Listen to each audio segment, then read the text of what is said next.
All right, everybody. Welcome to Note Camp Day One. We are excited to have you back here for Note Camp 2021. I tell you what, everybody, I get jacked up for this event. It is our largest event that we do each year. When you add in the monthly note weekends and the quarterly workshops, this is always our largest event because it seems to funnel everybody into it. And just so absolutely blown away by the amazing lineup of speakers and my friends and experts coming out to spend a couple hours with you each day across their schedule. Many of them are very busy, obviously, and this is a beautiful thing. So honored to have them all here today. I'm honored to have you all here with us today. I know that day one, especially on a Thursday, is always a little difficult. And I see people getting logged in here. We've seen the RSVPs, increase here at last minute. People seem to think it's okay to register for a virtual event at the last minute, but that's okay. We're here. They're getting their emails. I'm getting a few text messages. Oh, what's the link? What's the link? How do I get on? So anyway, we are ready to rock and roll for you guys today. And we've got a lot of great content here today, tomorrow, Saturday, Sunday, just a load of content for you out there. And so we're just really jacked up. Today's, we've got a great round of speakers out there today. We're going to start off here in a few minutes with my buddy Mark Willis, CFP. We're going to follow up him with Amy Ransdell. Then we move into commercial notes with Mike Jimenez, and then we got Bill Barnett wrapping up day one. It's a great way to kind of get started. Yes, we'll run till probably 6 o'clock tonight, 6:30. We'll probably run to 6:30. That's Central Standard Time all 4 days. But Friday, Saturday, Sunday, a little bit longer. We start at 9 a.m. on those days. Tomorrow, we've got a full lineup. We'll go through those speakers a little bit more.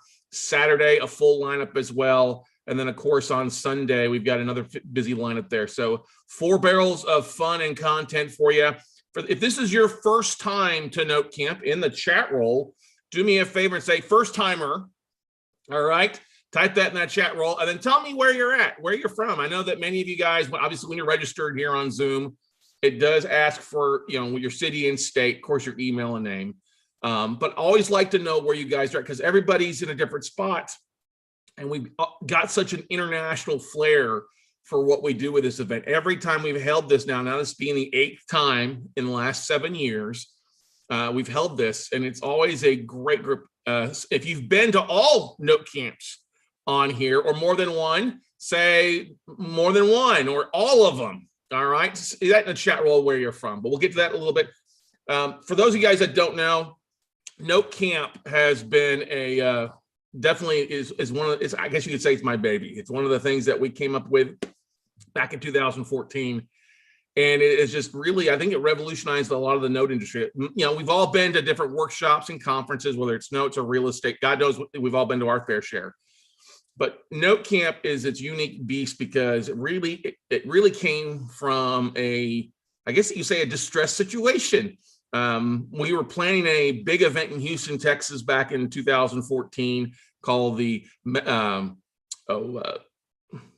my God, I can't even think of it. Build Your Legacy Summit. That's what it was. And we had all this marketing. Donald Ellington, thank you more than once. The best of the best. I appreciate it, brother. We had this big event in like I said, Build the Legacy Summit. We had speakers come in. We had a room for 250 plus people. Of course, when you're doing it at a hotel, you have food and bev, you've got hotel blocks to fill out. And we dropped a lot of marketing, 15,000 postcards went out in Houston, and it was just a flop. Nobody was going to show up. Nobody registered. And I had to make a decision roughly a week and a half out of it. We're going to do it or we're going to kill it. And we ended up killing it. And I remember literally being so stressed out, like I was going to have a heart attack. Steph's like, what are you doing to yourself here? And we canceled it. I called all my friends, said, listen, I'm sorry. We're not going to be able to do this event. Just nobody up. Enjoy your weekend. They were all like, hey, no problem. Thanks for letting me know. It's better than me getting up, flying across the country to speak in front of 7 people. Call me on the next one. And I remember we were driving from Austin to Dallas, and I got to thank Stephanie. Stephanie is our VP of operations. If you had not a chance to meet her, she's phenomenal. She keeps me in line as best she can. She's like, well, Scott, why don't you're doing these webinars? Okay. Why don't you just do a virtual event? I was like, oh, nobody wants to do a virtual event. Nobody wants to do a virtual event. And I was like, okay, well, let's give it a try. We were doing that for our workshops, and it turned out to be really a great thing. People loved it. They didn't have to travel. They could stay home. They got all the great information. It was live, so they could ask questions. It wasn't a boring recording. How many of you guys have been a part of things where it was just replays? And you're like, oh, I can't ask any questions. Don't be wrong. You like the replays if you've watched the live event most of the time, or you missed something. You don't want to watch the replays if you're taking time out of your schedule. And I think there's a lot of people don't know that, especially obviously with COVID. We've had a rash of virtual events, but they're all like 20-minute videos. There's not really any nuggets there. That's not what Note Camp is about. So anyway, we decided to launch Note Camp instead of putting on our own in-person conference. And it's just been a big event. Thank you for all the nice comments on there. But Note Camp focuses primarily on 4 major keys, 4 principles, I guess you would say. Content being the most important thing. Now, that's an original idea for a virtual event. Actual content, right? Actions. And what do you mean by actions? We want our speakers to give content that they can do right now that our listeners and attendees and our campers can put in business right now. Okay, that's an important thing, something that will have impact now, not something that worked 2 years ago or 3 years ago, something that works right now in the market. Marketing. Everybody comes into note investing a lot of times. Usually you're not born into it. You get into it in some other facet, mortgage broker, new investor, you heard on a webinar. It's not like the HGTV flipped his house kind of popularity. You know what I mean? It's different. So marketing is one of the most critical factors that it comes to it. And that's why you'll see a variety of different marketing topics and tactics shared throughout the weekend. And then of course, the big P. We're all here for the big P. I'm not talking about pimping, okay? I'm talking about profits. You know what I mean? Profits, profits, profits.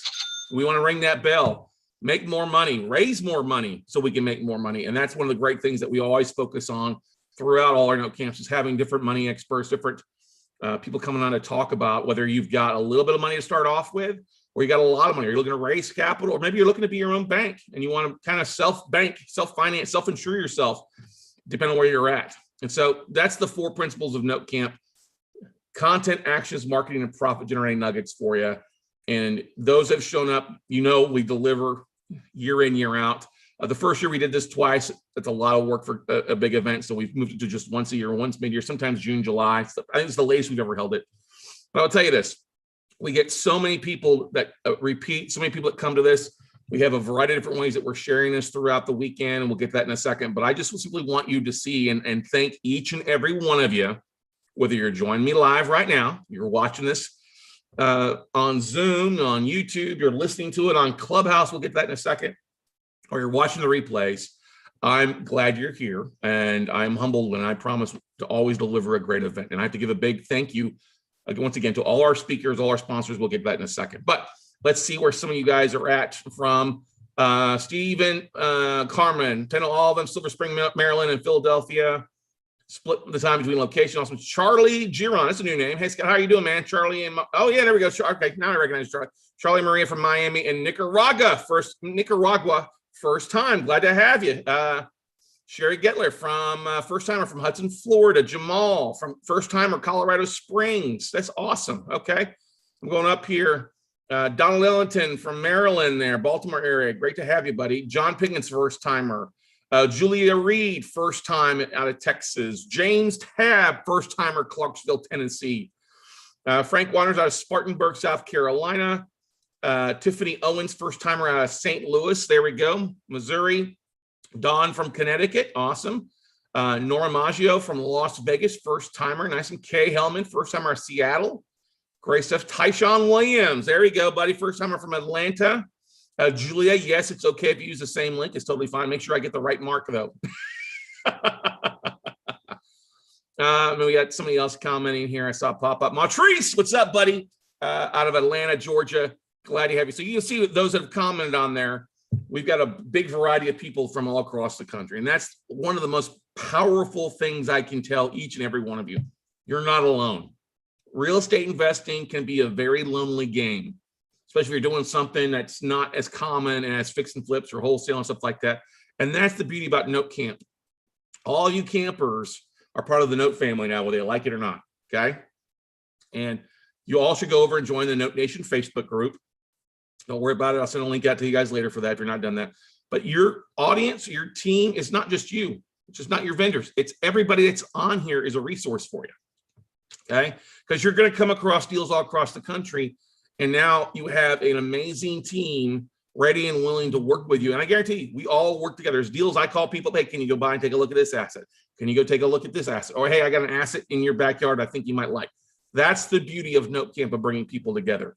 And I don't think another event in person or virtual does as good a job as we do on making sure that you guys are taken care of. And we'll share some of the best ways for you guys to connect and network for you guys here in just a few minutes. But let me go back to the slides here that I've got up here for you guys. Just an amazing group of people join us today. There are some rules. One of the most important things I want you guys to do is have fun, okay? That's one of the most important things you got to do is have fun here. Nobody wants to go to a boring ass conference and sit on their ass in front of the computer for 4 days and not have fun. Have fun, all right?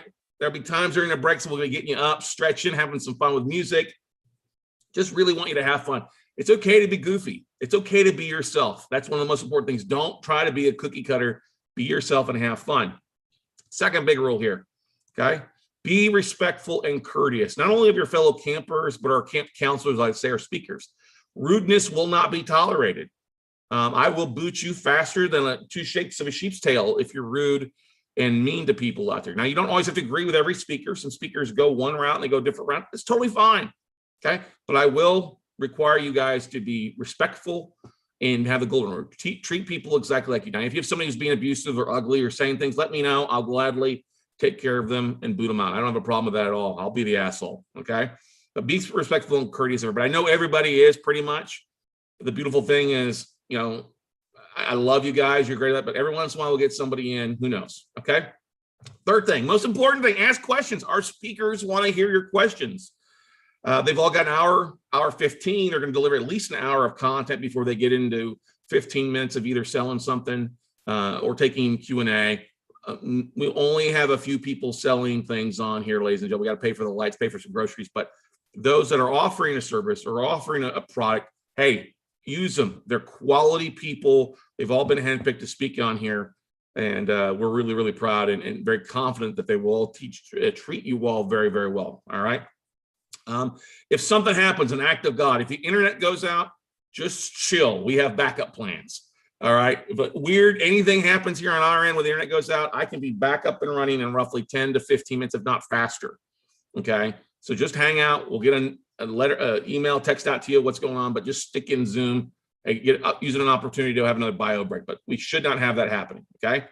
All sessions are recorded. Okay. So if you've got to bug out, you got to head out for something pops up, you got to take care of. It's okay. Don't worry.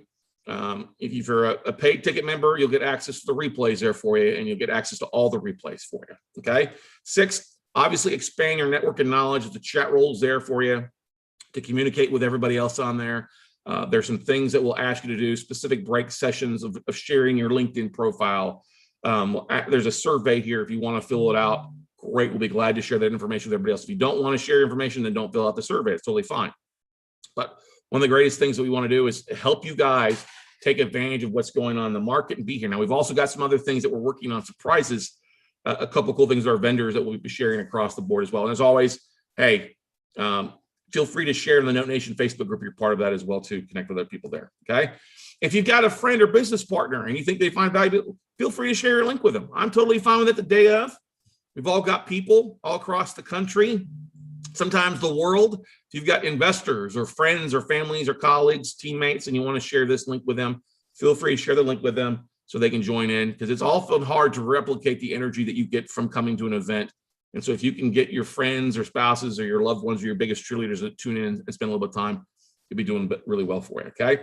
And once again, you only need one link really for all 4 days. If you forget, can't find the Zoom link, or you can't find your registration when you register on Zoom, write down this link, notecamproom1.com. That's notecamproom1.com is the only link that you'll need to join us for all 4 days, ladies and gentlemen, okay? So notecamproom1.com. That'll take you, if you've registered, it'll take you straight back into the registration link.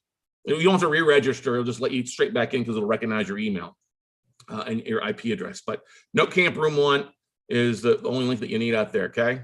Jamal, thank you. Oh, no problem, buddy. You're welcome. All right, moving on here.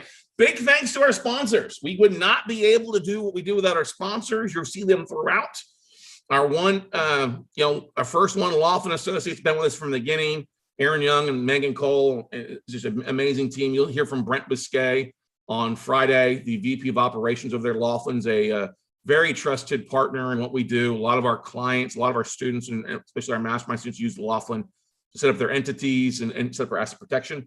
Got to give a big shout out to Rentometer. Rentometer joining the sponsorship for the first time here. They've got a great promo. You'll see us running some ads and billboards throughout there. If you're not using Rentometer, you should be using them to help you find it. One of our number one sources for due diligence. 10,000 cards. Also has a very special promotion that they're running just for Note Camp, and you'll see that throughout. Got to give a big shout out to Riva Global, Real Estate VAs, being a sponsor and affiliate of the event.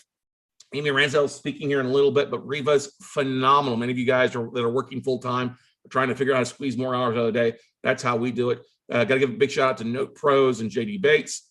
Rocket Dollar is a sponsor as well. Glad to have them as affiliate on as well too. They'll be Chris Palmisano, the COO for the self-directed IRA company, which is what Rocket Dollar. They're a fintech company, but focused on self-directed IRAs. He's speaking on Sunday, and as a special promotion, you should see a slide of what you're doing, of what they're offering. Is a pretty cool thing for you guys this week.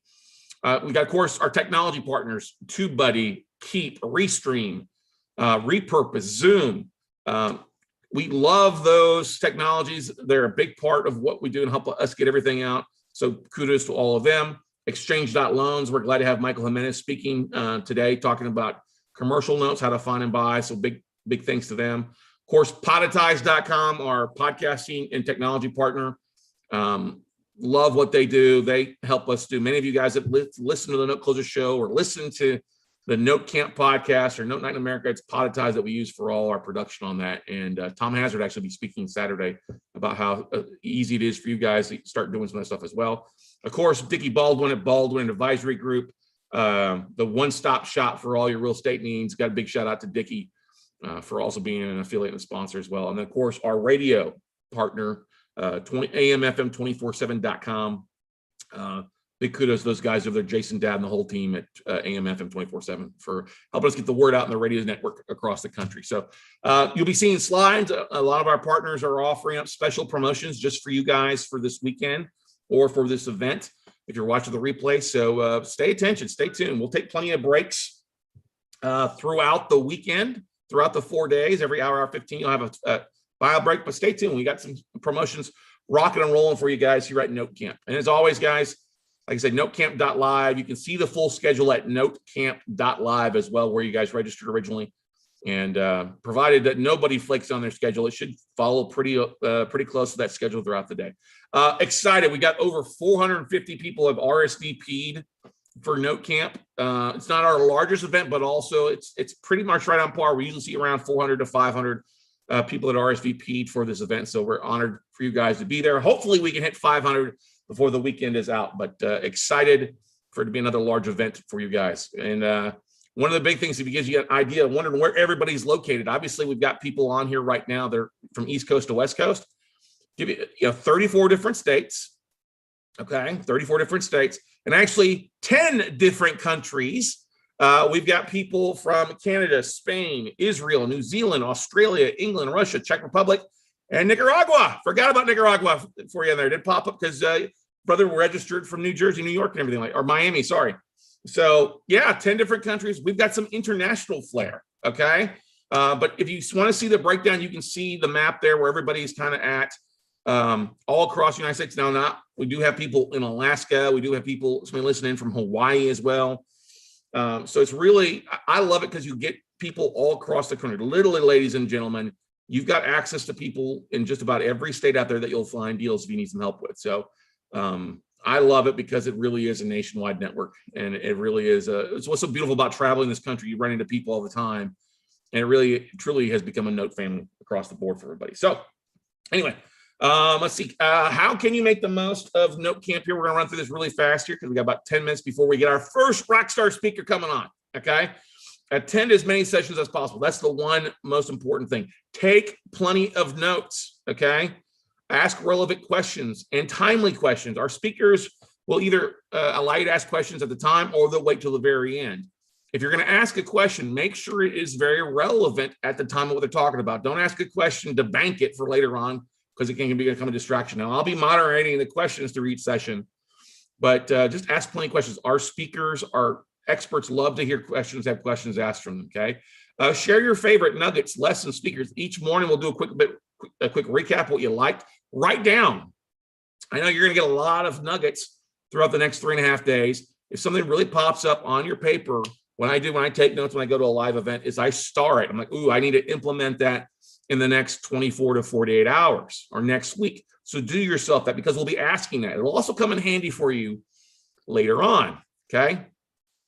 Let's see, Sam, if you're signed up, if you're a paid attendee, yeah, you'll get the replays there with your paid ticket. So one of the things that we love for you guys to do, it's always popular, is our social media contest. And if you see a slide, you got a comment, you love a speaker, pull off that phone, take a shot of the screen, and then share it to your social. Share it to your social platforms, your Facebooks, your LinkedIns, your Twitters, your Instagrams. Use the hashtag NoteCamp or hashtag NoteCamp21 so we can track it. Tag the speakers, follow them on their speaking thing, tag me in it, and we'll have daily social media awards for you guys out there for the ones that are most active. Yeah, well, definitely the social media awards. What the heck is that? This is one thing that makes it fun. You see what other people really take away from an event. Okay. Let's see here, Joanna. If you got a ticket, if you got a paid ticket, you'll get a replay there for you guys. Yeah, for sure. Daily social media awards. We'll give away books. We'll give away some tech stuff each day to the person that we pick who is the most interactive. Sometimes it's pretty obvious, but the beauty of it is we love originality. Okay. And at the end of the 4 days, on come Sunday, we'll pick a social media award winner for Note Camp 21. Now, there's been some people out there that have done amazing things with this, taking the opportunity to really share. They've raised capital from their marketing. They've grown their database. They've really stood out from everybody else there. And then people are like, oh, I want to partner with that person. So make sure you post. If you want to take a photo, now you don't have to be naked like the guy in the photo there. Prefer you not. But one guy took a picture of himself watching there in his birthday suit while he was watching Note Camp. He's like, the only event you don't have to wear clothes to. All right. But post your takeaways across your social media accounts. Like I said, tag us in Note Camp 21. The grand prize for the social media award winner is really going to be something really cool. You're going to love it. It's going to be a one-day one-on-one session with yours truly. It's an $8,000 prize package with yours truly. And you can do it either in person here in Austin, Texas, or we can do it via Zoom. All right. And so, yeah, one-day one-on-one session last year. Eric Brotherton won that and is doing some great things. We've had some great, Chris Savigny from the Good Deeds podcast is one in the past. Gail Greenberg is previous co-host. Bill Griesmer, Eric Hyde. There's a bunch of other people that have won it over the years and have done some great things with it. So big kudos to you guys. Get started. If you love something, take screenshots and share it, your nuggets, and just get rock and roll it out there. So one big thing I want to ask you all, because we are live streaming this right now to YouTube, is make sure you click on over to WeCloseNotes.tv, WeCloseNotes.tv, and subscribe to the channel there. Make sure you do that now. If you are out running around, you got to leave. You can always, if you're on Clubhouse, you can always jump over to Clubhouse and follow me on Clubhouse at One Scott Carson. And you can listen in to today's speakers on Clubhouse. We are live streaming the audios through Clubhouse to help you guys that are out and about throughout the day. Yeah, there might be a few people that pop in and listen, but hey, it's there for you all. And we found a lot of our students really like that because they want to listen, but they want to work on something else and they can't necessarily have their screen up. So kudos to you guys out there on Clubhouse. Make sure you follow me and go out there as well. If you have a deal and you're looking to raise some capital, you're looking to raise some money for a deal, or you've got a deal you're trying to sell, hey, you have the opportunity to have your deal featured on Note Camp. Just drop me an email. We'll talk about, there is a small charge for us to market it for you, but it's well worth it, especially when you look at the impact of how many people are going to see your deal. We're talking hundreds of thousands of eyeballs seeing your deal through our emails, our social media, seeing your REO or your note deal or the deal that you're looking for funding on. Email me the details and the image and we'll get on the phone with you. It's pretty cheap, $100 or 1% of the final sales price. If we're trying to raise capital, it's a flat $500 fee for us to market out there, and we'll let you know who's going on there. But millions have been raised in the past from Note C.A.M.P. It's one of the most powerful things is the power of Note C.A.M.P. for you guys. So email me at scott@weclosenotes.com. Some of you guys have already done this from the happy hour last night, which is awesome. One of the things that we love to do is to identify your biggest needs, your biggest wants, what you're struggling with the most. And we take those answers that you fill out in our survey, and you go to notecampsurvey.com, fill it out. It's about 25, I don't know, maybe, I don't think it's 30 questions, but I think it's maybe it might be, who knows, but it's take you about 10 minutes to fill it out. Pretty easy. Check in, answer a few things. And we won't share your information. I mean, if you don't want to share your information to anybody else, you don't want us to share that, then don't. We won't share it. It's fine. Just let me know. Biggest thing I want you guys to know, though, this is a great way for people who've used it to raise capital, because we ask you what your strengths, your weaknesses are, what you're focused on, what do you need help with? Are you looking to partner with somebody? Do you have an IRA? Are you looking to outsource some stuff? Your biggest need, your biggest strengths for the most, and your biggest goals. This really helps us help you over the next 6 to 12 months with content for our podcast, content for our Note Night in America, as well as everything. So go to notecampsurvey.com. Doesn't cost anything, a little bit of your time, and it will help us dramatically. It also helps us in our speakers too, as we can go through with them and say, hey, there's a few hot buttons here. Some questions are popping up. This may be something you want to answer in your presentation for you. Okay. So notecampsurvey.com. Please take the time to fill that out. Love for you to do that. It help me help you, ladies and gentlemen. Okay. Notecampsurvey.com. I'm going to put that in the chat roll for everybody here.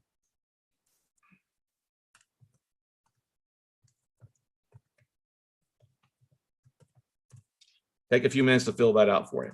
Okay. And then, like I said, we'll get to this in a second. There'll be breaks that we do throughout the day. If you want to take the opportunity to share your URL for LinkedIn, do so right now. Put it in the chat roll as well. I believe I've enabled chat roll for everybody to see. Yeah, all panelists and attendees for right now. So if you type in your chat roll, make sure you change it to all panelists and attendees with your URL. So do that so right now, everybody. Any other questions, comments, concerns before we get rocking and rolling here, ladies and gentlemen? Welcome to Note C.A.M.P. 21, the 8th time we've had this. Excited. I think you can tell energy just flowing out of me this morning. I woke up, I hardly slept last night because I'm always excited at the big changes that we're going to see here the next couple days. And we've got our next speaker, our first speaker, get ready to kick off here in just a second. What's up, Mark? How you doing this morning? Hey, Scott. Good to see you, man. How are you? I am doing great. Give me 1 second here. I'll hit the stop so we can make it easy to edit the video. There we go. All right, there we go. So our first speaker joining us here on Note C.A.M.P. 21 is you may have heard him as being the co-host of the Not Your Average financial podcast. He is a rock star in the windy city of Chicago, but working with investors and clients all across the country. I don't know. Are you a South Sider or a North Sider fan? Are you a baseball fan or not? I can't cut out half the audience right at the start here, Scott. So I'll leave you all in suspense. I'll leave you in suspense. Yeah. Chicago sports is awesome. I love it, and glad to be on today. Yeah, we're glad to have you on here as well, Mark. So do you want to take questions as we go, or do you want to save them for the very end, bud?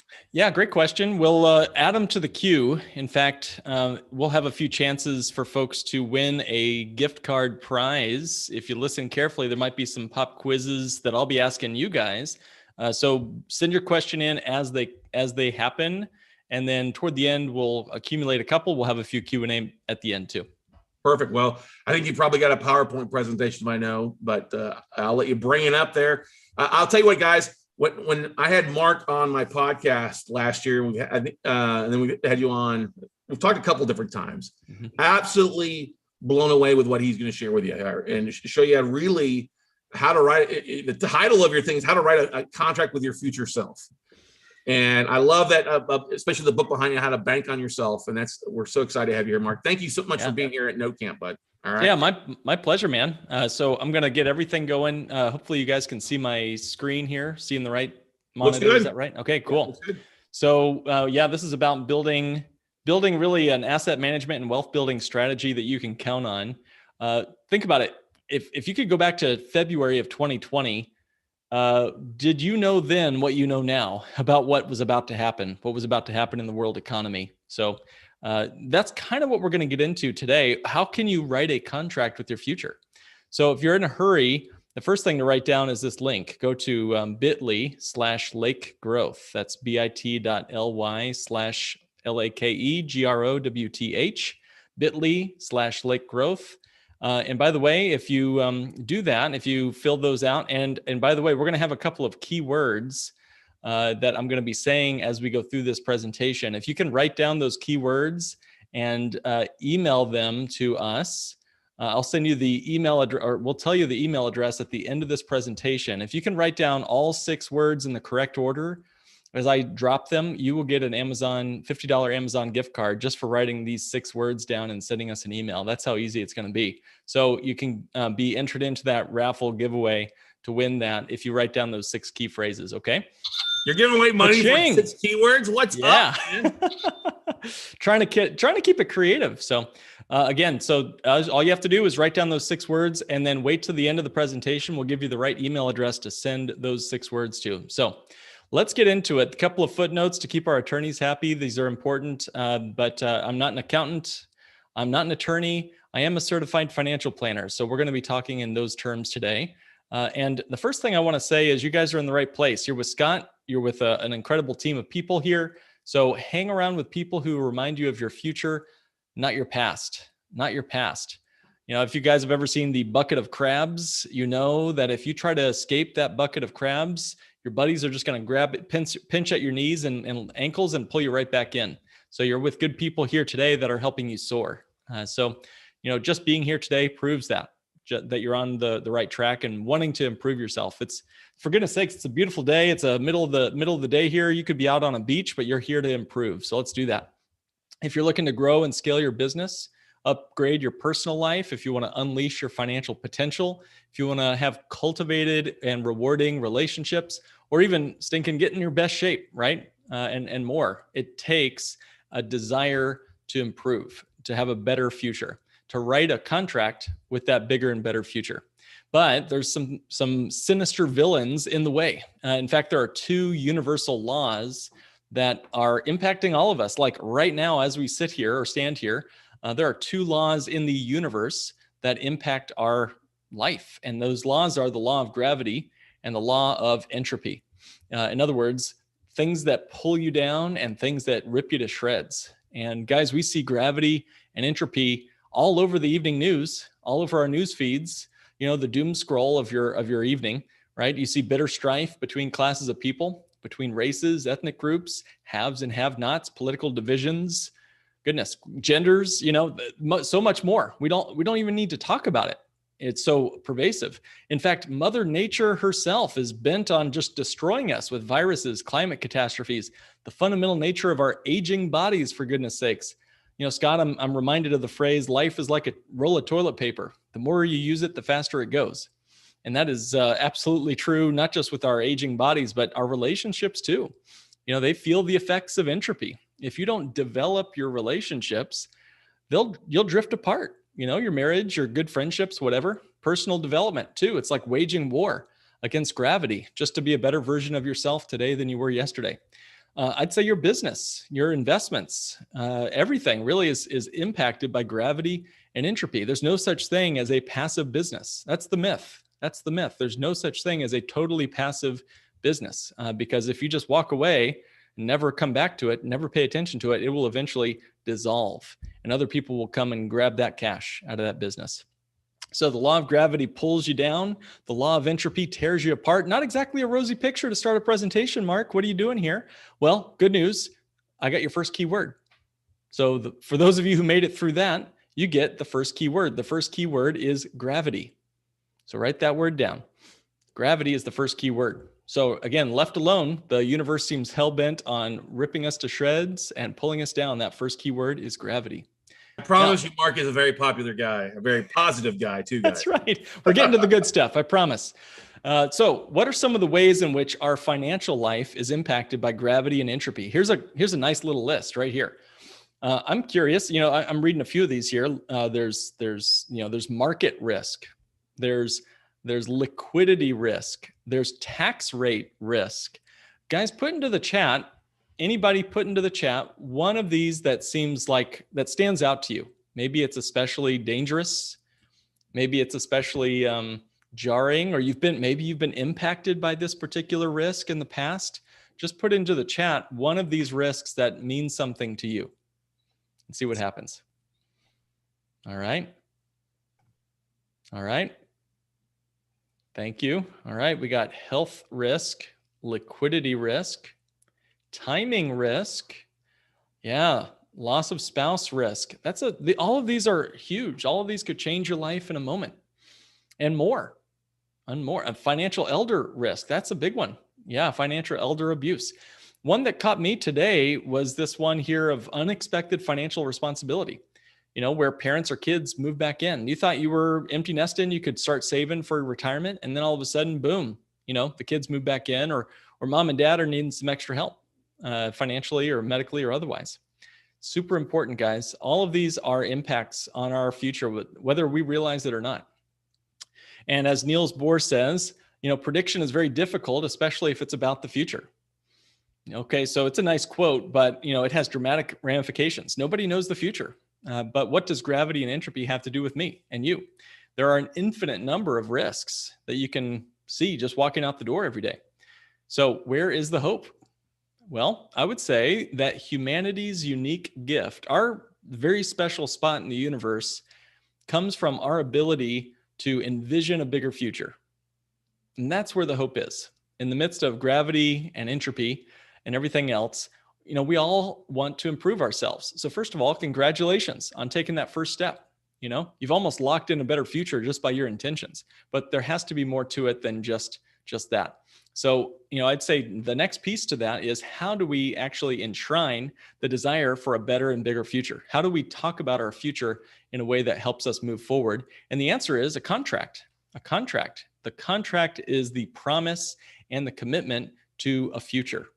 And think about it, from a financial contract level, where can you imagine a financial contract with your future, where you had your outcome determined before you even began on the project? How many real estate deals have you done that went south? How many investments have you bought into that didn't turn out the way you thought? But if you think about it, the contract is as old as human civilization. And without the contract today in your dealings, financial dealings, what hope do you really have? So I was having a conversation with a real estate investor just a few weeks ago, and he was very proud of his accomplishments. He had built up a pretty nice, sizable real estate empire for himself, 10, 12 properties, all of them fully paid off. And he had renters in all of them. And he was going to make about 200 grand after expenses on these properties each and every year into the future. So he was flying. He was doing great. And, we talked about how he loved his real estate because it had a tangible aspect to it. He could see it. He could touch it. He could work on the mortar and grout. And so we talked about it, and just having kind of a comfortable conversation. I said to him, well, hey, what is it that really, gives that real estate value? Was it really the bricks and mortar and plywood and all that? And I said, well, what if you didn't have the deed to the property? And what if you didn't have a lease agreement with those tenants? What would happen to your empire? And he didn't even have to think about it too long. He said, well, if I didn't have anything written down that those properties were mine, and I didn't have any agreement written down with the tenants, then all I would have is squatters' rights. Whoever had the bigger shotgun would own the property, essentially. And that's exactly that's the exact truth. Real estate is only as tangible as the contract that underlies it. So the contract is really the bedrock of our civilization. And that's the second keyword, guys. So write down keyword number 2 is contracts. Contracts. Okay. Now, I was walking through, I'm kind of a nerd. Scott, you probably already knew that, but I was walking through a museum here in Chicago. And we're all note nerds on this thing, dude. Rock and roll. Good company, all right?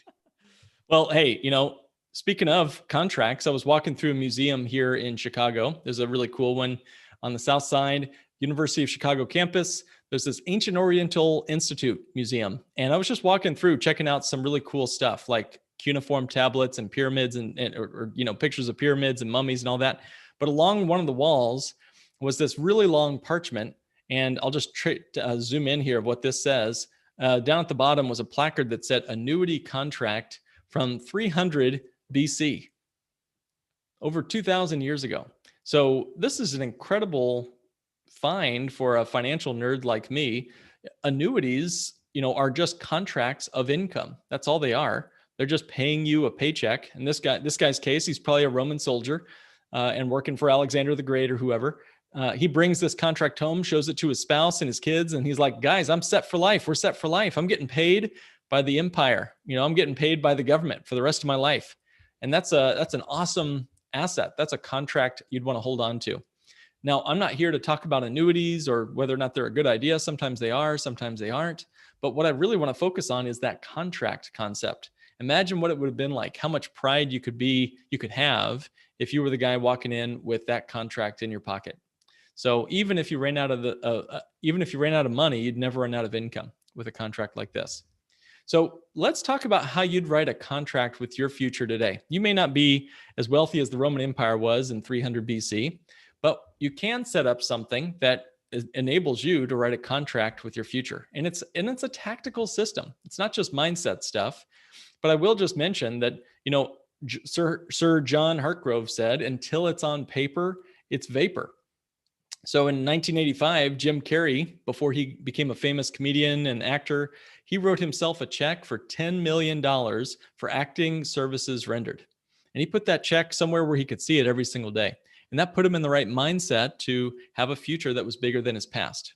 So again, until it's on paper, it's vapor. But he didn't just stop with writing himself a blank check, basically. He didn't just stop there and hope and pray and then go back to the factory. No, he got out there and he shook hands and he made real deals with real people and put real money and real time into real movies that made real money that enabled him to sign that contract or sign that check and sign that contract. So, money and contracts are a relationship you have with others. And it's built on trust at the end of the day. So it requires a relationship of trust, just like the contract. Every dollar bill in your wallet is like a little contract with somebody else saying, good job, well done. And that's what money is all about. So where do you keep those contracts today? Those dollars, those contract dollars today? Most of us are keeping our money in amateur retail investment products. And that's what I call them. It's kind of a harsh saying, but amateur retail investment products. What are the things that I refer to as amateur retail investment products? Who wants to pay retail? Well, that's where you get the highest fees and the highest, markups and everything. What are amateur retail investment products? Well, stocks, bonds, mutual funds, index funds, ETFs, target date funds, all the things that are, kind of riddling inside your IRAs, 401ks, and brokerage accounts.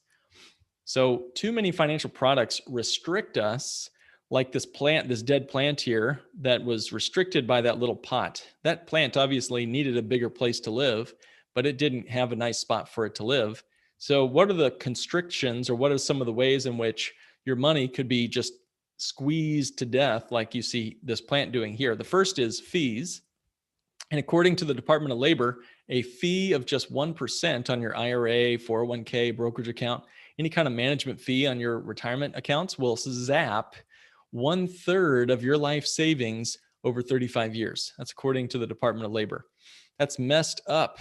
That's messed up that the investment advisor or the financial institution could take 1/3 of your money guaranteed and leave you with no guarantees. The second restriction on your plant is volatility. Volatility. Okay, so here's a pop quiz. We're going to give it to the guy or gal who gets the closest answer. Where do you think the average mutual fund investor over a 30-year period, where do you think that investment advisor got returns? Like, let me say the question this way. What was the real return of index fund and mutual fund investors over the last 30 years in the stock market? Now, remember, that would be the 1990s, great bull runs and crashes of 2000 and 2008.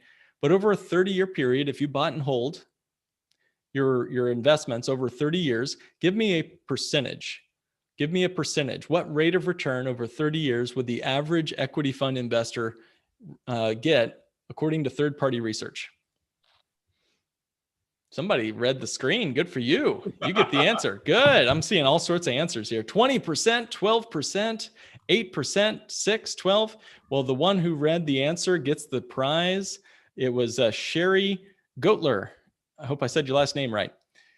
I think she said it, or Sherry, I believe you said it first. Yeah. Woo, okay, Sherry, great. That's nice. Julia, would you mind chatting Sherry our email address, and we'll get her a $50 Amazon gift card, please? Woo. Awesome. And by the way, this gift card thing only lasts for the people who are live on this video right now, by the way. So just heads up, I see it's being recorded, but just so you know, you had to be here live, guys, to get the prize. Okay, so, and by the way, third keyword is volatility. Third keyword is volatility. And that's what the problem is with most investors. We experience volatility, and that means we underperform the market. The market over 30 years has done whatever, 10, 11%. But real investors get beat up by volatility because we're buying and selling at the wrong time, and we're going up and we're coming down. Okay, so that's the massive mistake the average retail investment products make. The third and final one is taxes. The biggest selling point of 401ks and IRAs is that you get all this money into these investment accounts before you're taxed on it. But tax deferred does not mean the same thing as tax free. Tax deferred is not the same thing as tax free. You know, Scott, I don't want to defer my root canal. That just makes the problem worse. Ouch. Yeah. So, you know, guys, the top tax rate in 1913, when the income tax was first introduced into this country, the top tax bracket was 7%. But in 1944, it jumped up to 94%. What? In just 30 years, we went up to 94%. In the land of the home of the free and the home of the brave, we had a 94% tax bracket. Might we be going back that direction? You know, we're in a lower tax bracket now than we've been in our lifetimes. It's not always going to be that way. It's my prediction, as best as I can tell the future. Okay, so if taxes are going up, then all these 401ks and IRAs are a ticking tax time bomb. Okay, so how do we get out of that constricting plant pot and into something that helps us grow and thrive? I'd say it's a lot like this grapevine here on this trellis. You know, you don't want a constricting pot. You want a trellis, something to help you grow and spread your wings and fly. So if we're going to thrive over the next 10 years or 50 years or 100 years, whatever your time horizon, we've got to find a way to break out of the old and come to terms with the new. And there are some financial tools and contracts available in the marketplace that help you achieve what you're trying to do without taking unnecessary risk or being burdened with fees, volatility, and taxes. So if we're going to do that with our money, where it goes makes a big difference. In other words, where you let your money live makes a big difference. It makes a big difference to the plants in your garden, if it's in a tiny little pot or if it's in a beautiful garden like you see on this screen here. So where's your money living? Well, if it's going to go somewhere where it can thrive, I wrote down for myself a couple of key attributes. All right. So we need this plant here to have a few simple characteristics. Our money needs to be simple. It needs to be in a spot where it's simple, where someone easily could use it. You don't have to be a financial whiz like Scott to be able to use this thing. You need to have a predictable place to store and use your wealth so that it's there and it's built up and it's growing and it's on a guaranteed path to success. You'd want it to be easily accessible, meaning not a bunch of red tape or having to ask for permission to get your money out. And it need to have if it's going to be a contract with your future for financial sanity, it need to have an outcome determined before you even began. What do I actually mean by that? Well, before I even started on my venture, to go to LA, I make a path on Google Maps or whatever. And I know I need to turn left here and right there and left there and right here. To get to LA, I need to follow a certain path, but my outcome is determined before I even begin. Most people's financial life, there's no outcome. We just throw a little money into this private equity deal or that real estate deal or this mutual fund or whatever, and there's no outcome. But if you have your money stored in a place where it's not only able to have an outcome to determine before it even begins, but you can store the wealth there and you can access the wealth there, that's for me a picture of what financial sanity might look like. So let's get into kind of what this might look like. Okay, so money is really just a way to convert something you need in the future for something you can hold in your hand right now. So if you need to buy some wheat, let's say you're a baker and you need to buy some wheat for your bakery, you can see that the price is going to be going up on wheat in the future, inflation, whatever. So what do? You could say, hey, I'm going to buy all the wheat I can right now, and put it in a giant jar in my back office, and I'll just spend that. But the problem is it might dry out, it might rot, bugs might get into it. Where do you put it all? That sort of thing. So commodities are very bulky, so you can't just store them forever. You need some sort of financial instrument that can lock in the price so you don't pay an arm and a leg next year when you need some more bread to build for your bakery. So a futures contract is essentially you paying a small fee today to lock in a price for that wheat in the future, a guaranteed future. So if you knew that the price of wheat was going up in the future, you could lock in your lower price today and then receive that wheat at the guaranteed price in the future. Now, futures contracts are really just a form of insurance, if you think about that. And when you get to a futures contract, we're not here to talk about futures contracts in the technical sense, like a security. But what I'm really going to return to now is the idea of a future contract. What is your futures contract? You're not probably a baker. You're probably not a wheat farmer. Most of us don't need futures contracts in our business or our personal lives. But what about the benefits of knowing for certain what your child's net worth will be when he or she goes to college, or what you could send to help them go to school or to start a business, or knowing that you'd have the ability to pay for your next car or vacation or real estate property or mortgage note, whatever you'd like to invest in? What about a peaceful, stress-free retirement that's locked in and solved for through a minimum guaranteed net worth every single year for the rest of your life? How would that change your outcome? How would that change how you feel about your financial life? So if you knew the outcome of the story and you knew what it would take to get there, wouldn't that motivate you, even excite you to jump out of bed every morning at 5 a.m. like Scott does, just bounding toward his goals, with absolute confidence and certainty that he'd reach his goal every single day? I mean, that changes how you see your overall financial life when you've got your outcomes determined before you even begin. Most mainstream financial products disappoint in this regard. So here are some of the pictures, and you're welcome to take a screenshot of this if you want to. I want to make sure I didn't miss one of my, you know what? The fourth key word is the word future. Okay. So don't forget the word future. Keyword future. Okay. So on this screen now, you can see a strengths and limitations of common financial products. I'm not going to get into all of these today, but just suffice it to say, when I was getting my CFP designations and going through my certified financial planning track, I had to dig deep into all of these and about 400 other financial products. And this is sort of my little checklist that you can certainly find and review for your own needs of the kind of characteristics of your money when you put them into bond funds or CDs or fixed annuities or cash or stock accounts, whatever. And here's the first page. And then here's the second page right here with some more options and ideas. Again, there's 400 plus places you can park your cash. I was dissatisfied with all of them. They all felt like that little pot killing that plant for various reasons: taxes, fees, volatility, and more. The only one that really met my requirements for my own personal financial life was a certain form of dividend paying or participating whole life insurance. Now, of all things in the financial universe, it met all of the requirements you see on the screen here: predictable financial results, no loss of capital, meaning it's always guaranteed. The cash is in there guaranteed. It grows on a guaranteed basis every single year. It beats inflation. It's a competitive rate of return. I can put whatever amount in I wish as I design the policy for myself. It's liquid and accessible cash for myself and for any reason, meaning there's no prohibited transactions like there are with IRAs. So I want to kind of jump into what this is and how this works. What is the bank on yourself method? Whoops. Okay. What is the bank on yourself method? It's using a little known variation of a modernized old financial asset. So it's a 200 plus year old financial product, which is life insurance, whole life insurance, but it's been modernized to be a lot more efficient and to be built from the ground up for living, not dying. It's a lot more fun to spend money while I'm alive.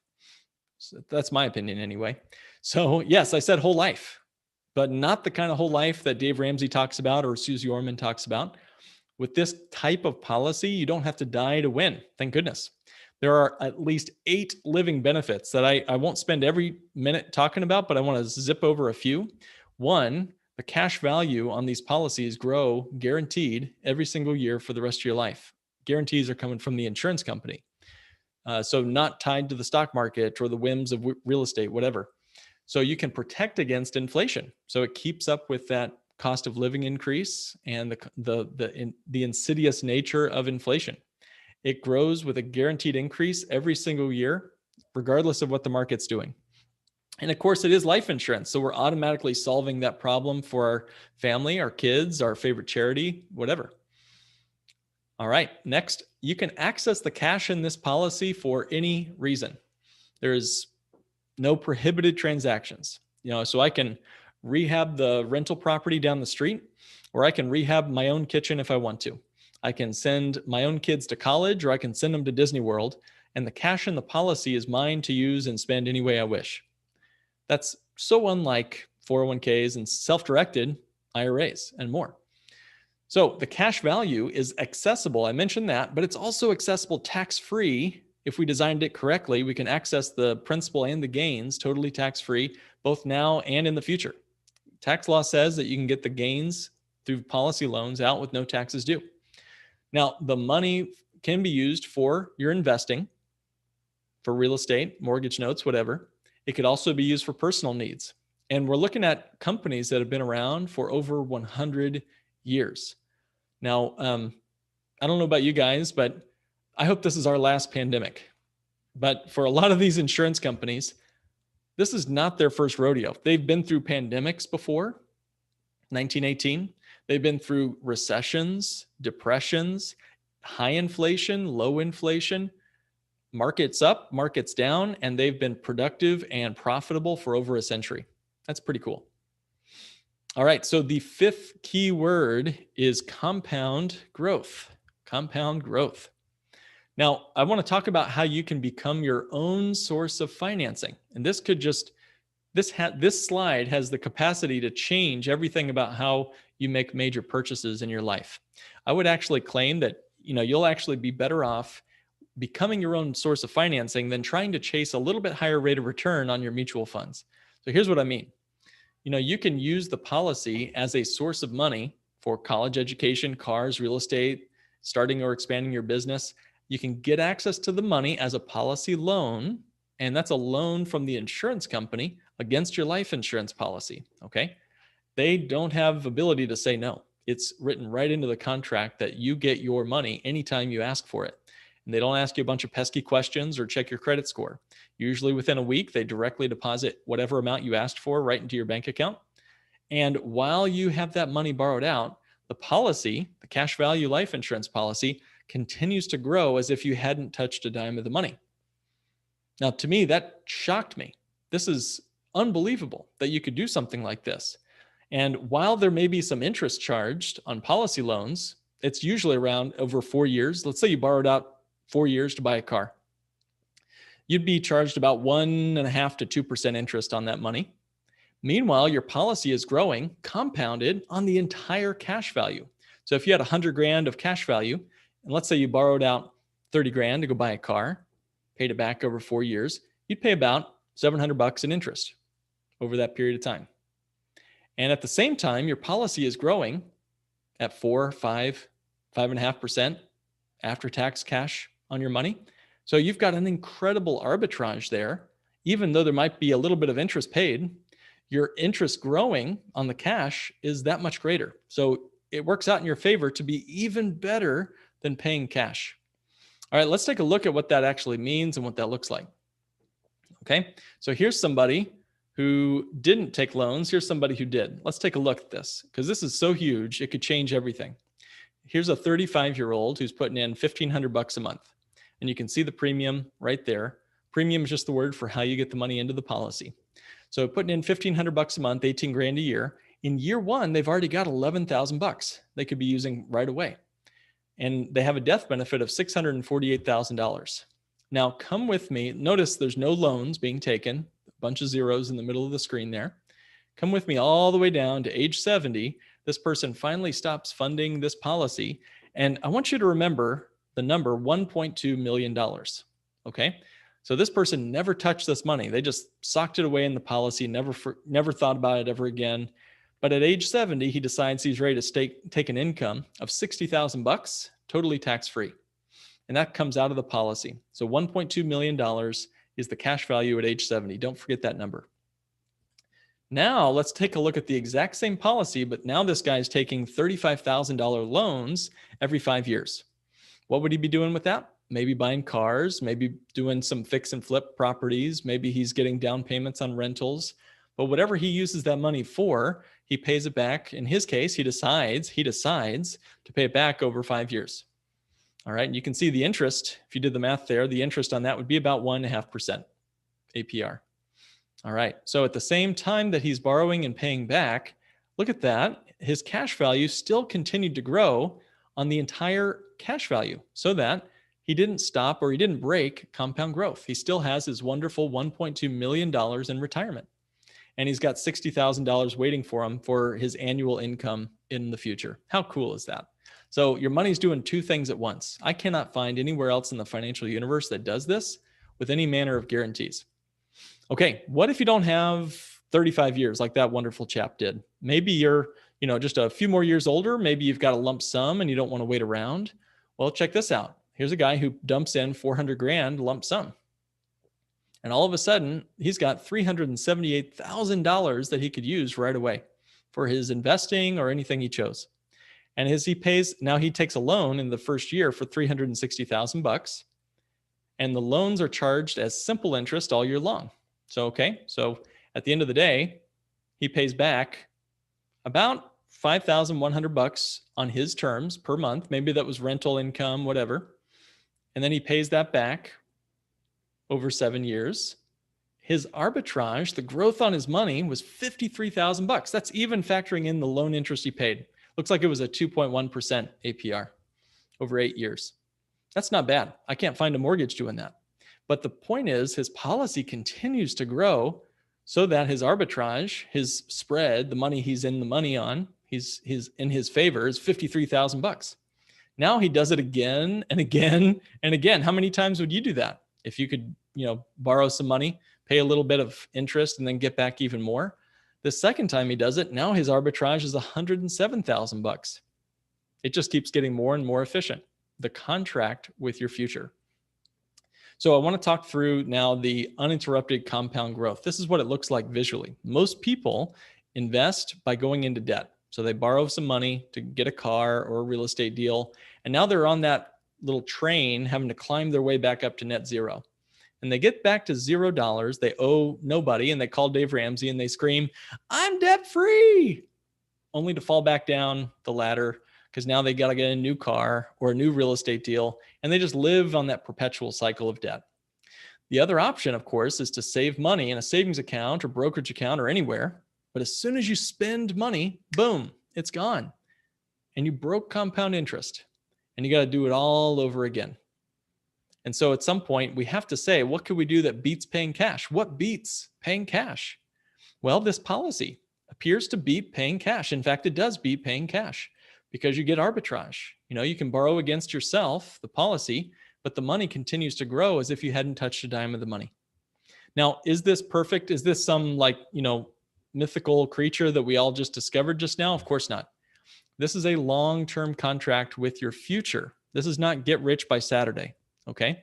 So obviously that's a key piece. You have to be patient. It's not impatient capital. It is patient capital. And the premiums, of course, means you got to save. You got to pack some serious cash into this thing. Maybe it's a couple $100 a month. Maybe it's $1,500 a month. Maybe it's 400 grand. We help folks do all of those things and a lot more. So the other key piece, I'd say, don't do this if you're concerned about FOMO. You know what I mean? Where the next meme stock might allure you to invest elsewhere. This is, again, a parking space for safe capital. Okay, so here's a picture of a guy who's actually doing this and has done this for many years now. It's a client and a friend. So Dan was doing all the right things, but he had been through the tech bubble. He'd been through 2008, and he was sick and tired of being sick and tired. Here's his net worth from 1999 January until March of 2008 or 2009. Notice basically there's no change. Notice that, right? It's basically level. He'd had paper gains where he felt wildly wealthy, and then paper losses where he felt like a schmuck. But in 2009, March, he opened up his very first Bank on Yourself policy. And look what happens next. He tripled his net worth in just 10 years. And it continues to build to this day. So this is a steady climb upwards. There's no up and down sideways. And the red and the green you see toward the end, that's him borrowing from his policy to invest in real estate and more. So it's that slow and incremental change that creates massive results. It's that 1% improvement every single day, every single month that helps you get there. I think, what was it? Starbucks took 15 years to open its second store. To get to 2 stores took 15 years. How many stores do they have today? So as we kind of wrap up here, I want to talk about how nature beats entropy and gravity. Remember, if we're going to wage war against something as fundamental to the universe as gravity, for goodness sakes, and entropy, you see billionaires pushing against gravity just to touch space. How are we going to do it? So I think the best thing we can do is to mimic nature. The entire universe has a strategy to fight against entropy, tearing you apart, and gravity pulling you down. And the way nature does it is, I think, a model for us. And the way they do it is through the DNA of life. DNA. Could it be a coincidence that all of life is fighting against gravity and entropy using DNA? So the sixth keyword, if I can say that, sixth keyword is fractals. Fractals, not Fraggle, but fractal, because DNA is a fractal. And DNA is life's fundamental contract with your future. Okay? DNA is the fundamental, basic life contract. If you don't have DNA, you don't have life as we know it. Your body is repeating that contract, writing it over and over again toward your future. Okay? In fact, it's writing a contract as we speak right now, 300 billion times a day. That DNA gets rewritten. So the DNA is like a contract in your body. It determines your outcome. It's a storehouse of value, your personal information, who you are. But it's also, the DNA is easily accessible.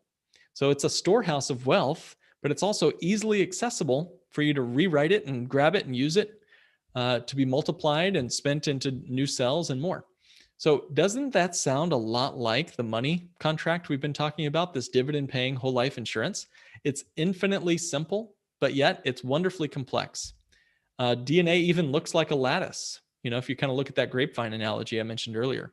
So consider the promise and contract inside that little acorn you see on the screen there.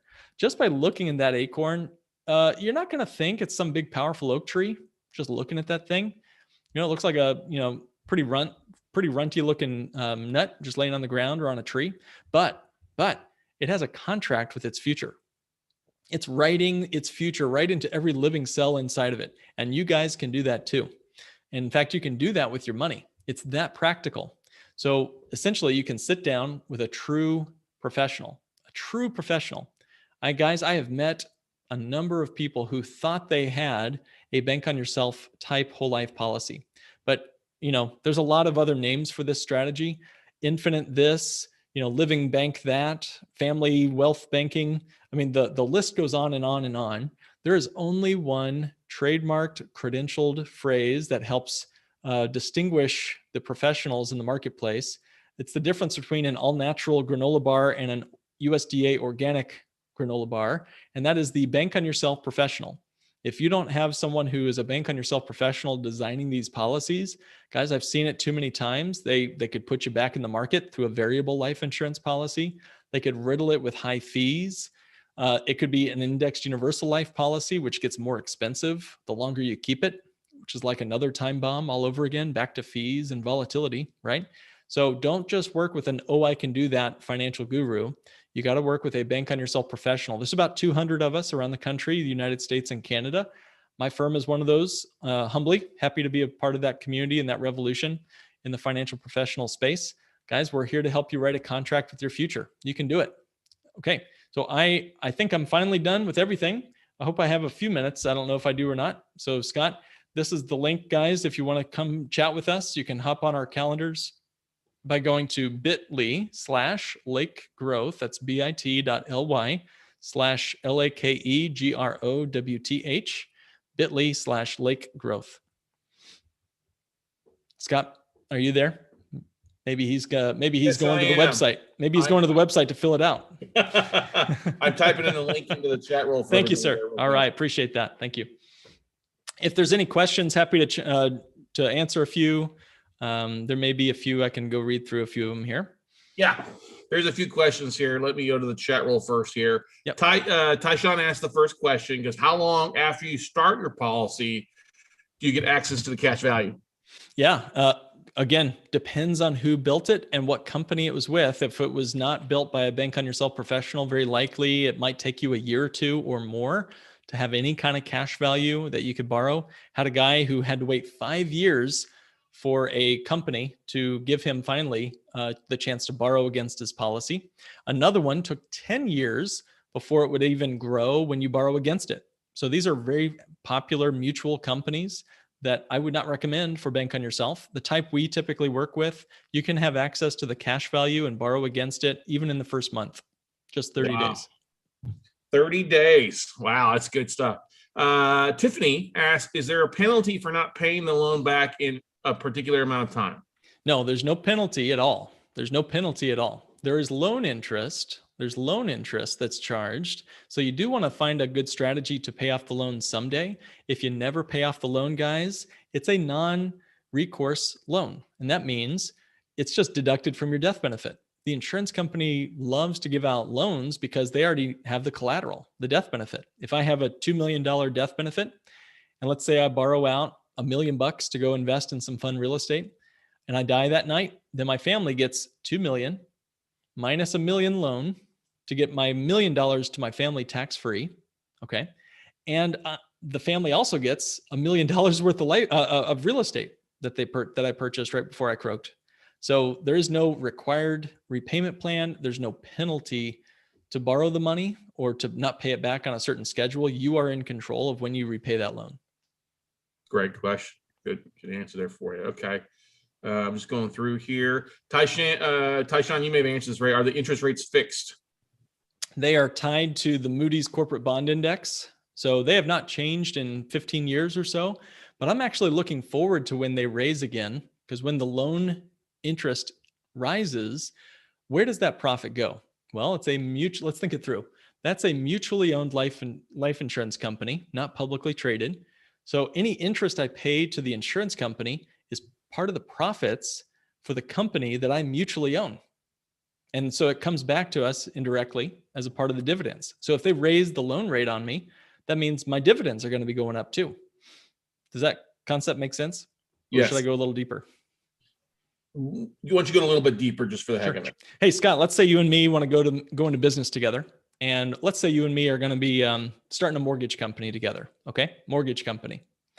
All right. So you and me are partners in this mortgage business and we want to be profitable. And hey, guess what? I need a mortgage. I want to go get my house, my family in a new house. So am I going to go to, mortgage company down the street, or am I going to come to our mortgage business to get my mortgage? What do you think?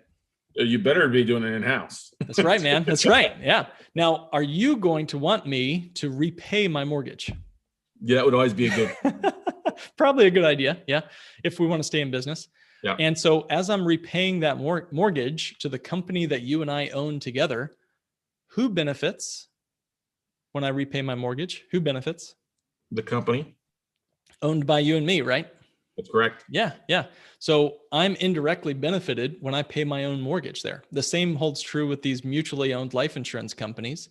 The loan interest, which again might be, over 4 years, the interest is like 1%, 2% at the most on an APR on a 4-year loan on these policies. But that interest, that little bit as it is, goes to the company that you and I own together and then is distributed as a part of the dividends. Nice. Norm asked the question, the loan interest is paid to the insurance company policy originator, correct? Correct. The insurance company is where my loan is held. But again, the interest charged goes to the insurance company, which is a part of their overall business model. They're in the business of insurance. They're not wanting to be a bank, but they'll give me my cash value in the form of a loan if I want it. and my cash value does not leave my account. That's the key. We're using my cash as collateral, and I'm getting the loan from the insurance company. That allows my cash to keep growing uninterrupted. You guys think about it, your house. If we all have houses here, let's say your house is worth $500,000 and you got a HELOC on it for $100,000, let's say, for a line of credit against your house. Zillow doesn't care if you have a mortgage or a loan on your house. The house is going to keep growing as if you hadn't borrowed against it, right? The same is true with these type of policies. When I borrow against my life insurance, if it's a non-direct recognition loan, if it's designed the bank on yourself way, then my policy will continue to grow as if I hadn't borrowed against the cash. Makes sense. Terry asked a question: is there a maximum age at which you can set up this whole life policy? I think 85 actually is the last year you can get a whole life policy at the companies I know of. 85 years young. So in fact, there are some products, some whole life insurance policies out there that are actually better when you're 60 years old or older. So don't count yourself out if you got a couple extra candles on the birthday cake.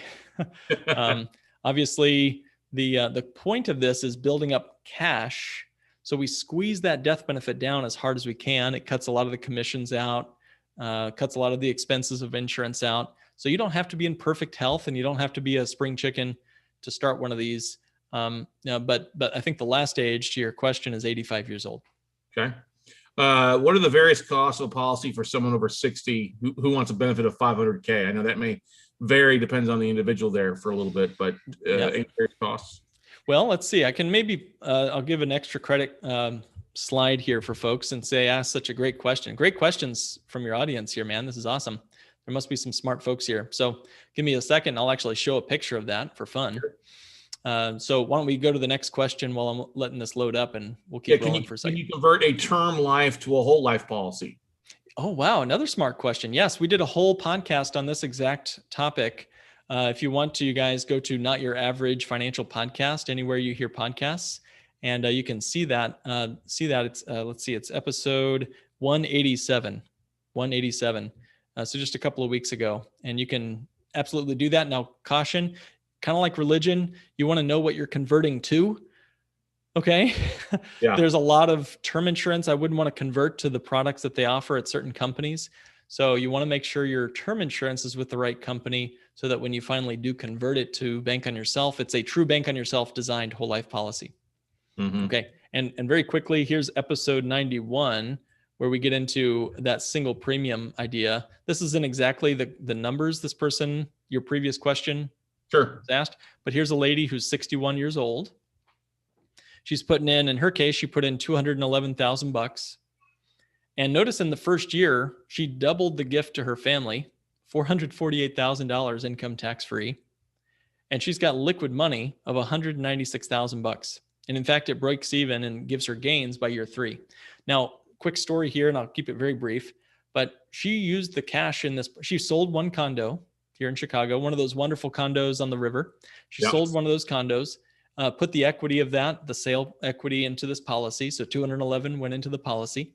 She immediately borrowed it out within 30 days to go buy a new condo with a renter in it. And the policy continues to now grow. She's a few years into this project now. The renter is paying her back.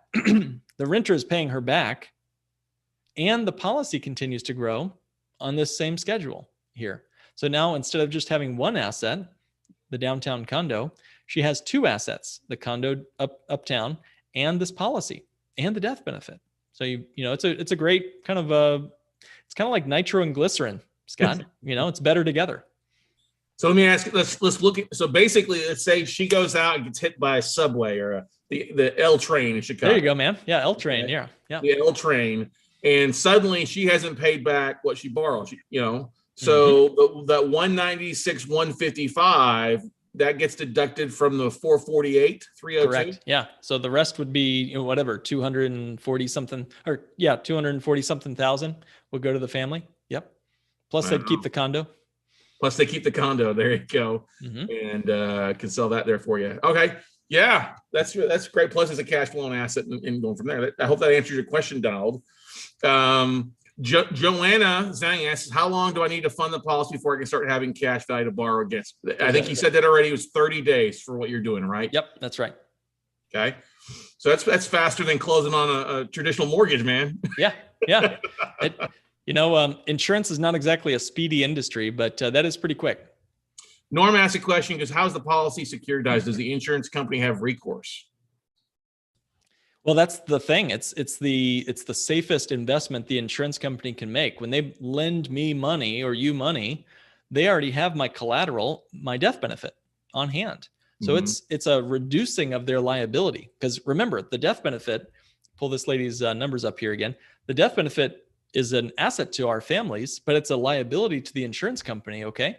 So when I borrow against this, whatever, it's kind of a relief to the insurance company because they kind of gave me my death benefit now and they don't have to give it to my family in the future unless I pay back that loan. And that's her plan, is to pay back the loan. So, that's with the renter's money. So it's securitized or it's collateralized by the death benefit, which is already on the insurance company's books, making it safer than, any bond the insurance company might buy or other real estate. Right. Makes sense. It's like a, I want to say a CD secured loan that a bank has. It is basically that for the most part. Yeah. That's a good way to put it. Yep. Except, in this case, there's a couple of other tax advantages, right, better growth than a CD would give you, but yeah, it's the same concept. Now we got a question here from Stephanie. She goes, is there any health exams required or anything health-wise that would eliminate you from being able to qualify for it? Again, I'm glad you asked because I forgot to bring this up. So age or health could keep you from being the insured on these policies. That doesn't mean you cannot own a policy. I have a gentleman who's a wonderful friend and a client. He's had quadruple bypass recently, and so he cannot get life insurance on his own life. But he owns 12 policies on his wife, his adult children, and all of his grandkids. And so he's the owner of the policies. He can manage the money. It's his cash. He'll spend it, whatever. And then if he should pass someday, he'll leave those policies as part of the inheritance he plans to leave his kids. Okay. That makes really good sense there. I got another question here. What is the youngest you can be to borrow on a policy? Touch-on asks. Oh, the youngest. Well, I'd be curious. I've got a 5-year-old daughter. If she tried to borrow from her policy, I'm going to guess that you'd have to be the owner and maybe you have to be 18 years old to own a policy. I don't know that question. That's a great one. I'll have to, Tyshawn, hop on my calendar. We'll chat about it. Yeah, you probably got to be at least 18 to enter an agreement to be able to have one. But like you said, you can place one on your family or stuff like that, right? Yeah, you can be the owner of a policy on your newborn. And then you've got, if you want it. Now, why in the world would you get life insurance on a newborn? A lot of folks ask. Okay, so yes, that's kind of morbid to think about, but imagine the power of that. And the Rockefeller family has done this for generations. Yes. And every kiddo gets a policy. And now we're talking 80, 100 years of compound growth, uninterrupted compound growth. And then you multiply that because when one of them might pass or a family member passes, all that money gets poured right back into the family bank, so to speak. So it's a great strategy. That is a really good strategy. Julia's on here says, if you're interested in booking a 15-minute consultation with Mark, you can schedule it here, guys. Use the link in the chat roll. It's lakegrowth.com/schedule with a backslash there for you. Use it, book a time. Mark is fabulous in every word, every sense of the term fabulous out there for you. It's the hair. It's the hair. Just kidding. Not much to speak of. Okay. If you don't have a spouse or children, can you take out a policy on someone else, an aunt, an uncle, a friend, the neighbor next door? Well, there's a couple of, your mortal enemy. That'd be a good one to. No, there's a certain limit. Let's just say that you have to have a relationship that is financially impacted if they should pass away. That's kind of the rules of the game, so to speak. So a spouse, yes. A business partner, definitely. A kiddo, yes, to some degree. Maybe not your neighbor necessarily. There's some limits to that one. Good question. But your common law spouse for a lot of people that aren't married. Yep. Yep. Okay. Joanna asked a question: is it better to own a policy of a younger person as the insured than an older person because the premium will be lower? Ah, great. Okay, so I'll keep it brief. I want to put as much premium into these as possible. How is that? Why would I even say that? I want more premium into these policies. It's the difference between renting and owning. So if I have a term policy, if I'm a renter, I want to get as little rent to that landlord as possible because I'm not building wealth in that thing. But when I have a home or a real estate property, I can pour more wealth into that, building equity faster. Now, to answer your question, it doesn't exactly matter as much. The way we design these policies, the expenses of a 60-year-old and a 30-year-old will be approximately the same because we're trimming down that death benefit quite a bit for the 60-year-old. The 30-year-old costs less, but the expenses will be the same. That might sound like gobbledygook, so I'll say it one more time. The expenses are, the costs are the same, right? Okay, so the cost per insurance or whatever, the expenses are less, but the costs are the same. Whether you're 30 years old or 60 years old, you can just trim down that death benefit, get less costs into the policy on an older person. But my goal is how much money can I pack into the policy, not how little can I get by with. So that's a mindset shift, if nothing else. What's a starting amount? What's a minimum amount people are getting started off with? They don't have 200 grand or whatever. Yeah. Well, I think a couple $100 a month, if you can set that aside, if you've got some money sitting in a savings account that you're not happy with its returns, if you get the child tax credit, for goodness sakes, has been a great source of money that a lot of people have been using lately, help get those kids college funds started. Couple $100 a month, 250, 300, 350 a month is as little as it takes to do this, or as much as you can set aside and not spend. Wow. So you're talking literally like $6,000 in a year if it's like 250 a month, roughly. Mm-hmm. Wow. Yep. Or 3,000 or more. 250 times 12 is wow. Okay, that's great. Yep, $3,000, whatever a month. Yeah, not too bad. But again, the more you can pack in, the more you'll have. It's kind of like a savings account, But don't feel intimidated that you have to start running at 60 miles an hour. Just crawl, walk, run, whatever you can do to become your own banker, your own source of financing. Well, and that's the thing to look at. If you for every dollar you can put away and get it working, putting in a savings account isn't going to make any money, but putting something that's going to draw a return and then you tap into it and still have it grow. We all know that's different. You know what I mean? Yeah, that's right. That's right. Hey, before we wrap up, I have to tell everybody the email address. You're still good. You still got some time. You're not done yet. You had an hour 15 slot. Okay. So we're still good. We got 15 more minutes. Oh, good. Okay. Well, all right. Well, I won't tell the email address then. If there's any other questions, Scott, or do we get through everybody? I think we've gotten sufficiently through all the questions so far. So yeah. Someone writes, what is this insurance called? Sam writes that. I guess I'll make it clear. It's dividend paying whole life insurance. And it's issued by a mutually owned life insurance company. And typically it needs to have paid up additions and it needs to have non-direct recognition loans. So for anybody who didn't catch all that, don't worry. We've trimmed that down to just say bank on yourself type policies. Bank on yourself type whole life policies is all you need to Google. Or you can just go to our website, which is notyouraverageFinancialPodcast.com, and you can learn more about it there. Good stuff there. What other questions do you all have for him? Brandon says, great presentation, Mark. Yeah, that's why we want to start off with Mark to help you guys give an opportunity. Really, note investing, real estate investing, many people are like, oh, how do I raise capital? And there's opportunities for you to raise capital, talk about this, but a lot of great ways is really start with what you've got coming in on a monthly basis, what you've got a little bit extra, start socking that aside and making things happen for you. Yeah, you think about it. If you're the guy or gal that's got 100 grand or 200 grand or whatever sitting in a whole life policy that's liquid and accessible within a week, and everybody else who's trying to bid for that in mortgage note investment or that real estate deal, who do you think is going to win? In the negotiations, it's going to be the cash buyer. It's going to be you when you've got a big pile of money sitting in a whole life policy and everyone else is having to try to finance it or get other means to get access to cash. It's the people who have access to cash who usually get the best deals. Yeah. But if you look at this, let's take it one step further here. Okay. Yeah. So what was the, forgive me, we throw some different rates out. What was the average growth rate you were seeing on the cash value side of this stuff? What's that? It's so boring. It's so boring. Some people, I mean, they love to hate on whole life insurance because they could get 12% in the stock market every year, whatever. I don't agree that you can, but some people believe that. The returns on whole life insurance can be anywhere from 4-5%, internal rate of return over time. And that's over time. But let's look at that though. But let's look at this. One investor has 50 grand. They go out and invest it in a deal that pays them 8%. Mm-hmm. Another investor takes the 50 grand, puts it into the policy here. Yep. Then borrows against it to make the 8% plus plus the 4%, 4.8, whatever it was you said. Yep.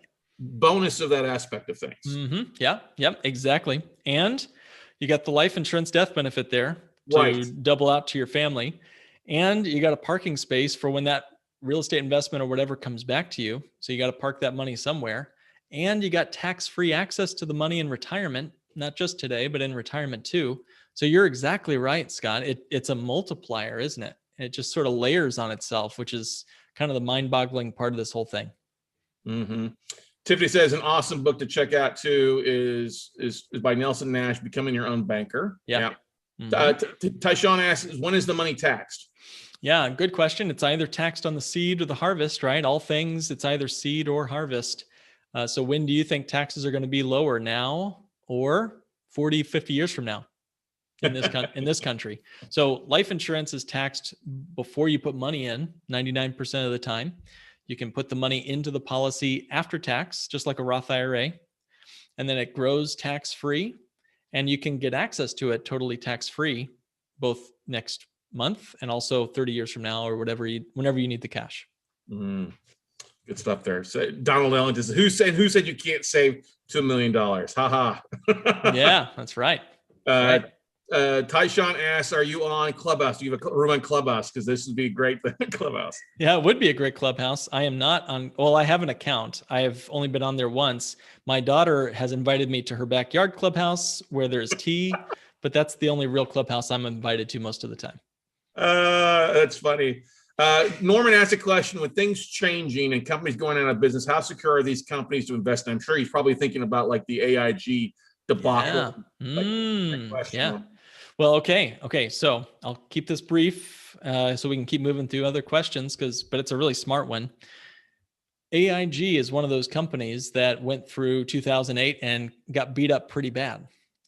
When I looked into AIG, their insurance part of their business actually was part of the solution that got them out of bankruptcy and whatever. The insurance part of AIG actually solved the problem. Wow. The AIG problem was their investment side, the mortgage-backed securities that they had bought so heavily into. So they're a conglomerate and not the kind of insurance company I'd recommend. It's not mutually owned.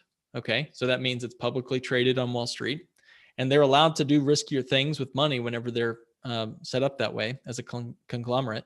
A mutually owned life insurance company, 0 of them went through bankruptcy in 2008, whilst 450 banks went bankrupt in 2008.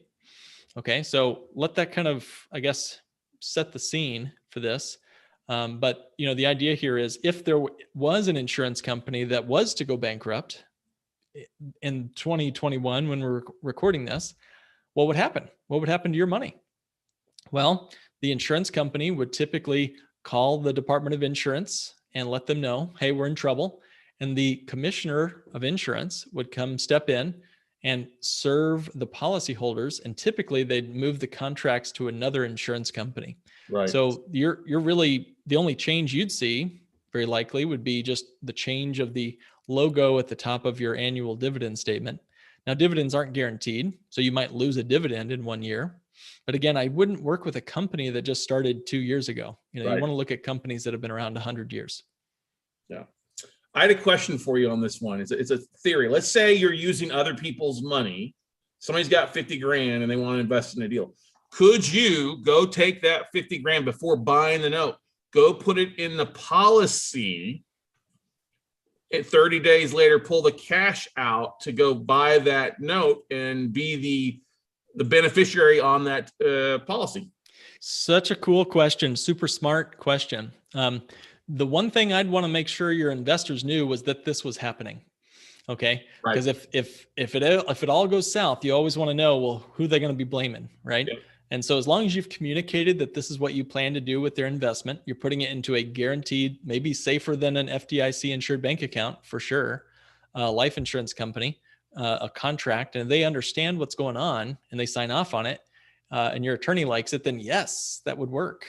So talk to them first, and in fact, a lot of times the investors will give you more investment. Why? Because they see the safe method by which you're investing capital. 2, didn't you just insure your life? If you croak, they're going to get paid back because it's life insurance. I had a guy just yesterday, we were talking about doing this exact thing. The investors of his syndication said, hey, we want to ensure that if you don't make it to the end of our investment arrangement here, that we're paid back, that we're made whole. And so they're using their investment, they're pooling it to buy a life insurance policy, almost $20 million life insurance on him.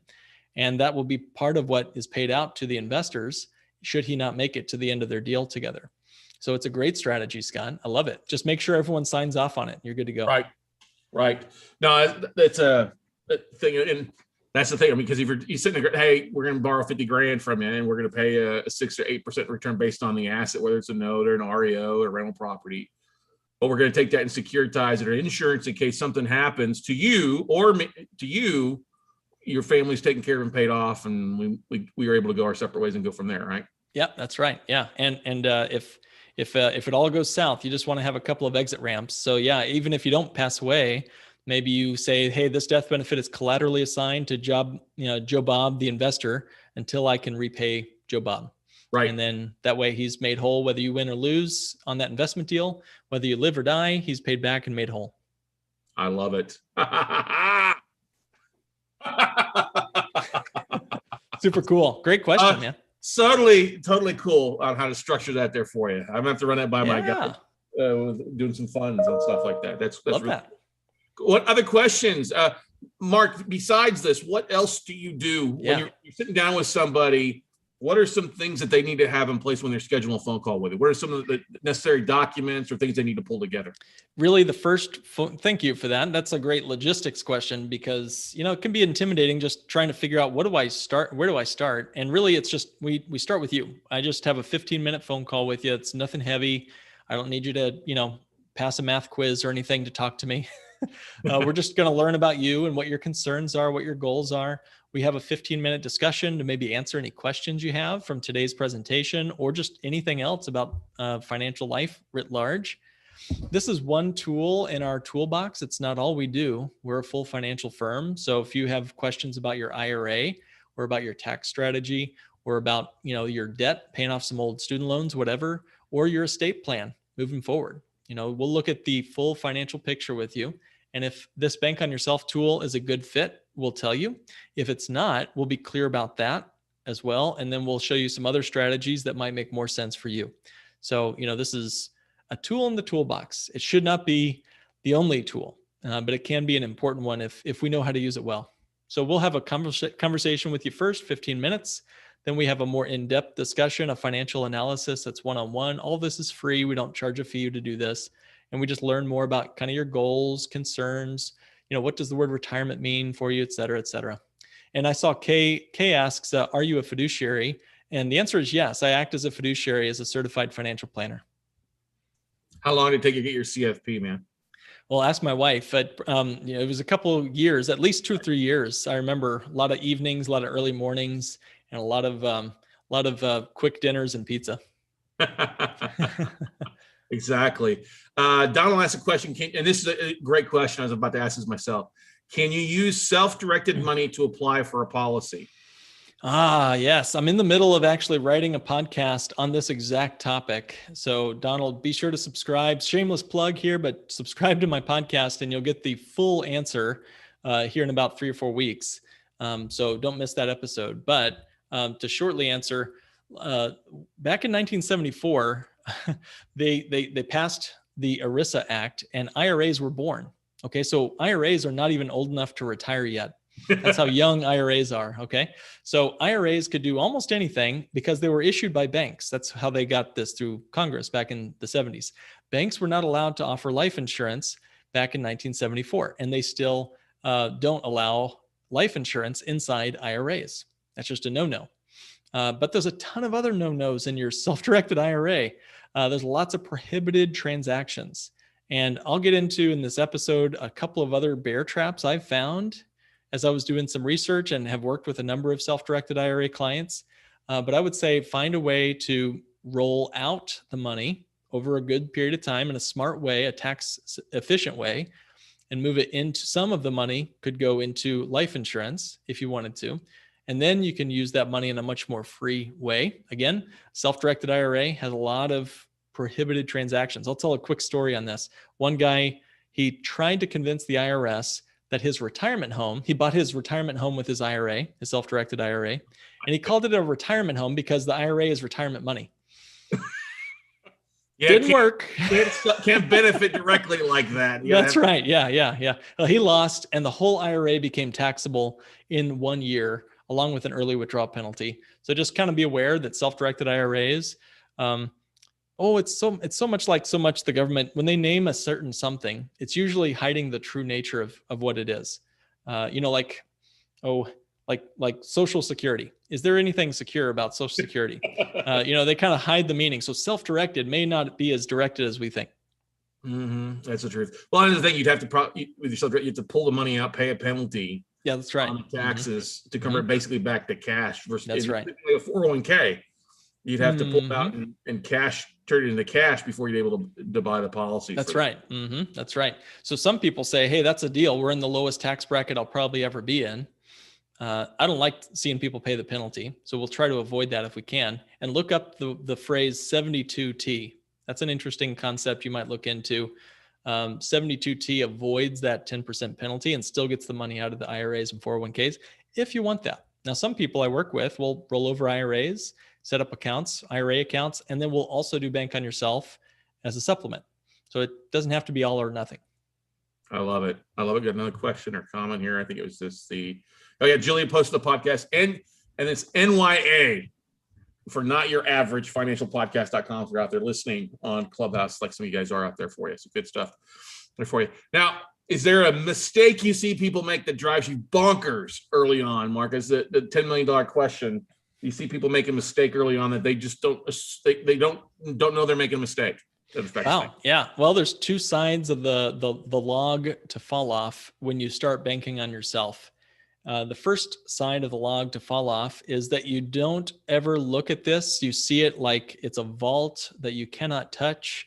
I have a lot of clients who just pack that money away and they never use the money for loans. They never touch it. They never call on it. They never borrow against it. They never bank on themselves. And they're still paying cash for cars and vacations and real estate investments. They're still doing the old mindset. And I would say that's a mistake because, again, you finance everything you buy, whether you finance it with a banker or you finance it from your future. Whether you finance it with a bank or credit card or finance company, or you pay cash for something right now. And that means when you pay cash for something, you've lost the opportunity to grow that money into your future. That's financing it from your future. Quick story on this. I'll keep it brief, but how brief? Wait, we need to wrap up. We're good. You can finish the story, so we're good. All right. I'll keep it brief. If you saved money for 8 cars over your lifetime, over 50 years at $350 a month in a savings account, earning 5%, if you could find a 5% savings account, you'd end up with 8 old rusted cars at the end of your life. That's it, right? If you rode shotgun your entire life and just saved $350 a month for 50 years, you'd have at 5%, you'd have $900,000. That's the price of buying cars with cash.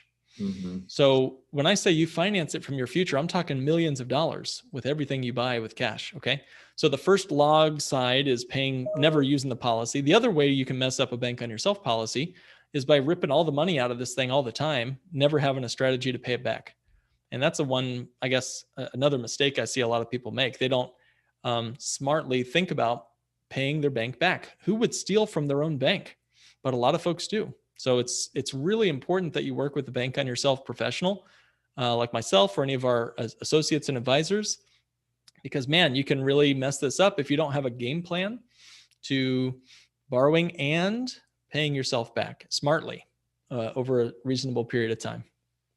Yeah, I love it. I love this, Mark. Great stuff, buddy. Look forward to visiting with you next week about it. Guys, take the opportunity. Go to that link there. Schedule a quick phone call. It's worth, your future self will thank you. That's right. Yeah, that's right. Hey, and whether you're a Cubs fan or a Sox fan, I'm a big fan of yours, Scott. So keep up the great work, guys. The email address, I almost forgot. Can I give that now? Yeah. Let's put that in there real fast. Yeah. It's hello@nyafinancialpodcast.com. I typed it, but Julia, you might want to put it in the chat there because I might have messed it up. Oh, thank you, Scott. Yeah, hello@nyafinancialpodcast.com. Reach out to us, say hello, give us those 6 key phrases, and if you get them all, I won't even spell check you on fractals. But if you can get them all, we'll get you that gift card. Good stuff there, Mark. Well, man, thank you so much for adding some great value right off the bat here at Note C.A.M.P 2021, Mark. And we'll see you guys later. All right, brother? Awesome. Thanks for your help and thanks for all your time. Thank you, buddy.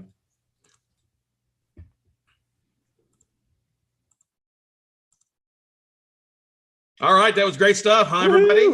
Woo! Good stuff. All right, everybody. So we've got about 12 minutes before our next speaker comes up with Amy Ransdell from Riva Global, talking about ways to outsource your heavy lifting when it comes to your note investing. So, but what I want to do with you guys right now, while we're in a break, if you're got to run for a bio break, that's totally okay. Run to the bio. But I want to walk you through a little bit on the survey. For those that have not filled out the survey, this is something that will add value all across the board of what you're trying to do. All right. So once again, the chat, if you look at the chat roll here, the survey link, pretty easy. Note C.A.M.P survey.com. It's in there. And if you click on that link, it should take you over there. I'm going to share my screen, just kind of walk you through it. Not meant to be a difficult thing. Pretty easy to do. I know it may look a little funky if you're on your cell phone, but just so you know, it's pretty simple stuff there. What's your first name, last name, best email address for you? What's your cell phone, your mobile number, your mailing address for us to send you something fun? What's your birthday? No, you can leave your year off for those that have a little bit more gray hair. It's totally fine. Have you attended Note C.A.M.P before? First time or once, multiple times, all of them. And then I want for you to fill out there, what are the 3 things you want to achieve or learn from attending Note C.A.M.P this time around? If it's your first time, what's the 3 biggest nuggets, 3 biggest keys and takeaways for you? This is one of the most important questions here because I look at all these questions myself. I look at everything here, every answer, to try to find a way to help you. Okay. And then, of course, I don't know what your primary focus is: first, seconds, performing, non-performing, owner finance, lending, commercial notes, rentals, service provider, or other, if it's not listed on there. I want to know your top 3 states you're looking to invest in. So as we see deals come across the board in your 3 states, share with them. Now, don't put more than 3 states, okay? And you just need to put the 2-digit abbreviation, okay? TX for Texas, all right? But put your top 3 states in there. Your home state can be fine with one of them, okay? What amount of deals are you looking to purchase or fund? 0 to 50, 50 to 100, 100 to 250, 250 plus. If you're looking for bigger commercial deals, obviously probably 250 plus. 0 to 50, hey, great, put that in there. It's totally fine.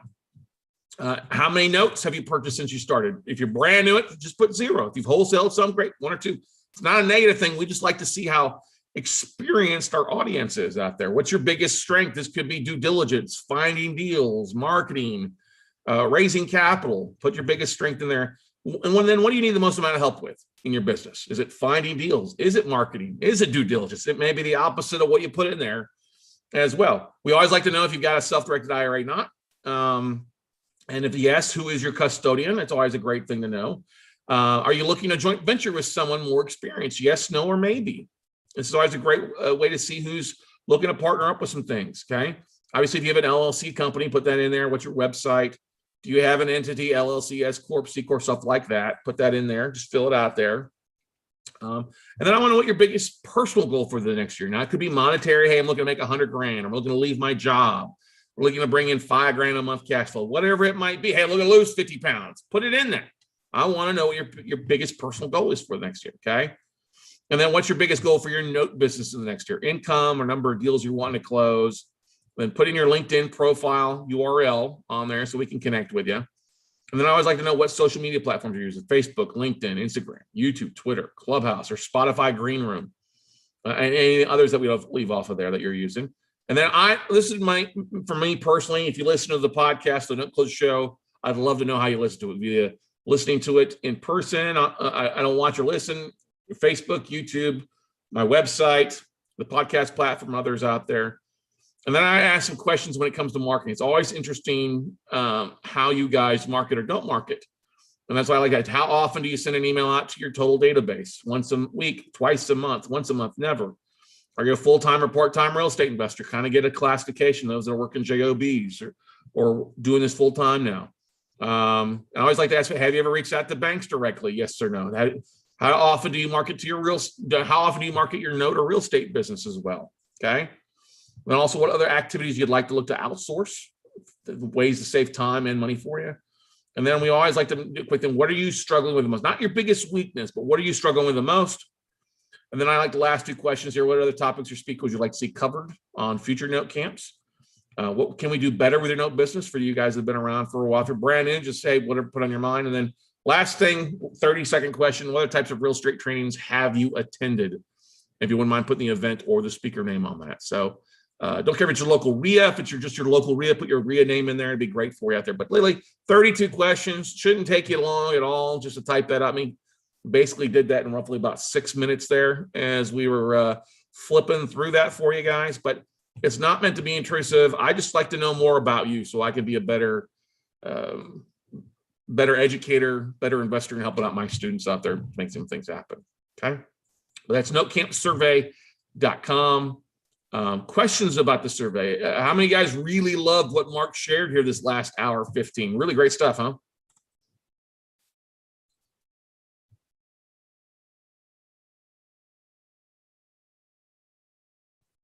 Now, what's, for those of you that are filling out the survey, maybe you want to type this, what's the biggest thing you're looking from day one here? We forgot to ask this earlier because we were getting rocking and rolling with Mark coming on, but what's the biggest nugget, one thing you're looking for from you guys for the rest of the day one? Obviously, that was very eye-opening for many of you. Maybe you haven't heard that strategy before. It was eye-opening enough for many of you. But what's one big nugget you're looking to get out of Note Camp over the next 3.5 days? You know, I'm looking for ways to raise capital. I'm looking for marketing. I'm looking for deal sources. I'm looking to put a business together, marketing strategies. What's the biggest thing you guys are looking at right now, looking to accomplish?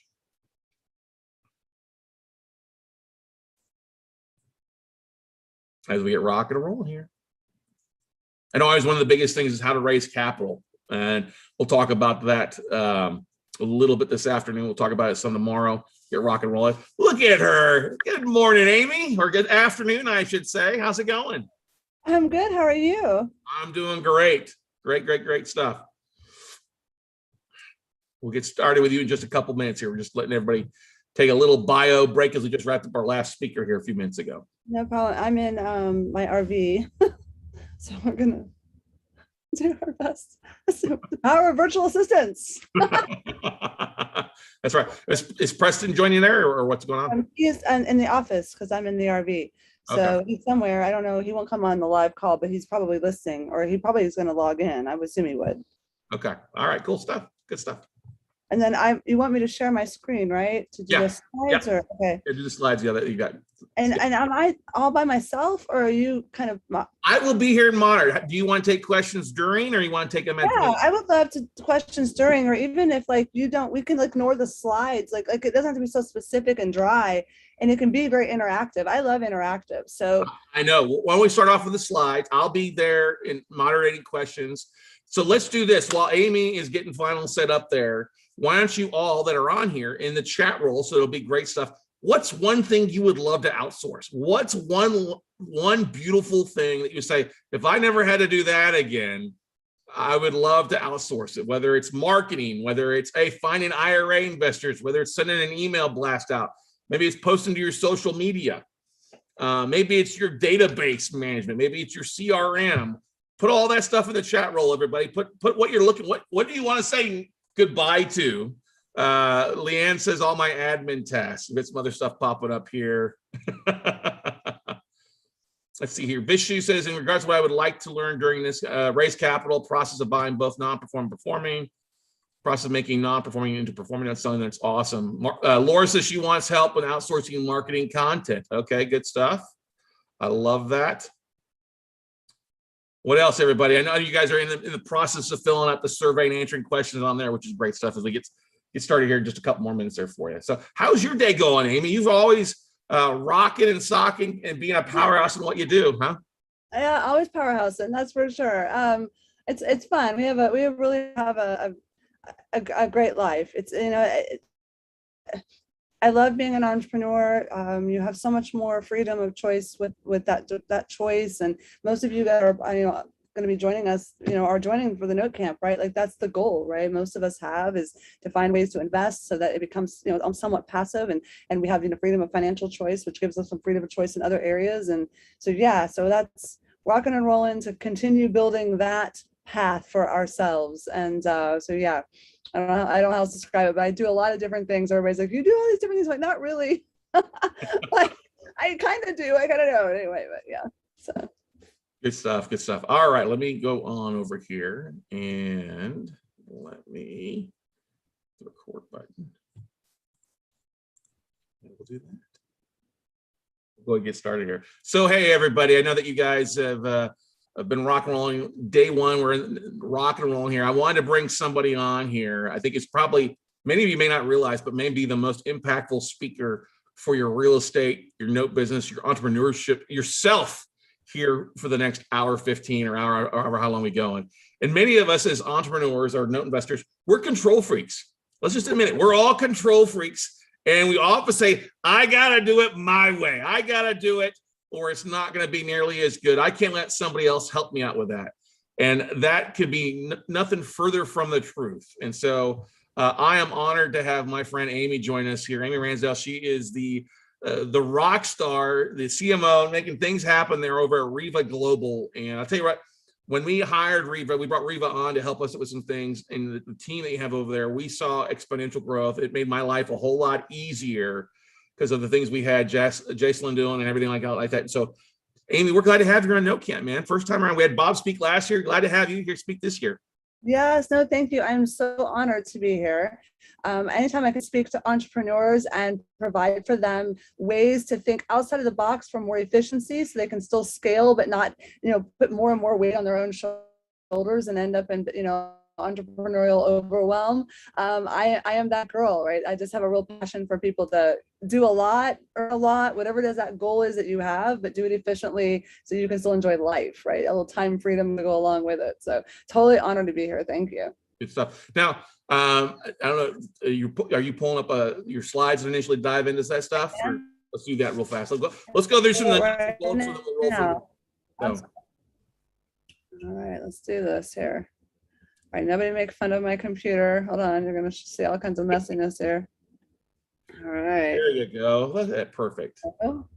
So perfect. And so I'm assuming you guys can kind of still see me at the same time. Yep, we're good. The presenter side, we never really quite know, and it kind of blocks up some of the slides, but we're going to make this work. So I'm here to actually share with you guys so many different ways that you can outsource a lot of your note buying business. I mean, if you could imagine taking all the heavy lifting off, but still have the same results, wouldn't that be great, right? I mean, really thinking about that. So I'm going to hope to, I'm not going to, I shouldn't say either one. I am and will open your minds to other ways to approach the business so that you can, in fact, take things off your plate and feel confident and assured that you'll still move the needle forward in your business, right? I think that's the ultimate goal all of us have. So, so let's dive in to see what we can kind of learn together today. I want to show you that you can automate as much as 90% of the business. And one of the reasons I come to that number is because here's the thing. So this is my first like reality check for everyone. 90% of what we all do can be done by phone or computer. I mean, think about it. I'm in my RV right now on my computer using my phone as my my hotspot, right? Like, think about it. We can go anywhere and do everything. That means that somebody else can do what you do because all they need is a phone and computer. And so that's the first thing I really want everybody to think about. Is it just about everything you do in the note buying business? If you think about it, you're a phone and a desk jockey for the majority of it. That means that you can hand the majority of that off. So we're going to talk about sourcing self-directed IRAs using VAs to skip, trace, and find people for you, actually cold calling, contacting self-directed IRA owners, how to have your VA help with marketing, cold calling, contacting the banks, helping manage nurturing campaigns, follow-ups, and all kinds of property research as well. They can literally do almost everything that you currently do, and as well as you can. And oh, by the way, I love that you said that earlier, because sometimes we just get in our own way and think that nobody can do it as well as us. But the truth is, sometimes they can do it better because it's the only thing they're doing, where we tend to be all over the place, right? So this will help quite a bit. So note investing done for you, right? Here's the thing, we can outsource 90% of it, save you hundreds of hours so you can focus on income producing tasks, or what we call IPAs, right? Income producing activities, those highest revenue generating activities in your business, so that you can automate and remove yourself from the operations. So that's our goal. The best automation is trained virtual assistants. I don't mean this lightly. And I was the poster child of many, many years getting in my own way and not outsourcing to other people. I would hold everything on my plate. The problem is, law of the lid, I can only do so much, right? And there's only so much that automation technology can do for us. So what we have to do is end up relying on other people. And the best and most cost-effective way is with highly skilled trained virtual assistants. Because here's the reality, and another little reality check thing I always love to point out every time I present to other entrepreneurs. Think about how many things you do in a day that really is a task that can be done by a virtual assistant, and understand that a virtual assistant may be somebody that you can hire for $10 on average an hour. Well, if they can do that stuff, think about it. If you're doing it, then you're holding yourself at a $10 an hour job income level. Right? And I don't know how many people look at me and say, well, I really want to earn 7 figures this year. But then they look at their daily life and the majority of what they're doing is $10 an hour work. Well, the reality is you're not going to hit 7 figures. In order to get there, you've got to give things to someone else. And so virtual assistants fill that bill, right? So here's the reason why our VAs at Riva Global are unique. And I always like to throw this in at the beginning of the presentation, because I want to just kind of combat a few myths right away that we have in our heads. Because oftentimes what we do is we think about, well, VAs are, you know, they're from another country maybe, and they're not going to speak good English, and I'm not going to be able to communicate with them well. They're not going to understand what we're doing. And we have all these thought perceptions that come into our mind. And some of us are old enough to remember movies all about outsourcing, and like that we have this perception in our mind that that's what it's going to be like. Well, I'll be honest, there are challenges that have happened in the world of hiring virtual assistants.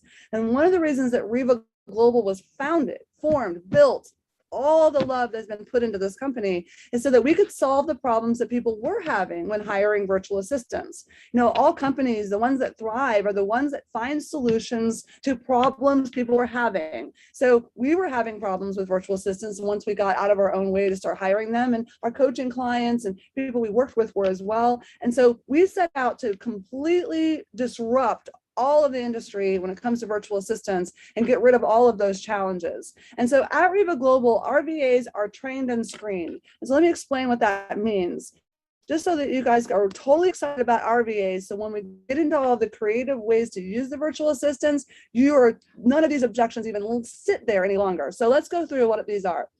Our virtual assistants go through a heavy screening process. They are actually hired on our staff. These are W-2, like that type of employee for us. We are not a wholesale or a warehouse of resumes, if you will. Instead, we go out and seek talent in the marketplace, and we hire that talent if they pass all of our screening tests. We're looking for measurements of their English proficiency, their grammar proficiency, their writing ability, whether or not they have an accent. Are they able to work in the East or United States hours, right? And primarily Eastern time zone. Although if you're Pacific time zone, same thing, it can be managed that way. Are they available to do that? Preferably they have some call center experience, and we're looking for educated virtual assistants. And very often, especially in the Philippines, education is a core value that's very important to them. So they tend to be more educated than you and I, right? Like it'll really surprise you. We also profile them. We're putting them through several different proficiency tests and personality profile tests so that we're pretty certain, I mean, beyond a shadow of a doubt, really, that they are the right personality profile for the type of tasks you're wanting to have the VA do. So all of those things together helps us make sure that we have the right match for you. So when our clients come to Riva Global saying, I need a virtual assistant, we then interview you and find out all the things that your company's about, what your core values are, and what you're trying to accomplish by using a virtual assistant. And then we go into our pool of talent and we select those, sort of like match.com, if you will, for virtual assistants. And we select those that'll best match the needs that you have. That way, you're not going to run into, an instant dissonance or conflict of service meeting what your needs are. For example, if you need a virtual assistant to do cold calling for you, well, then we want somebody who's highly English proficient, neutral accent, and has call center experience, and somebody who is like a high D, high I, and a DISC profile. They really love talking to people and they love being on the phone. We wouldn't want to place you with somebody who really is more of an introvert who likes to do spreadsheets and formulas, right? That would be a completely different personality. We're very aware of that. Just like we hire people in our offices, right? In our offices on the ground here in the US, we're looking for people that meet our needs. We handle all of that for you so that we're giving you 2 or 3 virtual assistants or more if necessary to select the right one. But we've done all the hard work of making sure that they're probably pretty close to exactly what you're looking for. And at that point, it's just a personality match. Do you like each other, right? So really different for working with us.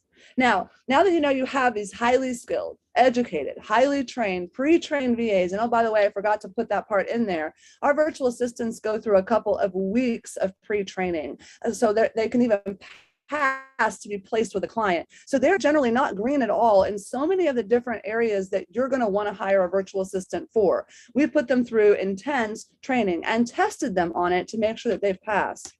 So let's dive into some of the things that you can have VAs do for you in the note business. For example, having virtual assistants help find self-directed IRA owners for you. Like literally, you can automate this task by having them do all the research and pull all of their information literally done for you. So for example, you could have that virtual assistant access the property appraiser's website for your county or your state, your county, your municipality, and find and research all of those properties that closed where the loan was obviously to somebody with an IRA, right? They can connect with those people, look them up, get all of their contact information, and put that for you in a spreadsheet. Taking it a step further, they can actually skip trace to find deeper detailed information for how to reach them. How about having them source on LinkedIn, right?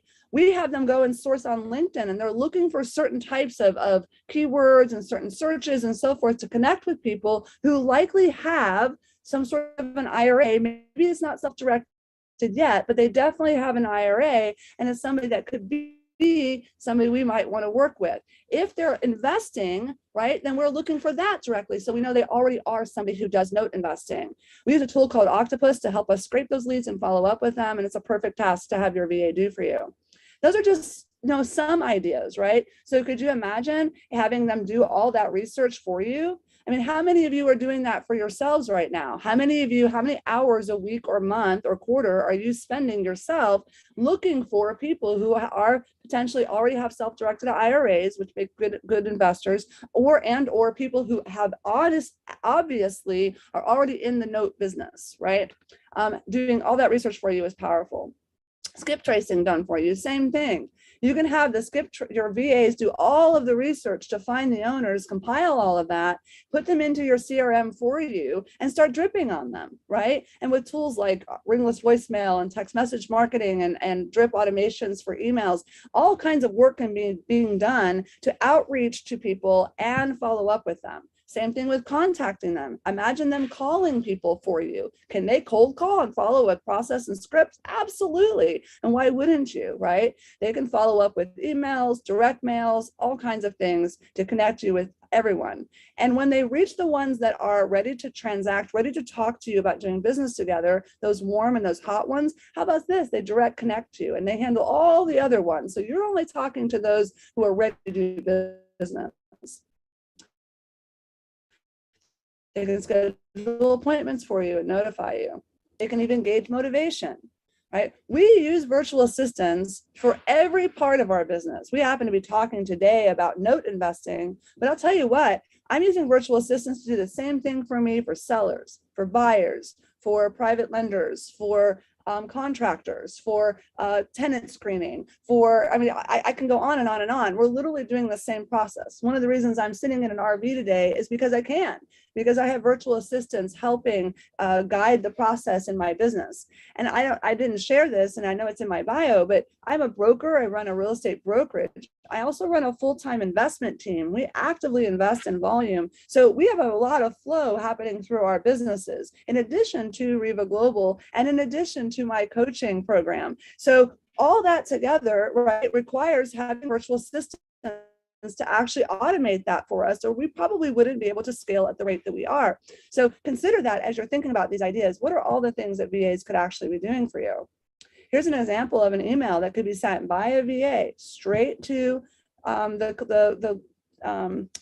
to the possible prospect, right? Provide all the reasons. They could provide background, all kinds of things, and we'll create a call to action to work with you. Again, fully automated. Having virtual assistants cold call for you is awesome. We have virtual assistants cold call for us in so many different categories. They're doing all that initial outbound, which gets rid of all of the ones where we'd actually never connect, or phone numbers don't work, or they're actually, they're no longer doing whatever it is that we're wanting to do business with them now. The VA is screening all of that out so that myself and our lead acquisition managers and our lead investment managers are only talking to the people who are ready to transact, right? So I love this. According to a study by Harvard Business, you're nearly 7 times likely to have a meaningful conversation with a key decision maker. But isn't it powerful if your VA is doing all the work to get rid of all the stuff to get you to the decision maker? Because you guys can get burned out and spend way, way too much time trying to do that yourself. Pre-built scripts ready to go. They can follow everything you want them to do. Your inbound scripts, your email scripts, your response scripts, elevator script. I know that Scott has a whole lot of resources that he works with those of you here in this program to have. All of that can be implemented using trained virtual assistants. How about one of the beautiful things, Amy, is people, if you're watching this, over a year ago, Bob and I and the VA team over there sat down and put this stuff together for you. You know what I mean? It's literally taking what I teach, the scripts, the sample emails, the sample text messages, the forms, who to call, that kind of stuff. If you've been through one of my virtual workshops before, you see me talk about that, but you want to not do it yourself, not DIY, you want to DFY, ladies and gentlemen. And this is exactly, so if you're working a full-time job, most people are like, well, I don't have any time to spend on my business because I only have 5 hours or 10 hours. You're thinking small when you could outsource this to somebody to do it during the day. And imagine duplicating yourself, tripling yourself, 10xing yourself by a whole team of VAs doing it for you. And Scott's right. So I mentioned earlier that we do all this pre-training with the virtual assistants. All of this stuff that Scott gives you, all of these resources, amazing resources that he's helping you kind of, break the learning curve and push you forward faster. He's provided those resources to us. So inside our pre-training system, virtual assistants, if you tell our intake team that you're looking to bring on virtual assistants specific for note investing and specifically with Scott Carson, then we will make sure that the virtual assistant has gone through all of the resource trainings for this program.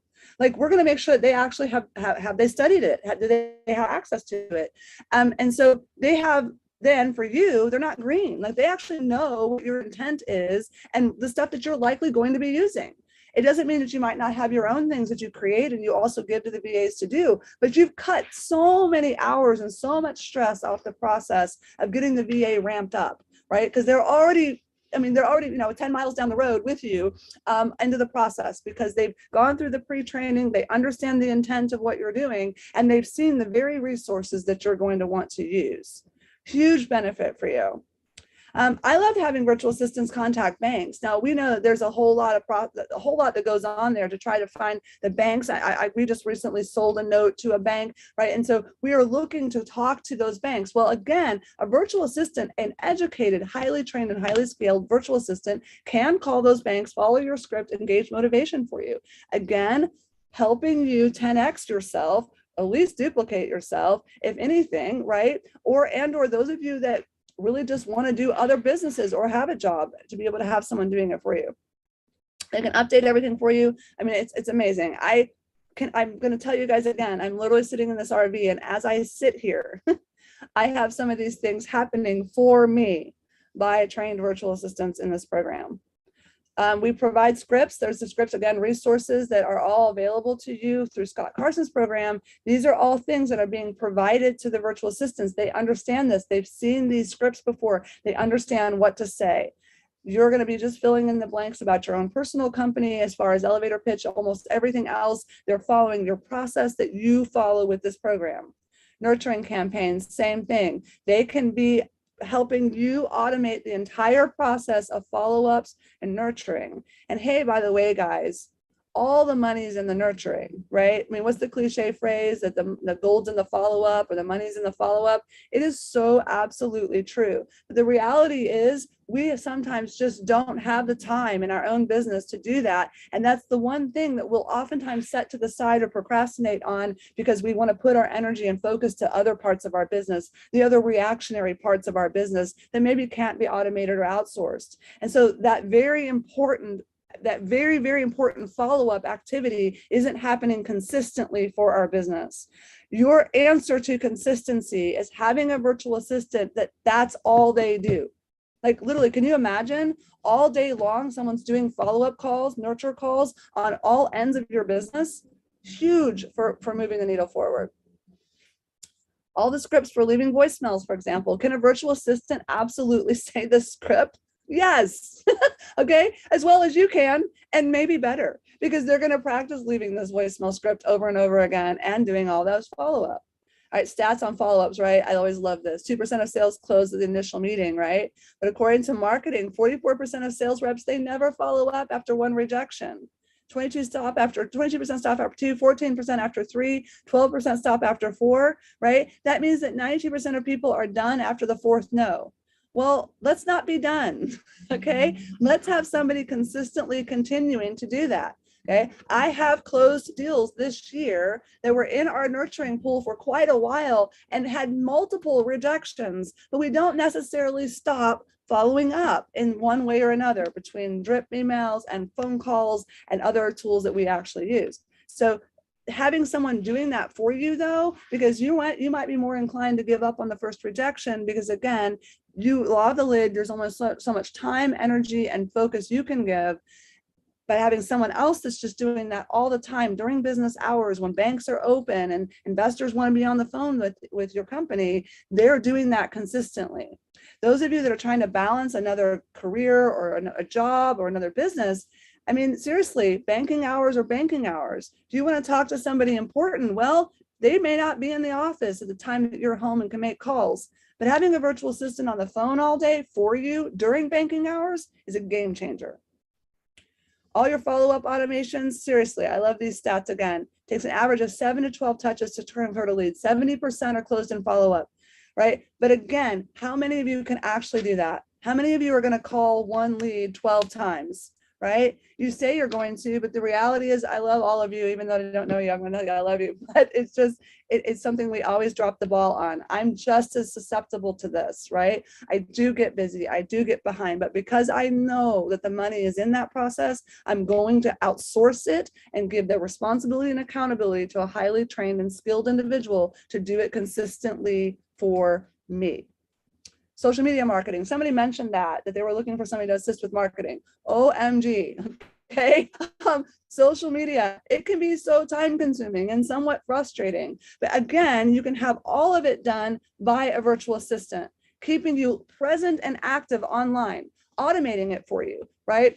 They can be doing your daily posts. They can be following up in the comments with people as if it's you, avataring for you, or as your team and company assistant, however it is that you want to structure that. They can be creating content for you, curating content for you, right? There's so many things that virtual assistants can do for you in the world of marketing. We heavily rely on virtual assistants for this because again, consistency is everything in marketing. Consistency is more important than creativity, to be quite honest. And it's difficult to manage consistency when, again, we get busy in our business, busy in other things, and handling reactionary things in our business. That sometimes falls to the wayside. Yet it's so super important. And social media is one of those platforms where people are going to go look for you first. In fact, statistically, or just facts, they're not going to go to Google you first anymore. They go look for you on social media first. That's where they look. So what are they going to find? And even if they do Google you, guess what happens with Google now? The first set of search results with Google are your social media platforms, right? They are considered relevant content to Google.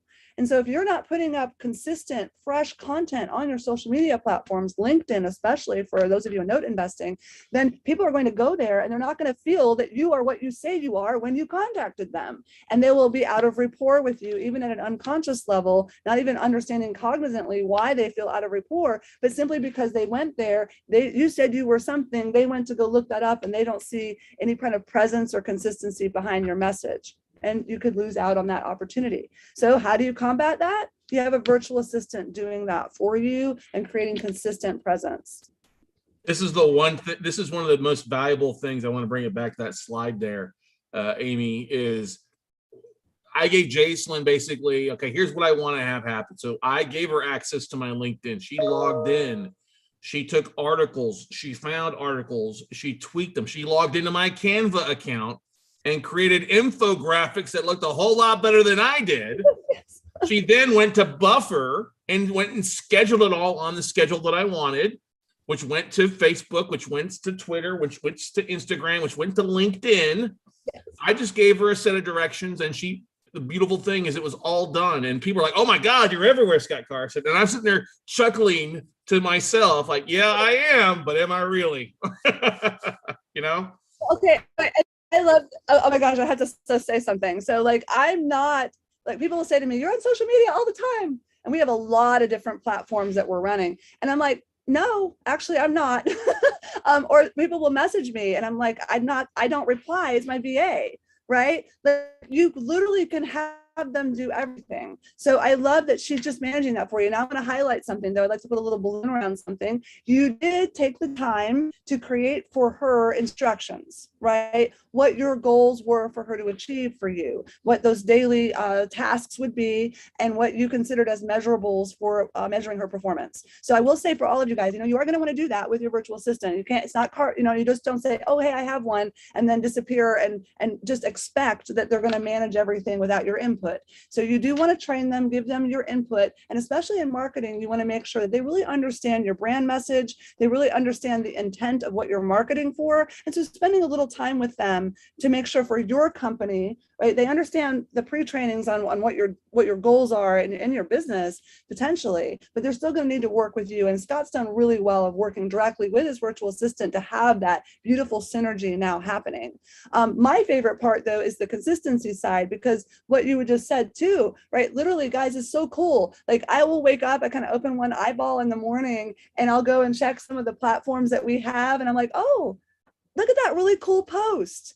And I'll even like, I've done this so many times. I'm like, that's really great content. That's an awesome image, right? And then all of a sudden I'm like, oh, that's us. And I didn't do it, right? The virtual assistant did it. But I was like, but it caught my eye as if I was the consumer for a minute. Like, and it's so cool because I'm like, oh, wow, how nice is that? That we have all this content going out for us and I'm not the one having to do it. I'm not having to get up at 4 a.m. to push a bunch of content out because then I got to go to work to my 9 o'clock appointments or whatever else is happening that day. Literally can give it to someone else and have consumers just like me out there stumbling into that the way we want them to, so they can match our intention and want to do business with us. So focus on your income producing tasks. Get things like social media marketing off your shoulders. So helpful. And the beautiful thing too is I want to bring this up is that communication. You can't go dormant at all, and that's the biggest mistake I hear from people. Oh, I hired a VA. Well, how much did you? I mean, yeah, they're trained, they know, but they want to hear that feedback. They want to see, yes, am I doing this right? And people get upset. Well, they didn't do it right. Well, you didn't train them right. You didn't give them that. You didn't tell them exactly what you liked. And it's not going to be perfect at first. There was chores along the way. Like, okay, I want you to tweak this a little bit. Oh, I like that image, but let's change the colors up a little bit. Or I'm out and about and I can send an image via text message or WhatsApp, and I get back in the next day while I'm asleep and she's gone and fixed it or tweaked it. Yeah. Or something like 6 appointments from a social media because she reached out individually, looked like it was me talking to him, but it was actually her that set those appointments. Like I love like certain tools like, you know, Viber and things like that. Like I can record myself. I don't have to like text or type it. I just literally talk to text, right? Right. And it's going to the VA. But I will tell you this, yeah, you're right. You guys don't disappear in your VA. Don't be an absent, just like we don't want to be absent flippers. Those are my renovators that are on here. You don't want to be an absent business owner. We can't be an absent anything. You do need to be involved. And remember that your virtual assistant, it's just like hiring someone in your office. And if you could imagine, if you hired someone in your office, you'd say hello to them every morning. You'd say goodnight in the afternoon. You'd want to sit down with them and ask them about their life and what they're doing and what they're working on. You'd want to be involved with them. You're definitely going to want to affirm them. You're going to also want to measure their performance and guide them and critique where that's necessary. You would do that with an in-office employee. Your virtual assistant is an in-office employee. They just don't live here.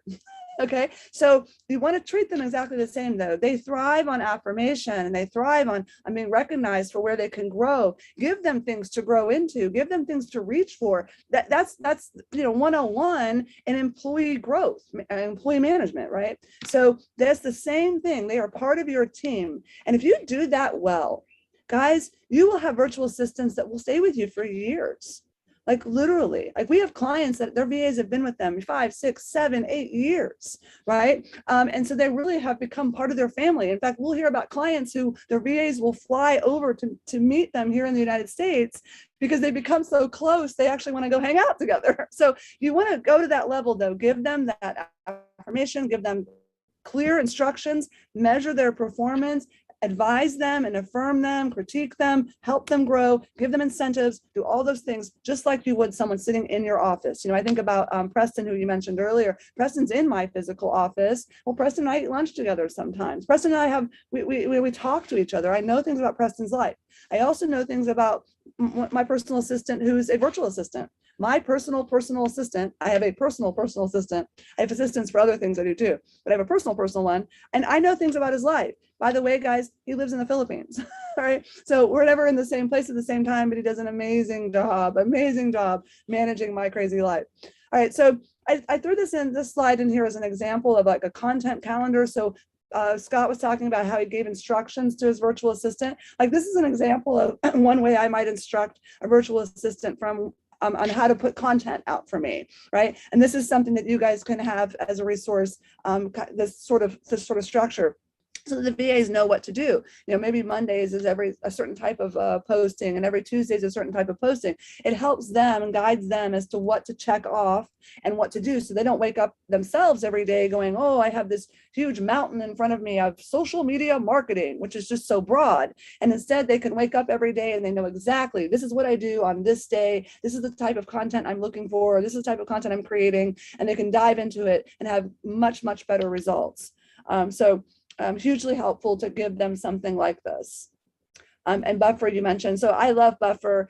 Just to bring that up again, there are other tools like Buffer. Buffer enables you to schedule posts out on all of the different social media platforms. Only a couple of the platforms, Instagram being one, where you have to actually push the post through. It'll notify you, but it's all pre-scheduled. So you could actually have a virtual assistant in 1 week of the month create the content for the entire month, or they could for a whole month create the content for an entire year. Right? And now the rest of their time can be doing other types of marketing for you, and the content's just happening consistently without them having to create it daily. It's something else to think about. I have a virtual assistant for one of the things we do, and they happen to actually work on Sundays, and on that day, they're creating the content for the week.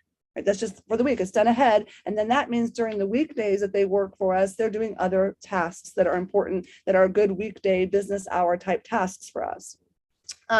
Managing your email broadcasts, same thing. They can be sending out all of those for you and pulling reports for you as to the click-through rates, all kinds of things that you want to know, and tracking where all of your marketing is working for you. Like those KPIs are important, right? How about, and by the way, how many of you don't track your KPIs when it comes to marketing? Because you get busy and you're in all the other reactionary parts of your business and you don't take the time to put that somewhere. Well, have your virtual assistant do that. Right. And if they're doing a lot of your marketing and they're also the ones that are communicating and interacting as a team with a lot of your leads, they're going to be the best people to track that. They're going to be the best people to ask, hey, how did you find out about us? Where did you see our information? And actually tracking that so that you know where you're having the most bang for your buck in your marketing, right? Have them managing all of your campaigns, all of it, and reporting for you. One of my favorite things about our virtual assistants at Riva Global, it's one of my favorite things, and maybe it's just because I'm a little type A OC, but they every day give me a start of business report and an end of business report. And the start of business report is a report on, these are the things I'm going to be focused on today. These are the things I'm doing today. These are the things I'll be measuring today, whatever it is that I have set out as instruction.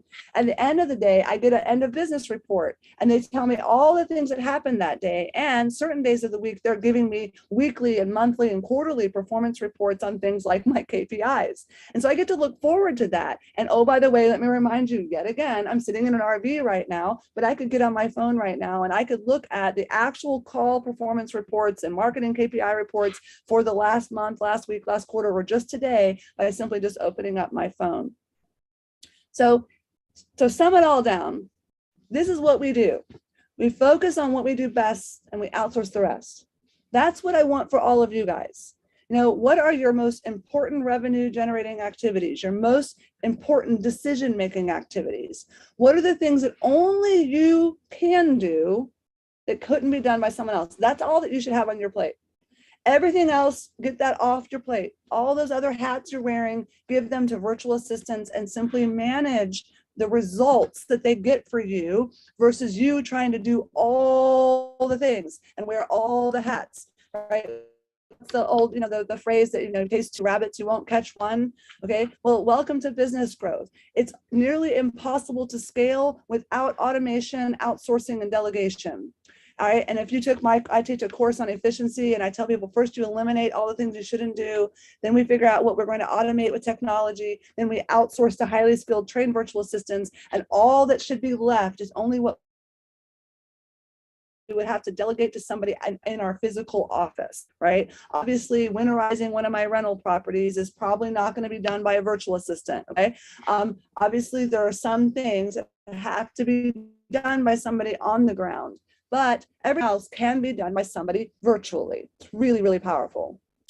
We have thrown this slide in here too, emailing special asset managers. Guys, this is huge. Again, what I'm highlighting here is that it can all be done for you, and your VA is going to report to you how many people they got in touch with, how many responses they got, what was the click-through rate, how many people actually asked for more information. Huge, right?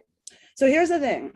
If you're even slightly now intrigued, curious, or even like you've got an itchy trigger finger to push the easy button right now and say, I want to be a yesterday.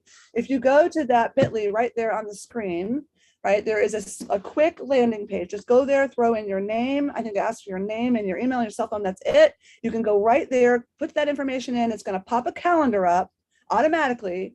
Grab a 15-minute session with our intake team. We have one of the most talented intake teams ever. And by the way, they're all virtual assistants too. They're amazing. They'll ask you some initial questions to kind of get a solid feel of where you're at in the process of needing a virtual assistant and kind of what it is that you want them to do. Now, if you're a little stumped, right, obviously we gave you lots of things here to support your note investing business and other things that they can be doing for you. But if you'd like some even additional ideas of what you could outsource, you can download that 100 tasks virtual assistants can do for you PDF on that page. Go through it with a highlighter or whatever, red pen, and just circle and highlight all the things that you're like, wow, man, that's time consuming and something I get frustrated when I do it. I didn't know a VA could do that for me. You'd be shocked and surprised, from bookkeeping to video editing to podcast syndication to graphics management there's just so many things that they can do for you. And so go through, take things off your plate so that you can do more of what you set out to do in the first place. If you've invested in yourself and invested in this program to make this a big win for you and lots of dollars in the bank account for you, then give yourself this gift for you too, of it not being all on your plate, so that you could actually get the results you set out for in the first place. Okay, don't be frustrated, get results. Results feel good, feel a whole lot better. So go to that link, schedule a 15-minute session, and our intake team will jump all up and down to help you. The next steps, I always like to set expectations, is after you talk to intake, then HR will reach out to you, and they'll also ask you a few questions about your VA, because they're the team that's going to go out into the pool of talent that we have to select the right VAs for you to interview, right? That way you're not interviewing hundreds of VAs, you're not wasting a lot of time chasing people down for interviews, and then you end up interviewing people that don't work out or they don't show up. We handle all of that for you. It is the most streamlined and efficient process ever. I'm sure Scott can speak to that. And then they'll do the work to help you select the right VA. And then our client service managers and operations team are jumping in with you, and you'll get to meet them too. And they're helping you launch off with that VA and helping you with engagement with them and engagement throughout their entire tenure.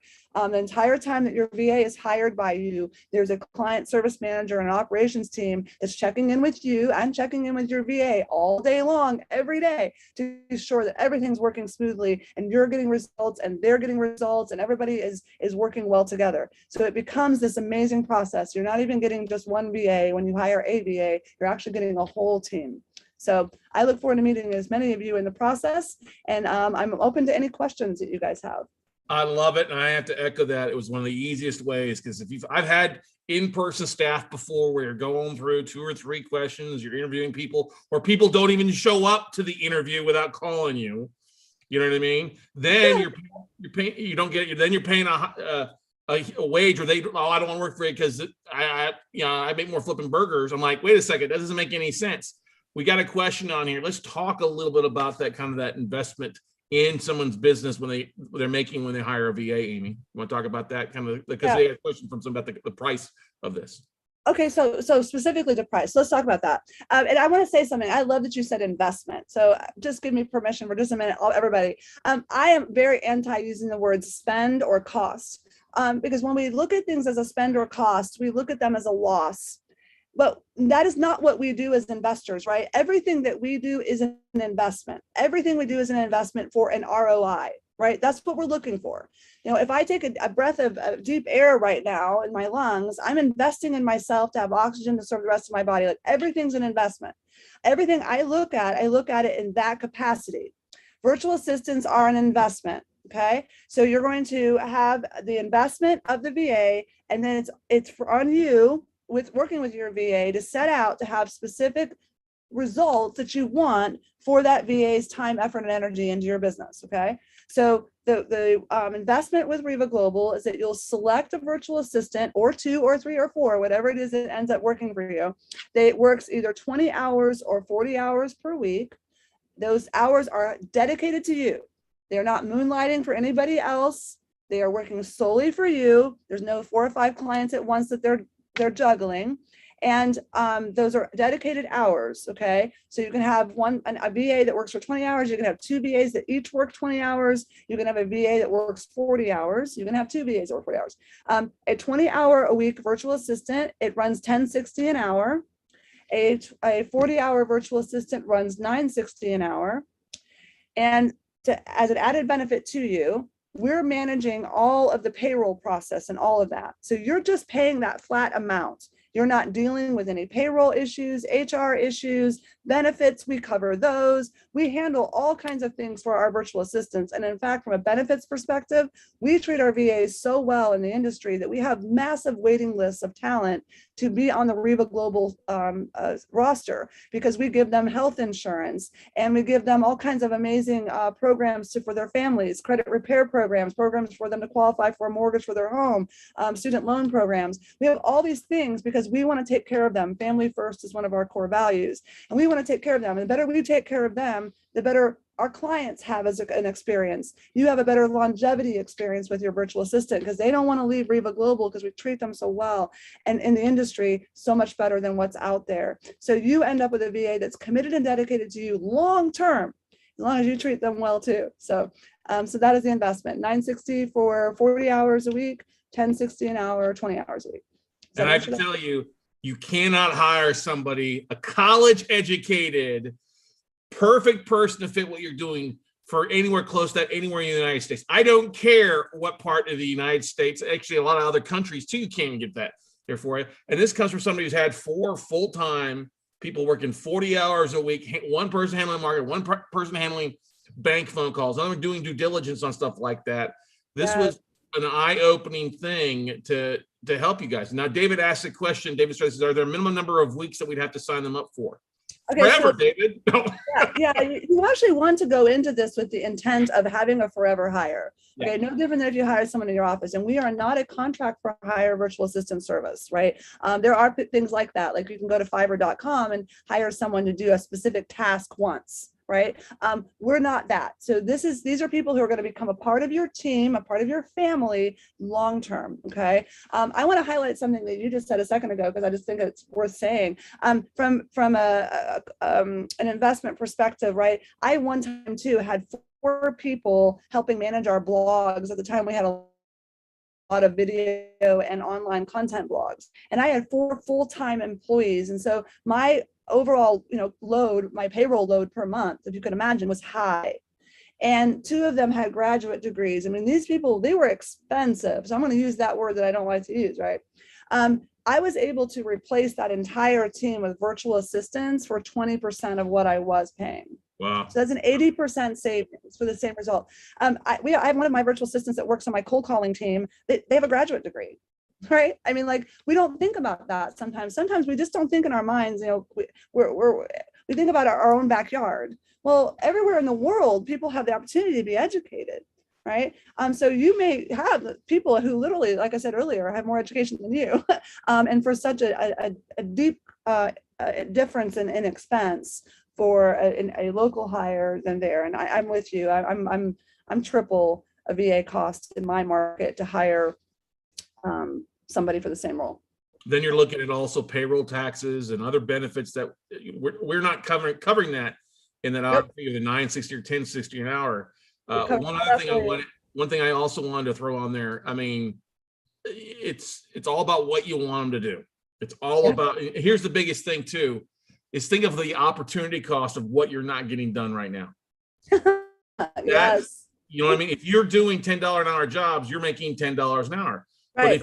But if you want to make $100,000 in a year, you need to be doing basically take $100,000 divided by 50. It's $2,000 a week. That's 40 hours. That's $50 an hour. You need to be doing $50 an hour jobs or greater. Anything below that, you're not going to hit your goals. Right. But people go ahead. Do it all the time, though. I see people do it all the time, right? Like, and it's just it's crazy because there's this very common sense dissonance to, I want to make this much money, but I'm doing this over here that's never going to get me that much money, right? Like, acknowledge that for yourselves, guys. Best gift you can give yourself sometimes as entrepreneurs is to ask the hard questions and be willing to listen to the hard answers. And the hard answer may be you're holding yourself back. The hard answer may be that you're just wasting your own time and you're not going to move the needle forward if you don't allow yourself to have your focus be on the highest revenue generating activities and all the other stuff done by someone else. Like, ask yourselves the tough questions and then surrender to the outcome. Got a couple comments on here. John Philippi says, besides my real estate business, I also am in need of a VA for my landscaping business. Outdoor LLC. I need a VA to call homeowners to see if they need artificial turf, pavers, BBQs, etc. This is something they can easily do, right, Amy? Absolutely. You know what? I actually love that you asked this question. Okay, everybody that's listening to this today. I mean, we came into this talking specifically about how VAs can help with your note investing business, but the reality is, okay, that you may be doing other things that you're holding on to that you got to do, whatever, that are not allowing you to work on your note investing business. So why don't you, yes, automate and outsource those things, right? I remember once we had a chiropractor, and the chiropractor was struggling to get his real estate business off the ground. And it's frankly because he was so in the weeds in his chiropractic business, he had no time for his real estate business. So once I suggested, well, hey, here's all the things that they can do for your chiropractic business. So like with your landscaping business, they could make appointment confirmation calls. They could do bookkeeping for you. They can do those survey or research calls, all kinds of things. Absolutely. And then that frees you up so much to be able to focus on your investment business, and or also will put more revenue in your engine to be able to hire more support even for the investing business. So yes, absolutely. Yes. Sean asked a question: how soon can an assistant start after a strategy session? And I'll answer that question. It's pretty much within a week if you need it to, because basically you're going to set the strategy session. You're going to talk with somebody over at Riva. You're going to talk to things. They're going to give you some resumes to look at, and then they're going to schedule a couple of phone calls with the 2 or 3 or 4 people, the resumes they pulled, so you can see if it's a fit. If it's not a fit, they'll get somebody else for you. Yes. And go from there. And they will, and it is really that fast. The only time it's not that fast is if it's something highly specialized. Yeah. But most of the time it's very, very swift. Our HR team, they're rock stars. But as I described earlier, the virtual assistants, they're out there searching for talent all the time without even a client to place them with, right? So they're already doing all this work to screen them, put them through proficiency tests, put them through the pre-training and so forth. So they have a very clear idea of what each virtual assistant is like. So there's no lag time, right? They can immediately go look in the pool and know exactly who's going to be a good match. So yeah, generally same week.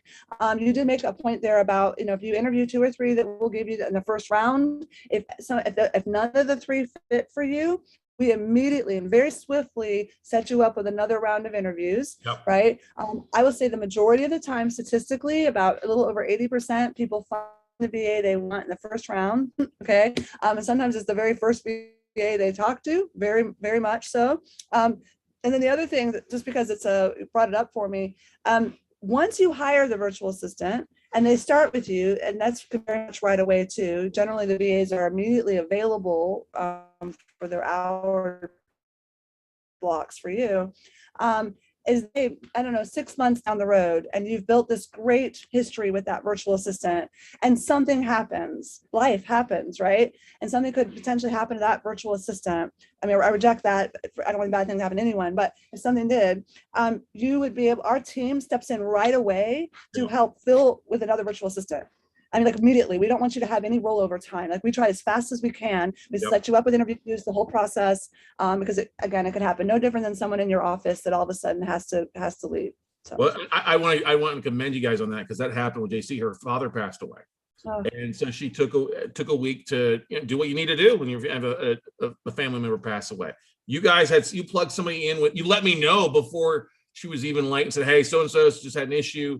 We're going to have somebody filling in and plugging that spot for you for the next 5 or 6 days. And I was like, that's awesome. Great. They rocked and roll. It was without a hiccup. It wasn't like, oh no, I got to go back and do that stuff now. No, they stepped in. It was like no waves. It was like dropping a pebble in the water and nothing happened. It was just smooth silk. It's awesome. And I want to just, because I got to give them a shout out, but it's our client service managers, HR and operations, those teams, they are rock stars. They really are. They're just amazing. They blow my mind all the time. So super talented, so super committed to the core values of our company. So that's why it's so swiftly taken care of, where you don't feel any ripple effects at all. And they really do that. You guys, if you hire virtual assistants with us, you'll get to know your client service manager, your CSM, as well as your VA. You'll really get to know them well, because they check in with you quite a bit. They just want to make sure everything's good, right? And they've worked with hundreds and hundreds of clients over the years. So they also may have ideas for you for efficiency and things like that. Be open to their feedback, right? Your virtual assistant may, by the way, sometimes your VAs they'll blow your mind. They'll be like, hey, I love that we're doing it this way. I have an idea that we can do it and get more done for you. And you're like, oh my gosh, thank you. It's awesome. So it's not even, I sometimes have a better, and I hate to say this, and my people here might be listening, but I sometimes have a better experience overall with virtual assistants that I've hired than people in my own office. So Preston, no, I'm just joking. But it is. We love Preston. I'd like to clone Preston. I have 100 of him. Nobody's still my Preston. But yeah.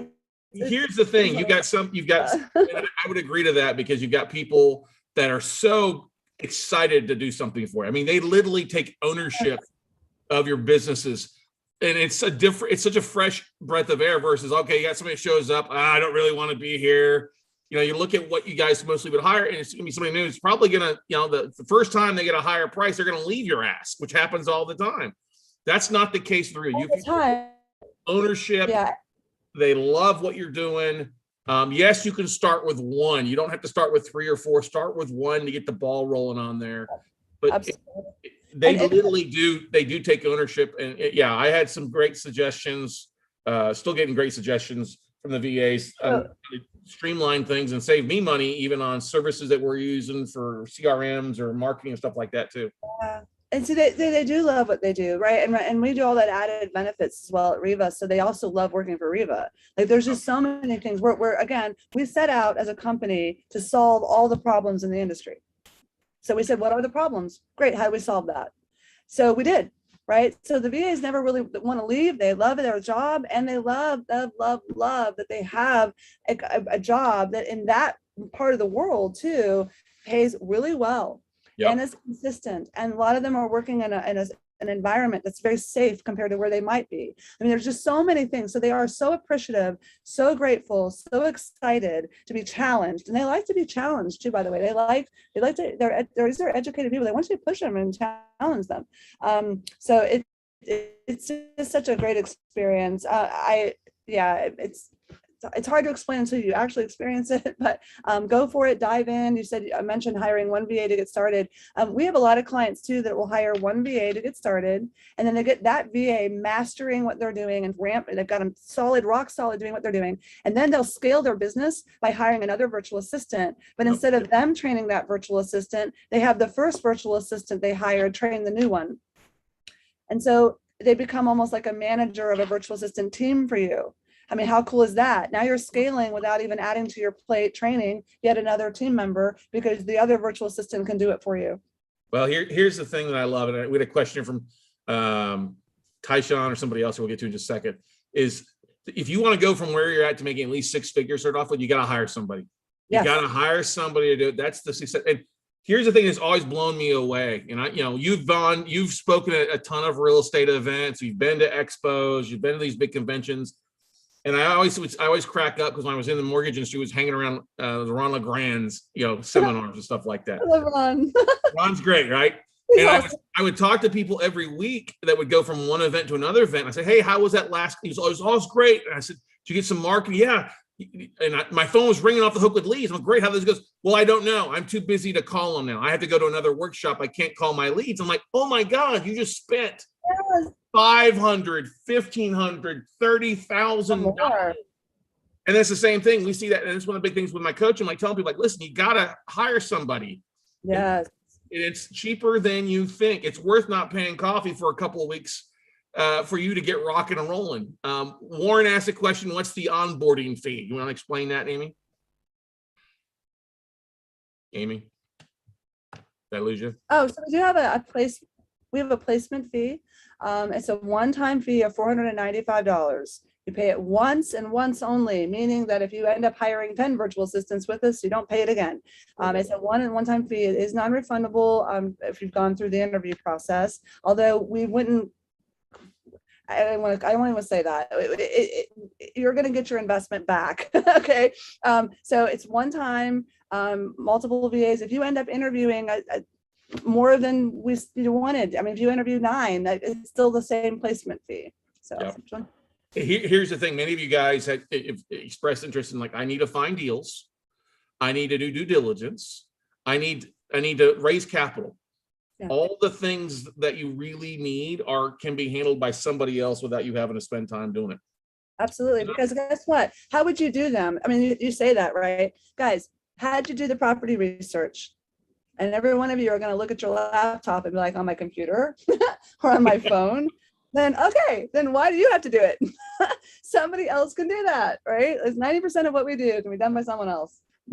Yeah, exactly. And that's the thing. It doesn't mean you don't make tweaks. It don't mean you adjust things, but that's, you look at if you look at what you want to get to, and you have to start with the end in mind. I would tell you this: if you want to grow and do something big, raise capital. Look, we are on the cusp of so many things taking place in the market right now. I mean, deal flow, non-performing notes, the banks at the end of July here, the end is near for this forbearance or to kick the can down the road that the government has done. Yeah. You know, you have to take advantage of the opportunities, and now is a perfect time to get trained, to hire a VA who literally has looked at the videos. We've given them the videos, we've walked them through this stuff, and gave Reva permission to use it to help train your guys' VAs for you for the specific strategies. Amy, you and your whole team come from years of being investors yourselves and short sale negotiations and phone calls. This is not just overnight. You guys have decades of experience with your team. We do. And that's actually another thing that makes us so unique in the industry, is that the company was created by people who do the business just like all of you. Right? We're actually in the business. So when we say we were solving problems, well, it's because we were experiencing those problems in our own businesses. And we have similar goals and we have similar struggles when it comes to scale and comes to tracking KPIs and all those things. Like, we're doing them in our own business. So we have a very different look at things, and we understand what we would like virtual assistants to know to be good hires for us in our real estate entrepreneurial ventures, and I want to cover this, entrepreneurial ventures, right? The most common things needed. So this is not just some company, again, like a warehouse of resumes, or just some guy who had an idea to sell a widget. Okay, that's not what we set out to build with Reva Global. And we've accomplished that. We've accomplished where you're going to bring people in that are pre-trained, highly skilled, love their job, love this company, and will end up falling in love with you and you them to have amazing results. So give it a whirl, give it a try. If you know that you are ready for that investment and you know you have some goals you want to crush, you're ready to do it.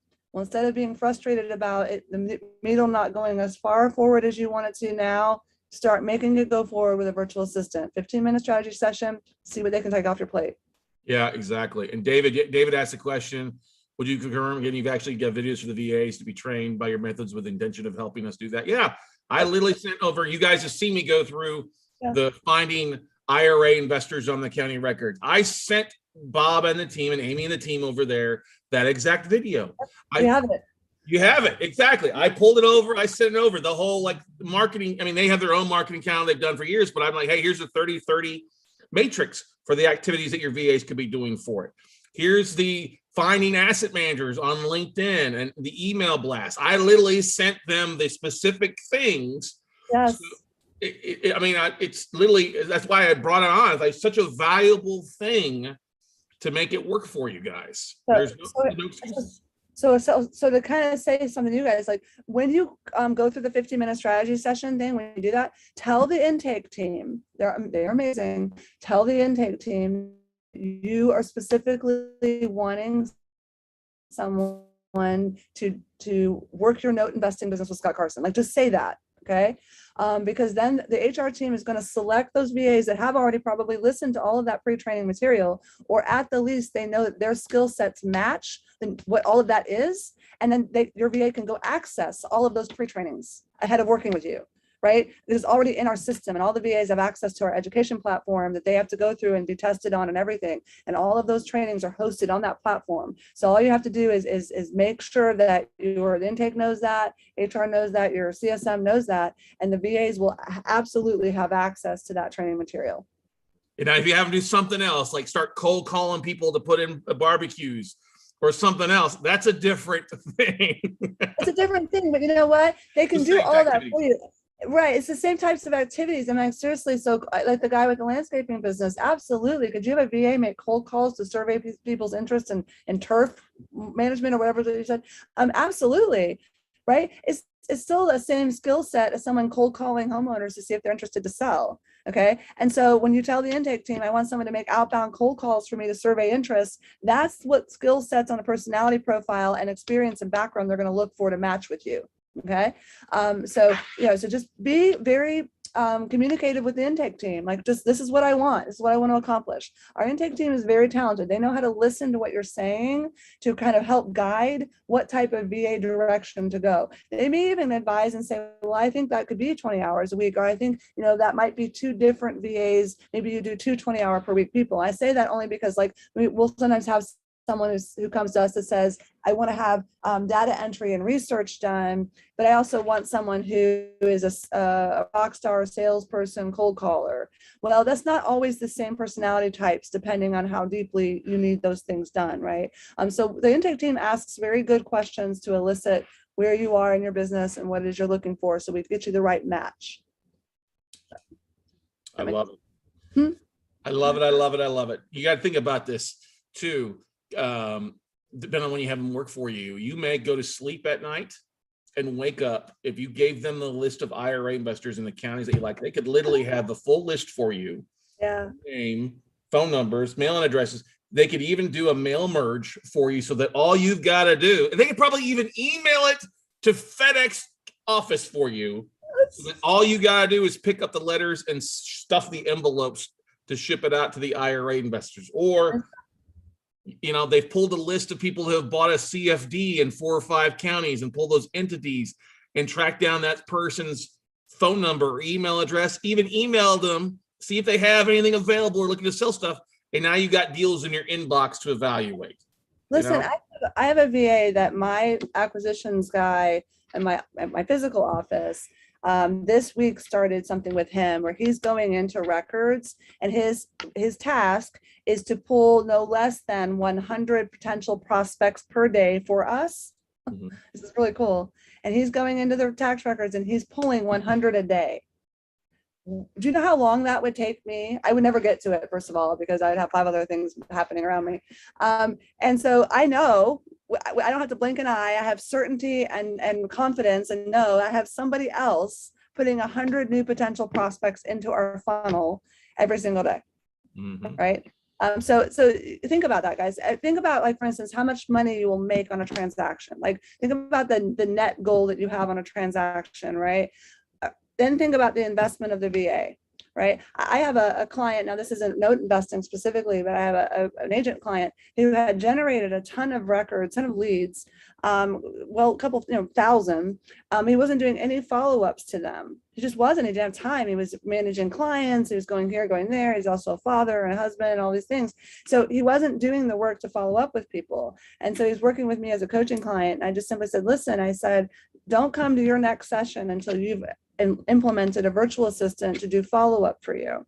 And he resisted and he resisted, but then he finally pulled the trigger and he did it, right? And he comes to me smiling from ear to ear 30 days later, because he's like, oh my goodness, that virtual assistant reached out to people. One of the people they reached out to that I would have never had the time to get a hold of, because they had to keep calling him to get a hold of him. And then they had to text with him. And it was like this whole coordinating thing to get this person on the phone.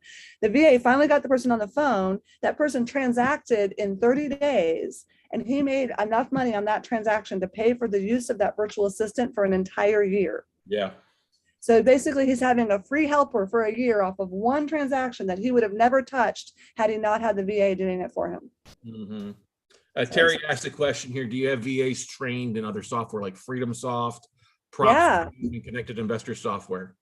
So the most commonly used platforms, we do have some pre-training information on those, right? RealFlow, FreedomSoft, PropStream, Podio. Like, we have some just pre-training type stuff so that the VAs have a fairly good idea. But here's the thing. Those platforms are commonly used by real estate investors, right? So on the experience list of the virtual assistants is oftentimes where they've worked for a previous client in one, maybe at another company before they came to Riva, or even with a client at Riva for a long time, and now they're back in the availability pool. And we'll know what type of software they were using for those clients. So they may have actively been using FreedomSoft for a previous client. So if you'll tell the intake team that, and the HR team, when they interview you, right? Let them know that. So that will be something to check off as a highlight item, right? That they already have previous experience using that particular platform, right? So absolutely. Yeah, that's one of the great questions is what are you using? So like Infusionsoft or Keep or MailChimp. Yeah. All those common things on there. All those common things. But here's something else. I just have to say this too. Guys, if you are using something that a VA is not It's not very common. For example, I actually use something that's not common called Streak. We use Infusionsoft, well, Keep now as well. I use KB Core in my brokerage business. Like, we have different platforms. But for instance, Streak was not something that's very commonly used. But the thing is, guys, these are really awesome employees that you're getting. And you know what? If you give them the instruction to go learn the platform, they will. They'll get on YouTube and lynda.com and all those places to find all of the video instruction that's out there for everything nowadays, to learn it. If that's what you set them out as their accountability to do for you, okay, then they will master it for you. They're not going to sit back and do it lightly. Okay, they're going to go master it. And so honestly, I have a virtual assistant on my team that really knows how to use it better than me at this point. Well, like, I don't know what to do. Well, that's the thing too. One of the things we like to do is I'll jump on Zoom. If I'm doing something new or something I'm not familiar with, or I'll actually record it as I'm going through to train my VA. If it's on something that they're not familiar with, something that we've added. You know, you got to spend some time on it. Like Frank, you guys a question about Twilio and HubSpot out there. If your VAs are, so that would be a question you want to ask in your 15-minute strategy session out there. Yeah, just ask them. HubSpot's pretty common, or becoming more common. I'm saying with Julio. So yeah, just ask, right? And then again, too, make that an assignment for the VA. If the VA, for instance, has skill sets that show that they're really good at using platforms like that, then don't hesitate to hire that VA. Just assign them to become good at that platform, right? I mean, it's just that simple. So just work with your VA. You mentioned recording. It's now a habit for me. Every time I do anything, I record myself doing it. And then we just archive those. Like, it's become habit now, because I know that once I've recorded it, the VA never has to come back to me and ask me how to do it. Instead, they just go reference the video that already exists. I'll give a little tip to everybody, a little golden nugget from Amy. Make your training videos like that, anywhere from 3 to 10 minutes. Try not to go past 10 minutes, and make them very topical, specific for something, because here's what's cool. You might change a part of a process. And if you record the whole process and it takes an hour, and then you change one part of the process, you'll have to re-record that whole hour. So instead, record the process in steps. And then if step 3 changes, then all you got to do is re-record step 3 in the training, whatever you want to use. And I store all of mine.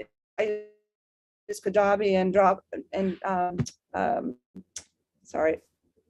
Gmail, whatever, Drive, sorry, thank you, Google Drive, brain fart there, but I use Google Drive, and Kajabi is where I store my stuff for my VA to access as training modules or how-to information and things like that. I even did, for those my social media marketing people, right? I did a video that's me in my language talking about my brand.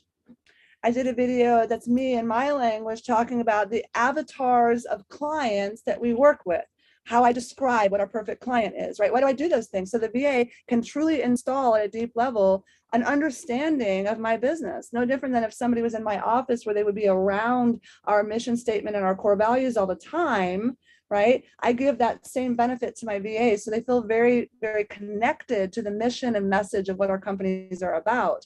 So I also give you guys that little tip. Just do that. You'll appreciate it later. Yeah, John, I don't know what Builder's Trend is, if that's trending or is a software. That'd be a question you'd ask your onboarding. It's not going to be a question that Amy's going to go research right now or anything like that. Yeah, and it's software. I'm familiar with Builder's Trend. So yeah, same thing. Let your intake people know, and it's possible that the VAs would have experience. But Builder's Trend is also something that if you use it all the time, do that process of recording yourself of exactly what you're doing, and the VAs will pick it up real quick. Exactly. Train them, and then they'll be off rocking and rolling there for you. And cloning yourself. Now, Amy, let's take it. We've covered a lot of stuff here with everybody, and everybody, you guys and gals on here. This could be one of the most powerful. I know David said, like, oh, this presentation is worth the whole thing. If you haven't checked out and made an appointment or looked at that 100 task a virtual assistant can do for you, that's the tip of the virtual iceberg, really. Yes, it is a tip. We could put 2,000, 3,000, 5,000 things on there. So, yeah. But this will get your creative ideas thinking. Yeah. It's not, and David, a mind-opening idea. No, it's a strategy for you. This is meant to be a tool for you. Many of you aren't even close to where you want to accomplish your goals. And that's part of it, because it's you clogging up and you being the bottleneck in your success. And that we all are like that at the beginning. I said it before. Same here. I had to get over being a control freak years ago to get things done. I just did a video on my Facebook page about being a control freak a couple weeks ago. Like, I literally started out, I'm like, I have to admit something. I'm like, the first process of healing is to admit you have a problem. I am a control freak, right? So yeah, absolutely. Sounds like we need to have like a control freak anonymous Facebook live or something. Or maybe you guys can talk about that in the coffee hour tomorrow morning, huh? There we go. That would be great. Love it. Pat would love that. Pat will run with that like crazy. What Scott's mentioning, I'd love to invite everybody here if you can. We have every Friday we do live on streaming on Facebook and YouTube. It also gets archived and syndicated other places. But we do something called Friday Coffee Break Unfiltered. It is an hour conversation of 3 different entrepreneurs with 3 different attitudes and ideas at things. And we kind of, hash it out on entrepreneurial challenges and issues. People send their questions in. So if you go to askfcb.com, you can actually submit a question prior to the Friday live, and it might get answered live by us. I don't make any promises, and we don't mean to offend anyone by how we might answer it. Just take the answer as it is. But it's fun. So. Always enjoyable Friday morning, Friday coffee break there for you guys out there. Yeah. Any other questions, guys and gals? We're coming about 5 minutes left with the Amy here for you. You want to ask her anything about the VAs, about things that she's doing, anything else out there? If you've got a thing that you're struggling to get done yourself, throw it in the chat while we talk about that. Frank, just go to Friday Coffee Break. It's just the Facebook live stream or on YouTube for Friday Coffee Break, right, Amy? If you just go Facebook Friday Coffee Break Unfiltered, it's probably the fastest place to find us. We do have a community group you can join. Just join it, and you'll get notifications. And Pat Precourt and Bob LaChance, who are on that Friday Coffee Break with me, 2 of the men in the world I admire the most, and 2 great friends and mentors for almost 20 years. Absolutely love them both. So you also want to follow them. Follow Bob and Pat if you don't. And give you a little bit of an idea. Let's throw this out here. I know Pat doesn't talk about it much, but if you guys are familiar with the little show called Flip This House, and the guys, what's the guy's name? What was that? Stan, Paul, and JD? Yes, Stan Merrill's group. Patrick originally handled all the coaching for fans, coaches years ago. It handled all the short sales on that stuff there. And so Pat's a mentor and a good friend of me as well. I mean, I love talking with him. I never want to take a forearm from him because he's like made out of pipe. He's just so tight. You know what I mean? Well, so he used to own a gym called The Cage. So he's a little cage fighting. He's a rugby player. He is tough and rumble. And Pat is tough and opinionated as well. But we always love Pat and sometimes his cantankerous self. But actually, he really is one of the most positive people you'll ever meet. From a mindset perspective, he will blow your mind in helping you think way past your own limitations to achieve results you didn't even know you were capable of. That is his skill and his talent. Bob LaChance is the CEO of Riva Global. Bob is an operations genius. He has one of those brains that he just thinks in structured operational org charts. Like, that's literally how he thinks. I'm more of a creative. I'm the wanderer and the creative and the visionary kind of person. That's why I'm in sales and marketing and brand building and all that, because that's my passion. He is more of the operations guy, and because of that, he has excelled at everything he's ever done.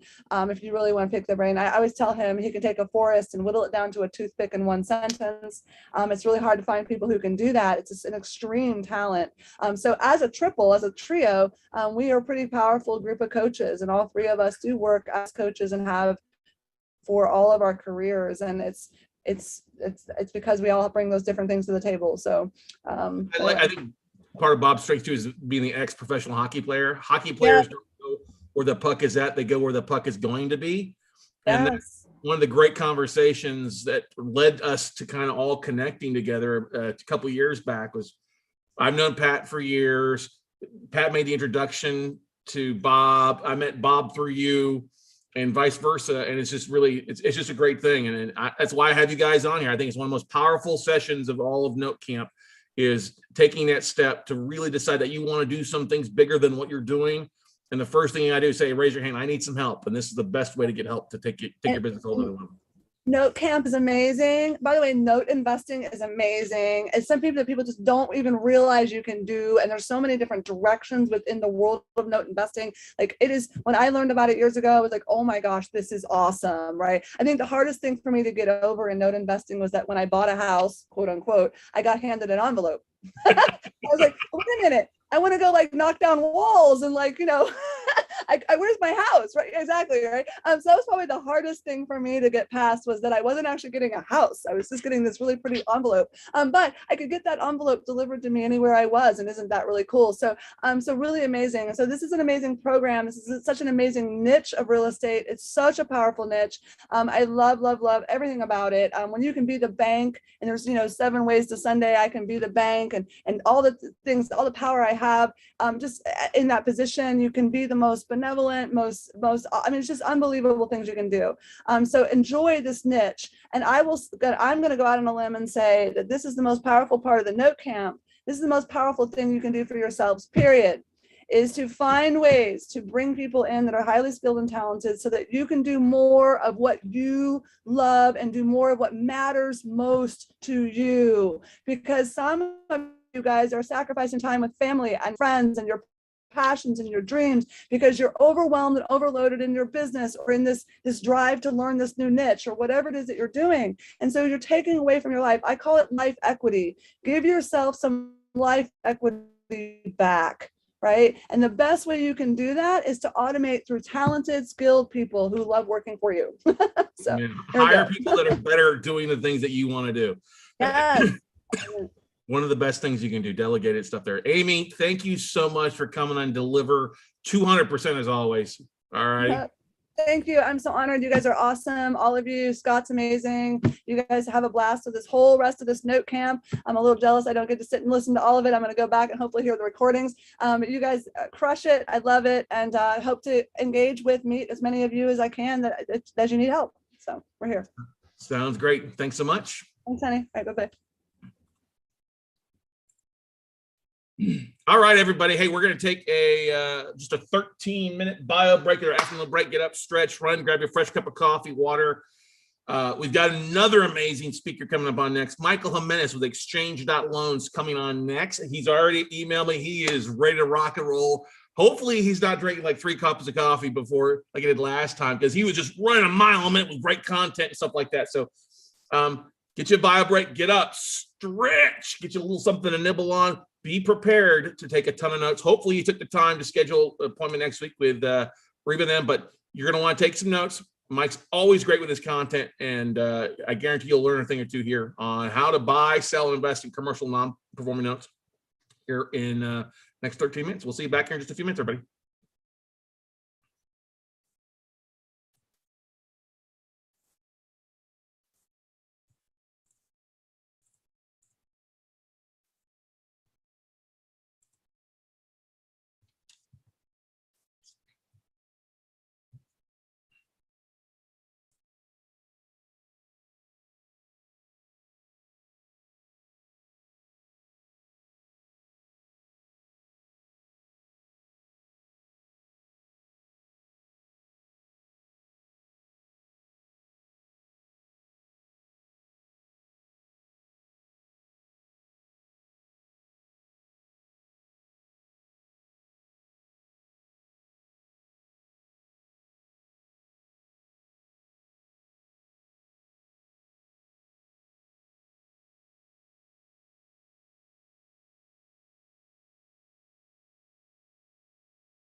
Hey, we'll be back here in just a couple of minutes. I'm waiting for Mike should be logging on here in just a couple seconds. You can take the second to fill out the survey, notecampsurvey.com for us as well. Appreciate it.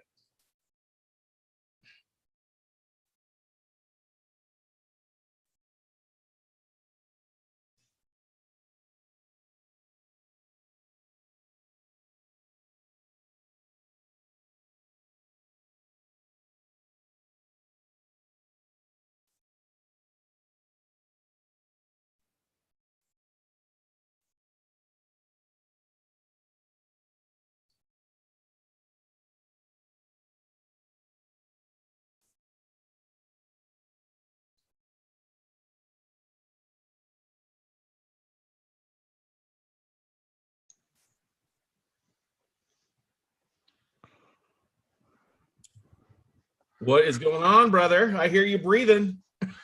Hey, how are you? Good, man. How about yourself? Doing good, doing good. Just logging on, getting acclimated here. Well, Hey, I like the Aloha shirt. gotta have a little fun, you know. Why not, right? Yeah, right. COVID, man. I love the new hairstyle you've gotten too since the last talk. Yeah, I've been can everyone no one can see me, right? Are we offline or are we online right now? No, we're on. We just haven't. We're still on. We just didn't want to hit the record button for a little bit, but you're Okay. yeah, you're not sharing your camera yet, so you can bring your Okay. camera. Yeah. There we go. I was messing with these backgrounds because I'm like I'm visiting family. I got all the kids and the dogs out. How do I do this? How do you do with share Sorry. screen or what? No. I have the space background. I was showing my kid So this. if you just go down to your video, it'll say virtual background. There it is. There you go. And then you can pick what you want or go. I mean, this is pretty cool. There you go. There you go. Are you channeling the Bezos in you? Yes. Yeah. And as a tribute to the corporate space exploration. How's it going, man? Are you in Miami, Fort Lauderdale right now? Or where are you at now? Yeah. Well, actually, I'm visiting family in Northwest Indiana, Chicagoland area, Lake County. I've been doing a lot of traveling recently. Kind of got cabin fever during the lockdown, so it's just been hitting the road. How about yourself? We've been going to Florida a little bit.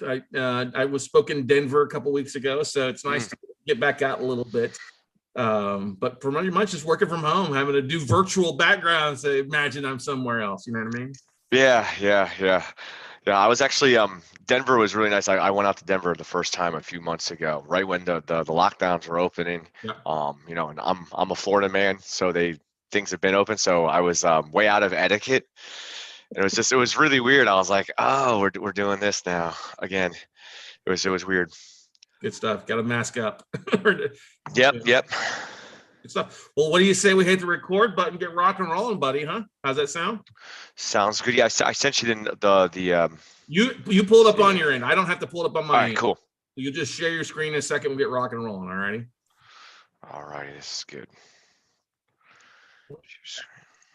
All right, everybody. Hey, we are back for our next amazing rock star here on Note C.A.M.P 2021. This guy spoke last year and was one of the highest rated speakers because people loved what he brought to the table and shared as far as content. Now, we all know that it's been a crazy, chaotic time in COVID on the residential side, but also on the commercial side. And I've been saying for a while, I think we're going to see more commercial debt sooner than we see a lot of the residential stuff out there. And so honored to have the founder, co-founder, and the head honcho, I guess you could say over there, the head bottle washer, a guy who's been trading in debt for over a decade now, for the most part. We're pretty damn close to it.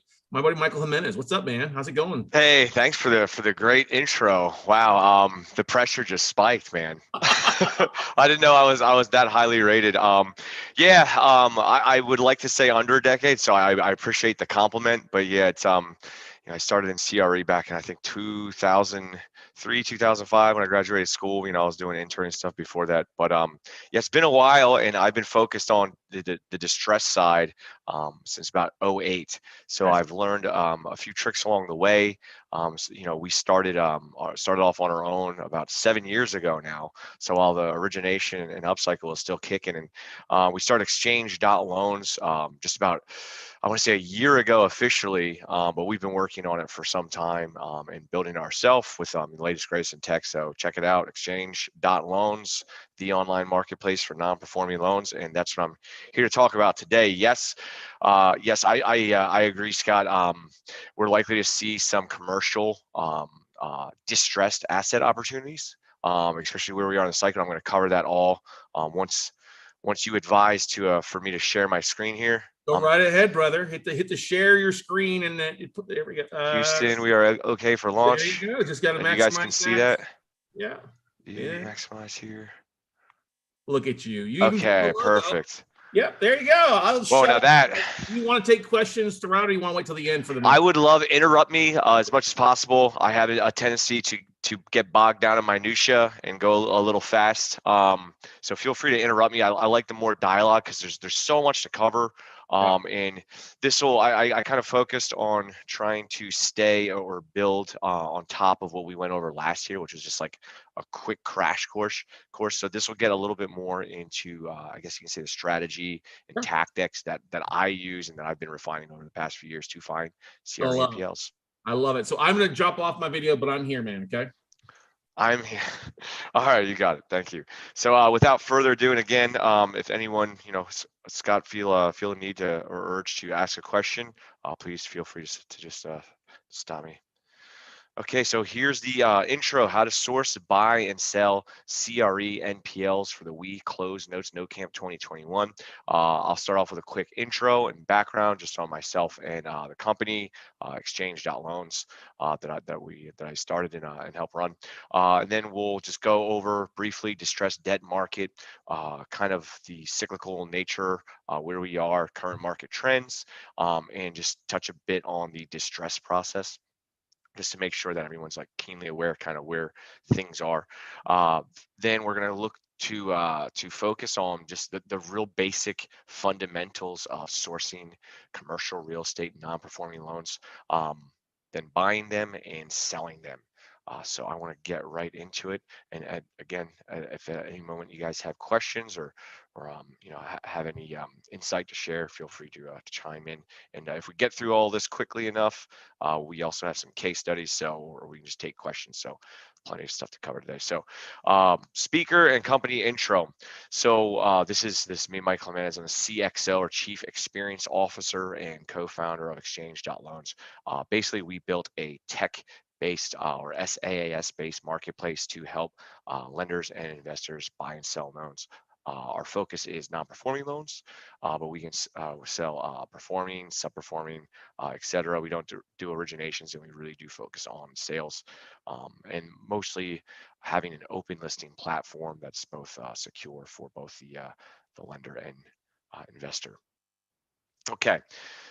So distressed debt cycle. I think we're a bit further along in the cycle than we were a year ago. We're still relatively in the, I would say, like same sort of early innings of any sort of down cycle or recession. More importantly, I think the key things to remember here is, one, this is a cyclical market, both on the consumer and commercial real estate and finance side. 4 main stages: recovery, expansion, hypersupply, recession. I would focus on hypersupply. I think that's where, if we're somewhere between stage 3 and 4, I think we're still in the hypersupply, and you might be able to, and that leads me to step number 2 here, hypersupply. It's not so much with the product or inventory of the real asset, right, of the homes, which we know they're saying there's a shortage for demand. We're really in a hypersupply, I would say, of excess liquidity. Rates are, at or near historic lows. There's been a lot of pent-up demand for homes, and as well as multifamily. And like Scott alluded to, we are beginning to see sort of, I guess you can say, cracks in that cycle of just go baby go, right, to infinity and beyond, or to the moon, as they say with Doge. We're seeing it in a lot of asset categories, but primarily it's all there because of the excess liquidity. Leverage for commercial mortgages was pretty high prior to the pandemic. It's probably, I would say, higher now, by all means, especially as it relates to, I guess you say, federal intervention in the marketplace, right, with the moratorium, et cetera, et cetera. So everything's just pushing for a hyper supply of credit and pricing to continue to increase for commercial real estate, which leads us to the opportunities.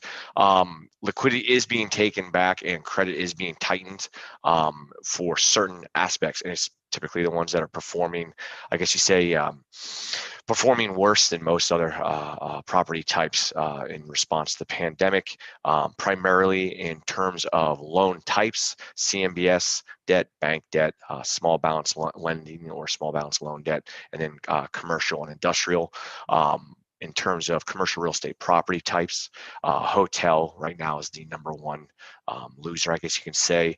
Retail, retail apocalypse started with online retailers a while ago now.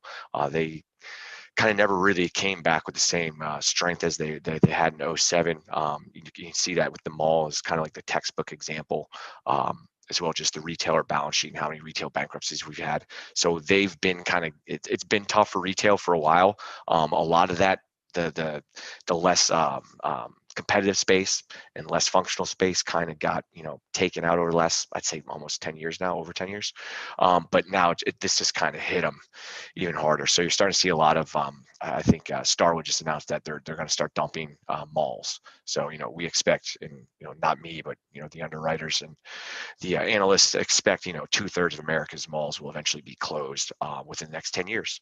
So that brings up a good point, Mike. Yeah. With that, what do you, and you may not know the answer to this, but you figure what's the average UPB on a mall right now? I know we got some big ones like Mall of America there in Minneapolis has been for years, but then you also look at like small malls in the area, like Simon Malls obviously been hit big hard. That's here in Austin, and I think they've also got some stuff in like the Florida mall, stuff like that. But 2/3 of all malls going away. That's a direct impact not only of the distressed debt, but Amazon obviously too, and everybody shopping online, right? Yeah, it's funny because and I like how you ended with Amazon, because we kind of come full circle. The thing that really determines the value on those and the debt, it's not, they're not going to be able to pay it back. I would say average is probably going to range from about, you're talking 10 all the way to 50 million for most of the mid-tier, Class B and Class C malls that maybe have already lost all or a portion of its anchors and it's just hanging on by the thread, or what do I call zombie malls, right? You have the dead malls, which we all seen the picture where the weeds are growing up from the escalators, right? And then you have the zombie malls where you're just like, hello, like, is there anybody out there? There's no one really there. But yeah, typically 10 to 25 million for the stuff that's, already kind of, in the tertiary markets and not doing so hot. For the stuff that's still, active, or even close to having, some semblance of equity, you're typically speaking 25 to 50 million up. But so thank you for chiming in on the malls there. I think that's a really interesting category. It all depends on what can you convert it to too, because you can pick it up cheap, but what the heck can you convert it to, right? So we've seen two recent instances where Amazon is actually testing to convert it into fulfillment centers, right? Which is kind of mind-boggling, but it's they have the deals. I didn't shop at Whole Foods before Amazon took it over. I do now. Not just because I'm a tech founder either. It's nothing like that. It's just they have good deals, so it's really interesting. But yeah, they'll typically convert it to mixed use, office. Some of the more competitive malls, like where we're from, the Aventura Mall, they can add and expand actually, because there's just enough demand, liquidity, and retail traffic, right? Some of the others that if they're located close to highway, Amazon fulfillment center, or potentially multifamily, something like that. I'll make sure I pay attention. Gwinnett Place Mall has been distressed for 10 years. They just sold to the Urban Development Agency here in Georgia. Yeah, very familiar with Gwinnett Mall. Worked in Sandy Springs for a while. That's from Tyshawn Williams. So yes, Some of them are going to keep hanging on. Maybe you can add some apartments to it. Maybe you can add a medical use or just take over some of the anchor space.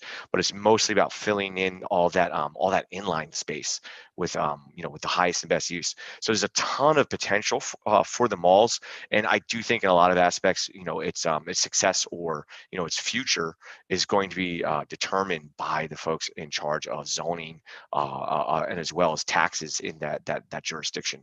But so that's it for on retail. Obviously, if you stayed open during COVID, and if you're selling masks, you probably got a smoking hot retail deal. SFR is a new product type. Came out. Invitation Homes invented in 2011. We've probably got about 10 billion of SFR has been originated and or securitized. We're actually in charge. I don't want to say in charge.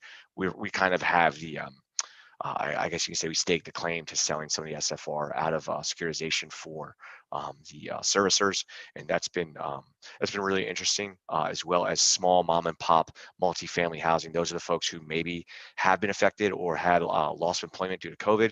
Maybe they get back to work, maybe they don't, and we're also seeing the eviction for tenants or owner occupants still being delayed, or the rollout or continuation of evictions and foreclosures is still being slow to roll out. So a lot of stuff going on there. Hotels and retail are in it right now. They're making a dash for the exits. If there's any equity or perceived equity or potential for short sale or deed in lieu, they're looking for ways out. They're getting rocked really hard. And then we're seeing a slight uptick in second liens. And like I said, relating back to hotel and retail, you're going to see the opportunity for short sales. So if you're looking, and this will segue into the fourth part, if you're looking to get into a loan sale advisory, whether full-time or part-time, or looking to get into buying and selling notes, and you just want to do your research, now is a great time to do it. I would start, you can look at probably short sales. And that's a really good segue in between traditional sales, investment, and brokerage, even leasing, and getting into, okay, so this is how it actually works before it's REO. So, and that'll go into the next section here. But that also brokerage versus LSA. If you want to be like me and go LSA full time, it was a hard decision for me to make, to stop chasing mortgage originations and stop chasing investment sales opportunities, and saying no to all that stuff and just focusing on this, because I wanted to be ahead of the curve. And it took a really long time to really build those skills and those relationships and knowledge of those processes, which we'll continue to cover here today. Oh, and here's just some color into the size of the market here. So it's pretty large market. Trying to skip slides here. So here are some of the most recent trends. Like I said, we're in that hyper supply phase of liquidity. I'm just paying attention here. LSA is a loan sale advisor. Loan sale advisor. Guys, I love these comments. This is super helpful. Loan sale advisor. So, and it's different from being a broker. Thank you, Scott. Different from being a broker.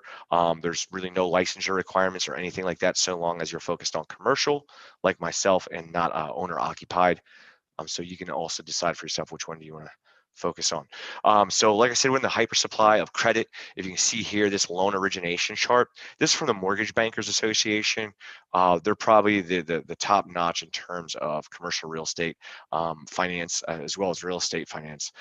There's no one source for all things regarding CRE and finance, but if there were, I would lean towards the MBAs. Definitely in everyone's top three: MBA, commercial real estate finance, or CREF, as well as TREP.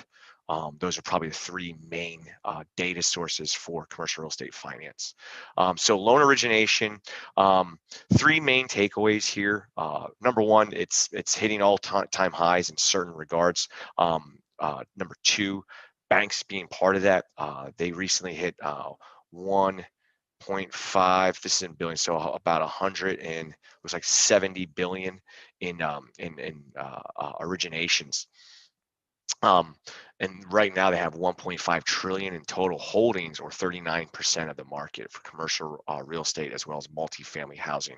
If you see during the last downturn, see this purple drop here, that's CMBS. And as you can tell, it never quite recovered. It's about half of where it was in 06 and 07, leading into the downturn, when they were, kind of persona non grata, or main culprits for that. So they've only come back half, and they've really focused in that hotel, the secondary retail, as well as office. So some of those malls like Simon Property Group, those are the type of things that are in there. So not, and they're kind of leading the way in terms of distressed assets.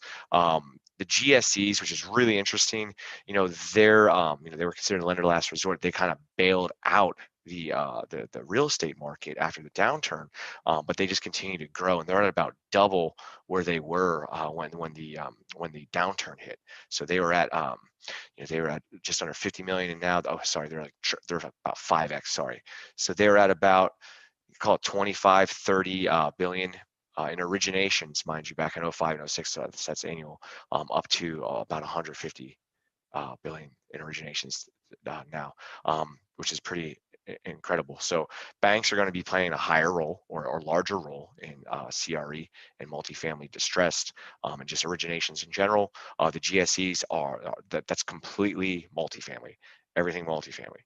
So it's very focused.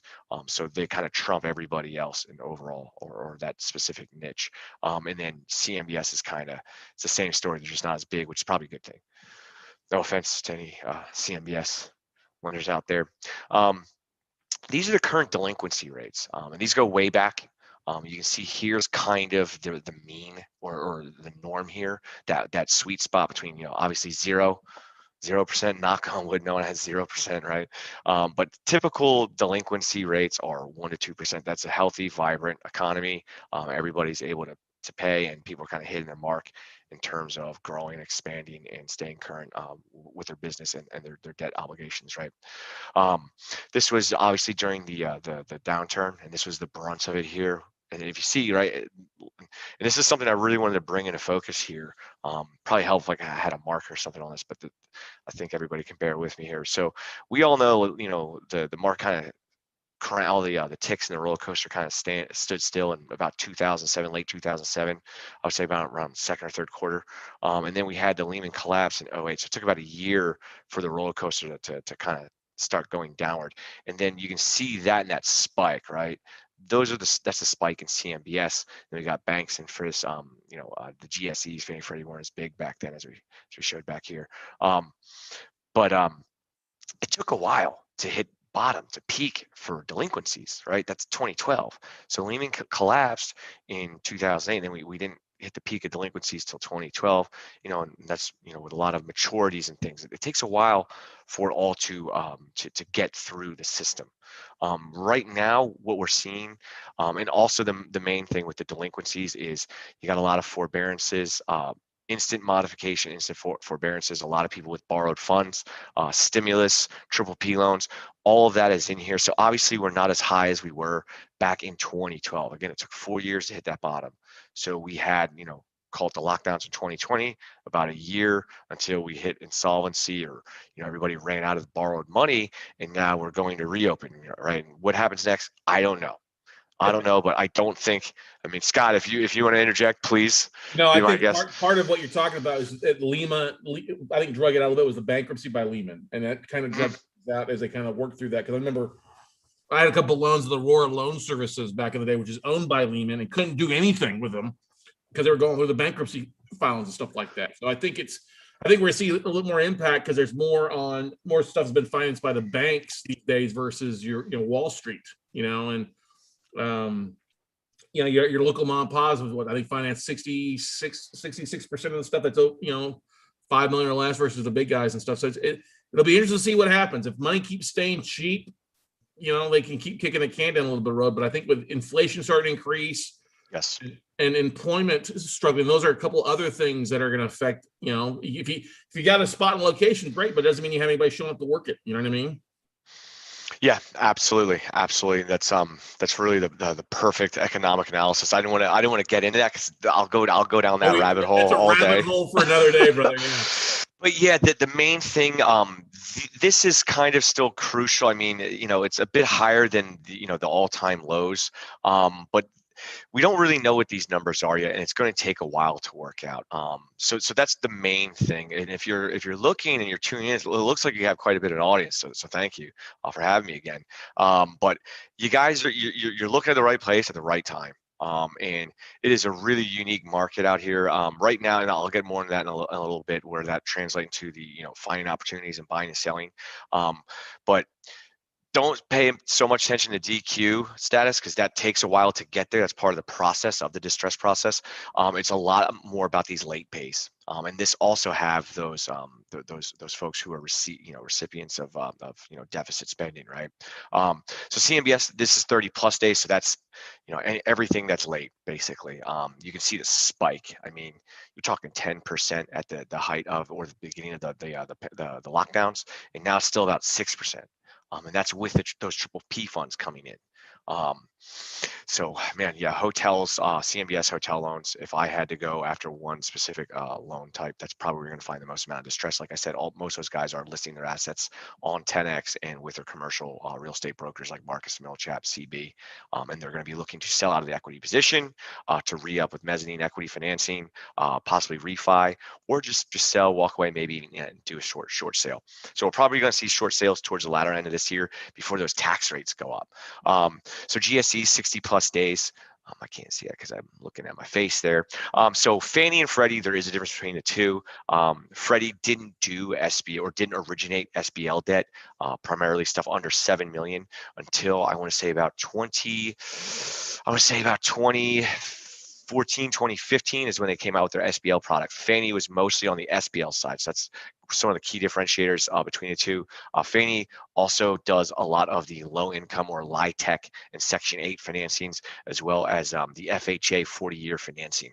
So if you look at the two tranches, I would say Fannie has generally that higher risk, more of that middle market nature to it, as well as the fixed income or low income, as well as FHA. And then Freddie Mac is the larger, more institutional quality multifamily assets, typically Class B plus and up in a lot of core locations, but also some tertiary markets. So obviously you can see Fannie had a bit more of a spike, right? Since the Freddie crowd probably gets to put their headphones on and work from home on Zoom and things, and then Fannie Mae, those are probably mostly your blue collar tenants who didn't get to go to work, or a lesser degree could work from home, or were defined as essential. So plus this is also 60 plus days, so it looks like a big jump. It's only 1%, right? So not to scare anybody, that's still a lot considering they have the largest share of multifamily housing loans. Just to give you sort of a prequel, right? During the downturn, again, it took a little bit quicker for the downturn to hit in the multifamily category, obviously, because we had a housing and a consumer crisis before we had the commercial crisis, which this time I think it will be switched, right? Commercial will hit first since we closed people's businesses, et cetera. Change in office demand, hospitality demand, et cetera. But back then, they peaked out at 0.8% default, which is really, really strong. We already went beyond those initial default or 60 plus days late for Fannie. So, and I don't think the needle's done jumping yet. So that would be my biggest takeaway from this. I don't think the needle's done jumping yet, and it's not really we're not seeing the extent of this yet, this current cycle. So where are we in the debt process, right? Because okay, cool, we're hyper supply of credit and now starting to come back, right? That tide's starting to roll back. This is sort of I guess you could say the cycle within cycle. This is the process that dictates a very large cycle, right? Commercial real estate, multifamily loans, one of the largest asset classes in the United States, in the world. Banks hold the majority of them, which if you've been through the origination process, you probably know banks take a long time to do a lot of things, specifically selling out the loans and getting it all the way. So it starts off from a performing loan. Like I said, 1% to 2% is your standard default rates. During recessions or the cycle change, you'll spike 2 to 5% overall, and then hitting spikes as high as 10. Maybe it goes higher this time. I don't know. Not here to be a Chicken Little or sell everybody a huge distressed debt opportunity, but I do think it's coming.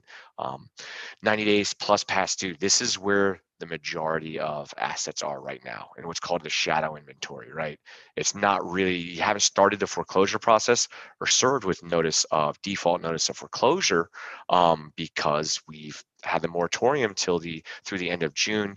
CDC still pushing for it. Obviously media is still pushing for it, and some jurisdictions are. And then that's on top of the entire backlog of just your standard 1 to 2%. So if we withheld that for a year, you would assume that now we're somewhere just random numbers at 4% to clear that initial inventory. And then you have the remnants of the COVID lockdowns and the more permanent shifts in demand as well, right? Things like retail and hotel, like we said. But right now, almost all of them are stuck right before foreclosure, and I think it's a pretty swelling inventory. Litigation and foreclosure, that's going to be the really interesting part. That's kind of the next leg, right? When do the moratoriums get lifted? Do they get reinstated? Do local jurisdictions say, hey, they don't just pay no mind to CDC and the Fed, or the state come in? What happens? And then who keeps writing checks for folks to pay rent or keeping their businesses afloat?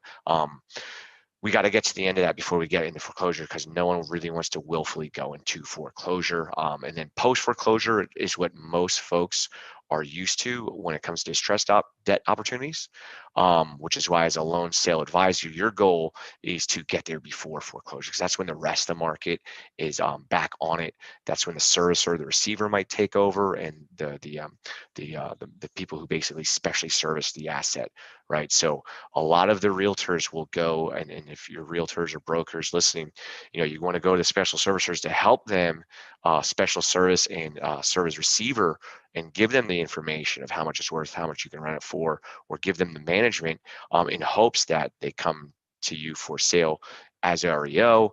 If you want to get ahead of that, ahead of your competition, then also start getting mindful and just building up your knowledge of loan sale advisory to kind of preempt that supply, right? The early bird getting the worm, so to speak. So I hope that's not rambling too much, but I really want to help these guys and build up what we went over last year. And now I want to make sure I'm focusing on these questions here in the chat. So that's kind of where we are. So the distressed supply is coming. I don't know how big it's going to be. I think it's going to be at least double what it typically is. So I think we're immediately going to see that 2 to 5% starting at the I would say fourth quarter this year. We're going to start seeing it trickle in after the third quarter, right? Because I would say July is kind of 0 hour for things to open back up and for the distressed asset process to work itself through, right? Through 30 to 89 days past due, 90 days past due, and then in foreclosure, and then post foreclosure, and then hit the market as distress fee simple. So you want to get there before that. So in order to do that, you've got to source these CRE non-performing loan opportunities, right? So the core process is or I could say the core fundamentals of sourcing a loan sale advisor or distressed CRE NPLs opportunities is it's on people. It's still on people, just like brokerage, just like most businesses. It's much heavier in terms of processes, as well as kind of being in tune with the market and the participants, right? We just went over, hey, it's the banks, CMBS, hotels, and retail right now, right? And those are kind of who to focus on, and look at to the borrowers in the equity position to sell out via short sale, discounted payoff, etc. So that's some really good advice for you right now. I look at this market; it's really tough. It's very process heavy, and there's a lot of nuances. So we're going to try to break that down into smaller, digestible pieces that everybody can kind of relate to. I am a real big believer of threes and having two sides of the equation here. So if you see here, I could have probably reversed this, but I wanted to start off a bit more relative and specific to loan sales than like the broader sense of it. So, but these are basically, they could match. You could draw a line to each of these dots, right? So you have you got to triangulate three things in order to make a loan sale happen. You got to get your lead, which is typically going to be your asset manager, your executive, your decision maker, right? You got to get your account, right? Who is the lender or the broker? Who are you getting this or who does this lead work for, right? Who they represent? And then you got to find the opportunity, right? What exactly are we selling? So I like to start, and there's two kind of train of thoughts. You can start either broad or specific, right? Like if you want to go to a networking event and you want to focus on, we're actually going to the IMN, we're sponsoring the IMN event next Wednesday, I think, down in Dana Point, California. It's supposed to be a really nice conference. Those where a lot of the institutional clients are and a lot of the investors as well. Our focus is to try to meet those leads that we know are the decision makers and sort of just, maintain, nurture, and grow our relationships there. But so lead account opportunity, right? The lead is the asset manager or the executive for the firm, the lender, right? What type of lender, what kind of loan as well, and then, or I should say more, what kind of loan, and then what kind of property type. So we can start, and I'll just go over each of these really quickly, just a little bit more description, and then kind of tell you how they interact. Like I said, if you guys have questions, feel free to stop. So asset manager and executives, focus on finding the primary decision maker, do your research, or utilize high touch outreach. What this means is try to find out who is likely to be the decision maker on, who determines when to sell the note, how much to sell it for, and if a sale can be consummated or if they use a broker, right? I tend to focus on, or the lead, I tend to focus on finding people on LinkedIn, as well as, networking conferences, etc. But the key positions you want to focus on is special assets, asset manager, and there's about a million variations of that. You could be troubled asset work or loan workouts, but the department in the financial institutions, typically banks, where they're going to be dealing with distressed assets, right? Once the loan goes bad or they stop paying, right? So special servicing, I just call it special assets or special assets group, special assets management. Asset manager is another good one. SVP, you typically want to look for people who have authority to execute and bind the firm, the account, to agreements and the contracts. So SVPs and higher, CEO, CFO, chief credit officers are also good. They're usually going to be towards that front end of the NPL process, right? Once it goes bad, once that 30 days past due. And then your executives are usually going to make the decision, to sell or not sell, or to foreclose, what have you, right? Or to modify. President, vice president, assistant vice presidents and lower typically don't have that authority to bind, but it depends how the process is set up. Excuse me. I was a vice president for Chase Bank one day. Didn't mean I could do shit for him. Because every bank manager is a vice president of banking. So I love what you just said in outlining the specific job titles and reaching out to it. So yeah, great stuff. The SVP, definitely well worth it. So thank you. And hey, even though you are nobody to the big banks, you're somebody on this Note C.A.M.P. You're somebody to me, and in this business, you got to be special to be in this business, and you got to definitely be patient and have thick skin, and you got to pay attention to details. And then, if I could trade it all for being lucky, I would. So you work hard to get lucky. You make your own luck. So these are all the little tips I found along the way. Mike, let me ask you a question. You mentioned LinkedIn, and I love LinkedIn. I use Octopus CRM over there to do a lot of stuff there for you. If you had to think about it, how many contacts, what's the average number of time you've probably touched base with a contact before they sent you something or entertained selling a note to you? Because I think we all know most people give up after like one phone call, one email, one contact. It's not that follow-up, but I think you got to follow up religiously, right? Yeah. And that's a really good point. And thank you for the octopus.io. That literally sent me down this whole other rabbit hole of software for social media that I've been on like the last year. If Dre's listening, he's the one that has to square away all the invoices for all the stuff I try, for all the software, because we're constantly looking to leverage our labor. So if you're an LSA, or like let's say you're a big CBRE broker, right? You sell triple nets, but does your being a loan sale advisor part-time or on nights and weekends or whatever, does that affect your non-compete or your fiduciary there? So that's one thing I think a lot of people can take advantage of, especially this work from home revolution. In terms of software, I like, great. I don't know how to go back on it. There you go. In terms of software, I've been using, what's it called? I use outreach.io with my Gmail, my G Suite, Outlook, and they just, most of the bankers are using Outlook, but getting past their filtration systems, their number one threat is, and you can probably attest to this, is phishing and spamming. Spamming wastes a ton of their time, and usually introduces the security breach. And then spamming or phishing is when they click on that link or upload. I want to share something with Google Drive with you. So that's their number one threat, and they've been Outlook's obviously been compromised on if you've been paying attention to the headlines. But We use, what is it? It's called, I'll have to get back to you on the LinkedIn service that we use, but it's great. It's great. I use LinkedIn a lot. I've got about 12,000 connections. The typical sales cycle for getting a loan in-house, and getting a shot at it, right? To quote, hey, like in the brokerage world, to give your BOV, you're usually talking at least 90 days. Yeah.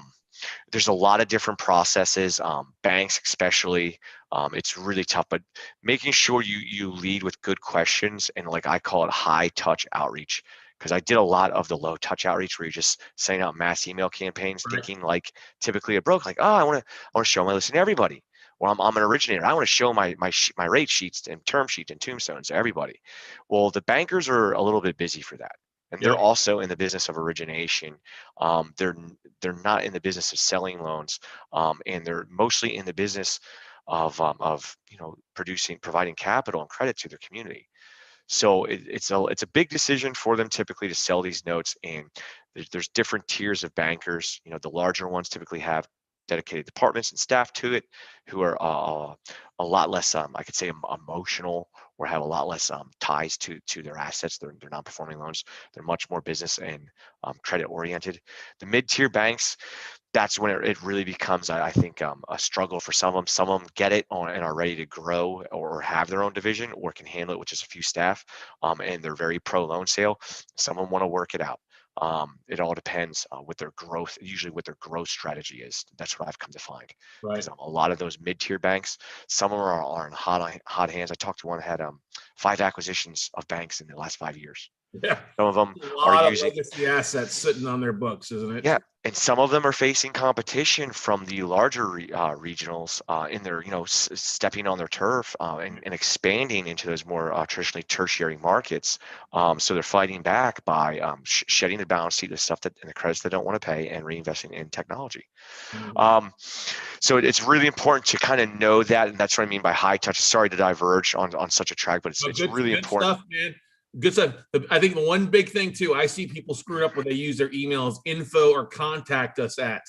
And that's the keywords that a spam filter to bank will filter through right off the bat. Yeah, so that's the main thing. I believe it's called DKIM. So there's a couple different addresses when you send. There's the actual sender, there's obviously the recipient, and then there's where the server or the host is, and the URL. So you want that URL, that server, and that sender to all match, because that says, hey, this is from one person to another, and they more than likely got their address from them directly, because why else would they be typing, why are they all aligned? So I think you got a really good shot at getting in the inbox. Still trying to think of that LinkedIn software. It's driving me crazy. It's the full screen mode. I can't see it because I usually have like a million windows up. But yeah, getting that server with an important high touch message, because if you get in there, you don't want to say, hey, I sell notes, I could sell yours for more, right? It's usually better if you find that key contact and you introduce yourself properly and say, hey, I'm here to buy these kind of notes, or I'm here to help you sell these kind of notes, or I'm here to offer you whatever your value proposition. Give it to them directly. Ask them, if they're the main contact or the decision maker for that, specific thing. Not like, oh, I want to do everything. And you can't send them attachments and links. Attachments and links are major no-no. So it is like a true, like you're almost like you're writing them a letter. That's how I like to look at it. So anyway, I'll keep moving on. So and with that in mind, not all lenders are the same, right? Bankers are very busy with regulatory burden and getting those reports out, and going to committee and meetings and working things out with the borrowers that they want in their community. Right. If they don't like them, then they're usually, it's a good way to talk to banks. Say, hey, are there any credits that you want off your books? Right. Because they always have one. There's always some guy out there that's messing up. And that's obviously different than the GSEs, right? Fannie and Freddie, a lot more, I guess you could say bureaucratic, kind of different kind. And then CMBS guys, you're talking specifically to special servicers, hard to get a hold of. But they're much more direct, like, yeah, no, we're not selling, or I'll sell this on my own, thanks, right? That's usually what you hear from them. The account, this is really important, knowing your account, because like Scott suggested, the sales cycle for LSA, it's about the same as your typical your typical commercial real estate sales cycle, except it takes a little bit longer to get that first opportunity in-house. And what I mean, I was a broker for a while. I was at Trammell Crow Company, and I was a mortgage banker for a while for Grand Bridge Real Estate Capital, doing a lot of agency and CMBS. I was a life co-lender as well. Getting that intro, getting them in, getting the lender to actually open up and talk to you, that is the hardest part, especially when you're talking about NPLs, because it's somebody's mistake. And there's a lot of politics that come into play, and a lot of red tape, from all around. So for them to let you in and talk to you about that, you can't just shoot them a pitchy, salesy email with your flyer that's all about you. You've got to focus in on that opportunity, that leader, that leader's role, and what their motivation is, and what their goals and objectives are, and how your value proposition helps them with that. So I say give them 90 days typically, between initial high touch outreach and continued follow-ups. 90 days just to get an answer. So and longer. But I think it's worth it. The fees are a bit higher than originations, et cetera. But one of the key things that helps you with that is learn the account and map it out. Hey, this is their secretary. This is their special assets senior vice president. He rolls up under him. This is who I'm calling. This is his role on his team, and this is what he does all day. So, and he can help you build rapport and stuff. So learn your account and kind of how the processes work, right? Hey, do you guys sell? Definitely learning like the loan sale, how often the committee meets too, a lot of times, right? Yeah. Hey, do you guys sell yourself? Do you hire a receiver? If you can get that, you usually get 3, maybe 5 good questions you can ask if you catch them, or they respond to an email. If you can just ask them one question, be like, hey, are you the guy to talk to about loan sales? And how often do you guys sell? Or when should I follow up again? Simple as that. Just be very mindful of their time, speak very efficiently, and be very clear about what your value proposition is. So CRE, focus your attention on the assets, markets, property types you're familiar with. If you are a residential land broker, or agricultural land broker, call banks with agricultural land. Look for that on the balance sheet. If you're a receiver for single family rental portfolios and small multifamily like mom and pops, go focus on your community banking relationships. Maybe don't go after the CMBS guys so much. So focus on what you guys know. We sell everything. If it's commercial real estate, I'm going to sell it, especially if it's paper. Sorry, mostly if it's paper. Sorry, I don't like selling REO as much, but I will. So focus on the things that you know best and try to branch out from there, because you're going to be tacking on this whole the fact that you're selling the note versus the actual fee simple. So you're already going outside of the box and you're pushing your boundaries within your comfort zones, and you're typically shuffling around and totally reorganizing some of your marketing, some of your underwriting, as well as your networks. Right, you're going to need different people to achieve different goals. So just keep that all in mind, and so try to focus on the property types and I would say asset status, whether it's performing, subperforming, non-performing.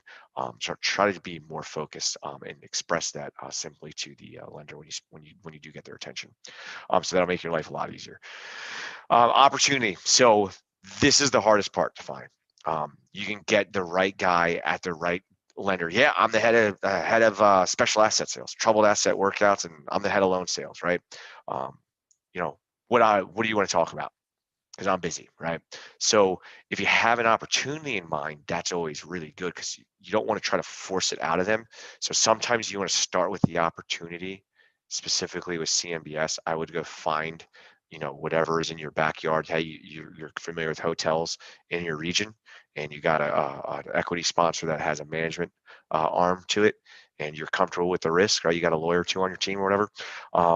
Find that opportunity, and then track down the lender, and then track down the lead. So I like to start with one of these 3, like fill the who's my lead account opportunity. You're going to be dealing with a variable or an unknown, like how do I get a hold of that lead? Who is the decision maker on this specific loan? It's very hard to triangulate all 3. The opportunity is kind of the key, because you can always get there directly or get there via the lead or the account, but that is the hardest part, to get them to share with you the details of that opportunity. And there's no public record for it. Right? It's not like you're calling for a loan sale or an investment sale listing, where you can look through the chain of title, look through the division of corporations and call the guy. Say, hey, Bob, yeah, I want to sell your retail building. I want to sell your warehouse. That's what I used to do. I think I can sell for $85 a foot. Let me come by and shake your hand and, and walk the property and make you look cool in front of your tenants like the boss. And then I'll go throw a BOV out there in a listing, right? So it's a little bit different, but still kind of rhymes. So I hope that was enough. I know it's getting a little long-winded. So now let's focus on once you source them, right, for the buy side, which is probably a little bit easier to do because it's a bit more focused. Distressed CRE NPLs and REO acquisitions they're not the same as your fee simple market transactions. The culture and the tactics and strategy is a bit different. So these are some of the fundamentals I think that causes it, and sort of people's motivations and just to help you kind of understand. So this is just kind of the fundamentals here. Most importantly, you're not buying fee simple title, right? You're buying the lien or the claimed title. So therefore, the processes are going to have to change, as well as what you look for in opportunities, right? So, you may have been a CTL, a net tenant lease or credit tenant lease investor, right? So you want to go look for retail opportunities. Well, it's a bit different, right? Are you going to be able to stabilize it, or are you going to look to work it out with the borrower, or are you going to look to take it back and get in someone else, right? Like, kind of got to know your strategy and kind of understand how that affects title versus just grabbing the fee simple. There's a huge difference, and not a lot of people are aware of that. So just try to focus and be mindful of that. Well, coming along with that, now that you're dealing with the title and not the fee simple, there is a lot less liquidity. That's really the issue, and why these dislocations in the market kind of the cycles exist, is because of inefficiencies in the whole liquidity flywheel, right? Very easy for lenders to lend or originate, very easy for borrowers to exchange their title or their claim to title for liquidity from the bank. Right, that's what banks are set up for, and that's what mortgages are made for. But then when the bank needs to get liquidity in exchange for its mortgage, where does it go? Right, if it's a QM mortgage, like a 30-year FHA mortgage, they just go to the secondary market. For CRE, it's a bit more nuanced. So that affects liquidity and obviously marketability and ultimately sale price. And our job as a LSA is to make sure we maximize the efficiency of the process, right?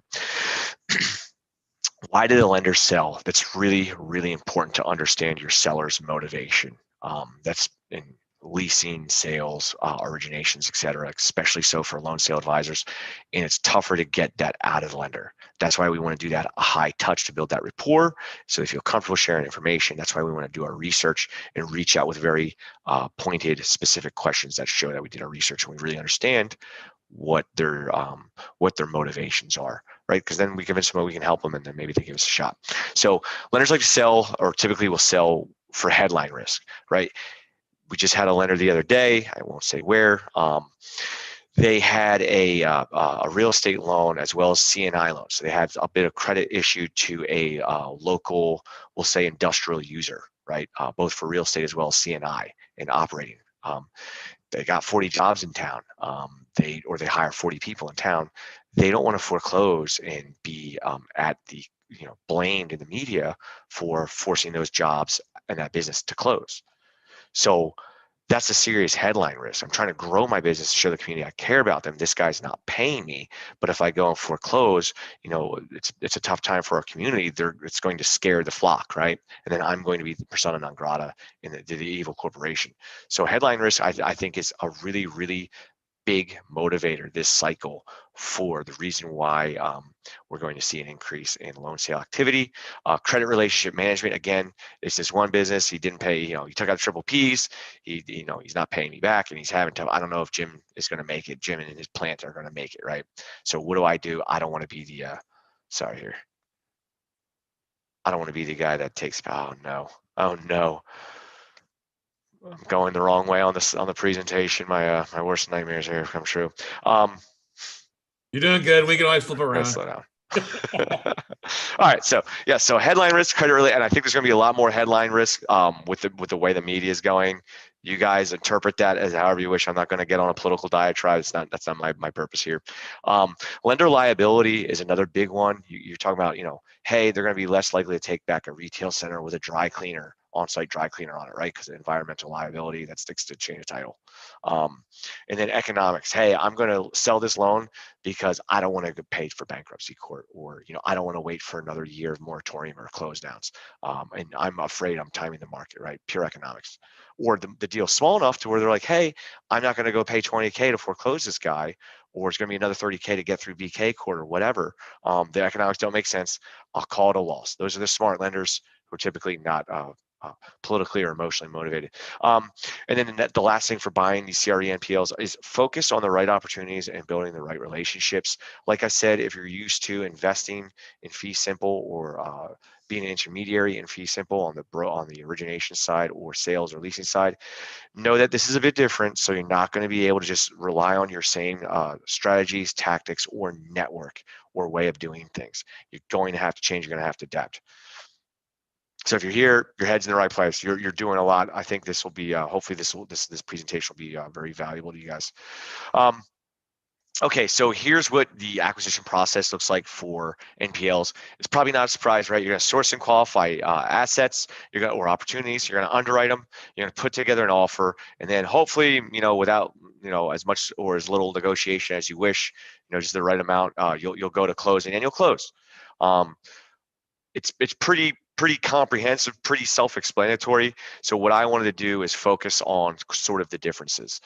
You're going to spend a lot more time sourcing and qualifying these opportunities because it's just a bit more nuanced. You got to like the asset, the location, but then you also have to understand what's going on with your path to title and what the strategies are to get out, right? You don't just get to buy the property from the owner and he throws you the keys and says, hey, have at it, and then he opens the doors and all the factory and retail workers are happy you're the new owner, right? It's a lot different. You're walking into hostile environments. Hey, do I want to be a white knight investor or do I want to be a black knight investor? Do I want to work it out or do I want this guy out of here, right? So you got to match all that up during the underwriting process. Here's the number one thing when I think why I have a job. It takes a lot of due diligence to underwrite these accurately. Pricing discovery is my number one value proposition, and we achieve that by organizing all of the details up front to make sure we maximize speed, efficiency, and certainty of execution for our proposed loan sale transactions. Right, that's my value. So in order to do that, the buyer has to underwrite it as well. I hate to say this, as well as the seller, right? Because they have their own methodology of evaluating and doing the credit or risk analysis for regulations. The appraisal. You can't just rely on an appraisal for an NPL deal, right? Because obviously you're not dealing with fee simple, you're dealing with the title. So underwriting is everything, and having all the due diligence and knowing what to look for is key to that. Once you get the deal, you'll be able to give it a quick look through on the basic underwriting. When you get good and you get the reps in, then you're going to know what to ask for before you send that offer in. That is the key. If you're going to discount, this is for lenders out there as well as brokers and buyers, every unknown that you have that can't be answered in the due diligence, right? You're going to discount to the downside. Well, hey, he hasn't filed BK yet, so I'm going to assume there's at least a 50-50 chance that he does, right? So I'm going to price that into my offer because once you give this lender and you close, you're not getting your money back. So that's the other part why you got to have a really good offer. I would recommend finding and qualifying your deal up front, especially expectations, get as much information as you can, underwrite as much information as you can, ask for the right stuff if you're able to. Put your offer based on that, give a good, solid, comprehensive LOI or indicative offer. Say, hey, this is where I'm at based on the information you provided. Here's the questions I have that could potentially increase my value, or here's the things that could potentially decrease. If anything, you want to be a bit more conservative. Again, you're not pitching to owners of assets or borrowers or tenants. You're pitching to lenders. If they're interested in selling the loan, there's going to be two reasons for that. So figure out their motivation. They really want to get rid of it, or they're just interested in knowing what the price is, if they could get out of it. So maybe they're on the fence deciding you want your offer to make sure that it closes, because you don't want to tell them, hey, I'll give you 95 cents on the dollar, and then the actual due diligence period comes in and then you're at 60 cents. and then you just waste everybody's time. So get it all up front so you can put together an offer that you can close on. So I recommend source to qualify, underwrite, put the LOI, indicative offer, and then any questions you have that weren't answered in that initial due diligence underwriting period, and then put together your best and final. Hopefully it's very close to what you initially offered, and then close typically 10 days less. Do your due diligence up front so you can do 0 to 10 days DD, 0 to 10 days close. Any questions on that, Scott? I don't know if you had anything pop up in the chat here, and I want to make sure I'm going at a decent pace here for timing. I mean, I think that's also you realize too. Initially, I think making an offer, sometimes they don't say no. I think some of the best deals come from just falling back up, 60, 90 days, stuff didn't close. And yes. If you know the deal, you've really done your due diligence, know the deal, and you're not going to bid above what you need to bid, falling back up often leads to some really good deals, because the more motivated or the longer it's in default or the closer to the end of the quarter, especially the end of the year, the banks have got to make some decisions, and you just got to follow up. You are absolutely right. That's why I really like getting the due diligence. I think it all focuses around the due diligence, right? How am I going to make an accurate offer or evaluation of the property and the underlying risk if I don't have the due diligence to do it? And then you can't always gain access to the actual physical collateral as well. That's pretty rare. So following up, and like I said, a lot of times that's what I use as a key indicator of how serious and motivated the seller is to actually liquidate or dispose of the asset. If they don't have the due diligence and they're not getting it to you, they're not very motivated, or their focus is elsewhere. So that's like you said, if you ask for the due diligence because you went and tell them, hey, I want to put together an offer. I saw it looks like I could be somewhere from 80 to 90 cents on the dollar just based on the information I have. Getting these items to me would really help me sharpen my pencil. Would you be interested in that? Right? No, cool. When should I follow up? No, we're just going to go foreclose 90. We want par. Cool. If it's par, you may just want to walk on most instances. Amen to that. If it's par, it's non-performing. So I've even sent an email saying, hey, can you pass the crack pipe? Because if you're getting par on a non-performing, kudos to you. It must be some good shit. Okay. Okay, so you're gonna like what I had to say at the end of this, because we're actually seeing an instance, because where we are in the market, just with the liquidity, where we're selling NPLs at premium, and I'm gonna tell you guys how to find those specific opportunities, or at least how to qualify them, because it's not crazy. It's not crazy. It sounds crazy. Trust me, I feel crazy saying NPLs at a premium to par, but it's a bit more nuanced than that. But that'll be towards the end here. So lastly, wrapping up buying CRE NPLs. These are the must-haves. If you don't have these, either you are going to what's called retrade, right? Your best and final offer, the one you put on the purchase sale agreement, is going to be different than an initial offer. So these are the things to make sure you get there. I would say number one, that kind of one of the real key aspects, like I said, due diligence in this whole process, underwriting process, of determining how serious they are as sellers. Ask them if they have a draft purchase and sale agreement. Hey, we're here to sign a purchase and sale agreement. Yeah. Do you guys have a draft purchase and sale agreement? Okay, cool. What's your process for approving that? Can I share mine? Or just, hey, start off. I usually start off with just sending confidentiality. It's not required. Sometimes they'll send yours, but you got to have these little checkpoints, these give and takes to determine, hey, cool, he's not ready. I'll follow up in 30, 60, 90. That's my process, right? Yep. And then how many times do I follow up before I usually keep following up till they tell me to go pound sand. So that's me though. Full due diligence. You're going to do the full due diligence at some point. The question is when. So I prefer to do it before you submit your initial any kind of written offer, whether that's an indicative written offer or a straight best and final. We do go straight best and final sometimes. Sometimes we'll only market assets for 2 weeks confidentially. I'll know who to match it up with, my business partner Andre will know who to match it up with, and we market it for 2 weeks. We get 5 offers and they're ready to go. So they do all that due diligence up front. So if you do it after you offer, then your offer is likely to get retraded and not close, and then you're wasting all that marketing momentum, all that, like you said, that if they're not ready, they just follow up. A lot of those guys, you're going to lose them if they're on the hook to either buy or sell, if you don't have all your stuff in a row, or if your deal falls out, like Scott said. Half the time you guys find loans is because someone else fell out. I can't express that enough. And this is why, because they didn't do their due diligence. And now that lender is going to have that number that was, it's a mirage. It's fake. It's a fugazi, right? If you're familiar with that term. I'm from South Jersey, Philadelphia area. So you got to get them over that number, right? So try to get that when you're trying to qualify your deal. Non-refundable hard deposits. Hey, if you're a buyer and you submit an LOI with a non-refundable hard deposit in a quick closing time, said, hey, I did all my due diligence based on what you provided me. Here are the few items I'm missing. I'm almost positive I can close at 85 cents on the dollar, maybe a little higher. I'm willing to put my hard deposit on it to get rid of all those phonies that say they're going to pay you part of 95 cents. And they're going to waste your time for the next 90 days. So that speaks volumes. Having hard deposit, also having proof of funds. I'll skip ahead a little bit. Proof of funds to say, hey, I've got all the cash to close and more. I'm willing to put a hard deposit. I did my research. Here are the items you need to show me before I enter in a purchase and sale agreement. By the way, here's my draft PSA, right?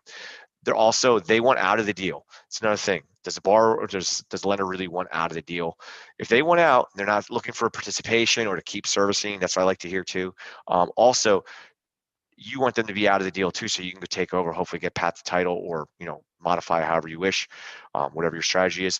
Limit the reps and warrants. They're not going to rep and warrant much. That just adds to the lender liability that's hanging out there for always and forever. So they're basically just going to say, hey, we're the lender. We made this guy a loan in this amount. Here's the UPB. Here's the full payoff that we believe we're owed. We're not going to rep and warrant that amount. Why would I? What if the judge strikes down my default interest, right? So typically they're going to rep and warrant the UPB. So that's going to be par. So I say you can sell an NPL above par. They're going to rep and warrant that UPB, right? This is the amount he owed us on this date. And we are the lender as of this date. That's pretty much all you're going to get. Make sure you get free and clear, or insurable updated title. So contact with decision makers. Lenders, one thing you're going to learn about them is they operate or lead via committee. You are typically not going to speak to everybody that's in the room who's going to vote on selling that asset. Anyone typically over $1 billion in assets under management, it's typically more than one guy making the calls, right? I mean, Scott, you tell me how many guys are sitting on $1 billion and making all the calls by themselves? Not many, right? They're going to the moon, right? Richard Branson. It's like Gordon Gekko with his team of advisors sitting around a table there for the most part. Or the Richard Gere's character in Pretty Woman, where he's got a team around there deciding how they're gonna do that asset. Yeah. I love in terms of real estate, I like I'm a Gen Xer, I'm a young Xer, or maybe just an old millennial because of the haircut, right? I like Glenn Ross. I like Boiler Room was really good too. Oh yeah. It had the great hip hop soundtrack from the 90s, early 2000s.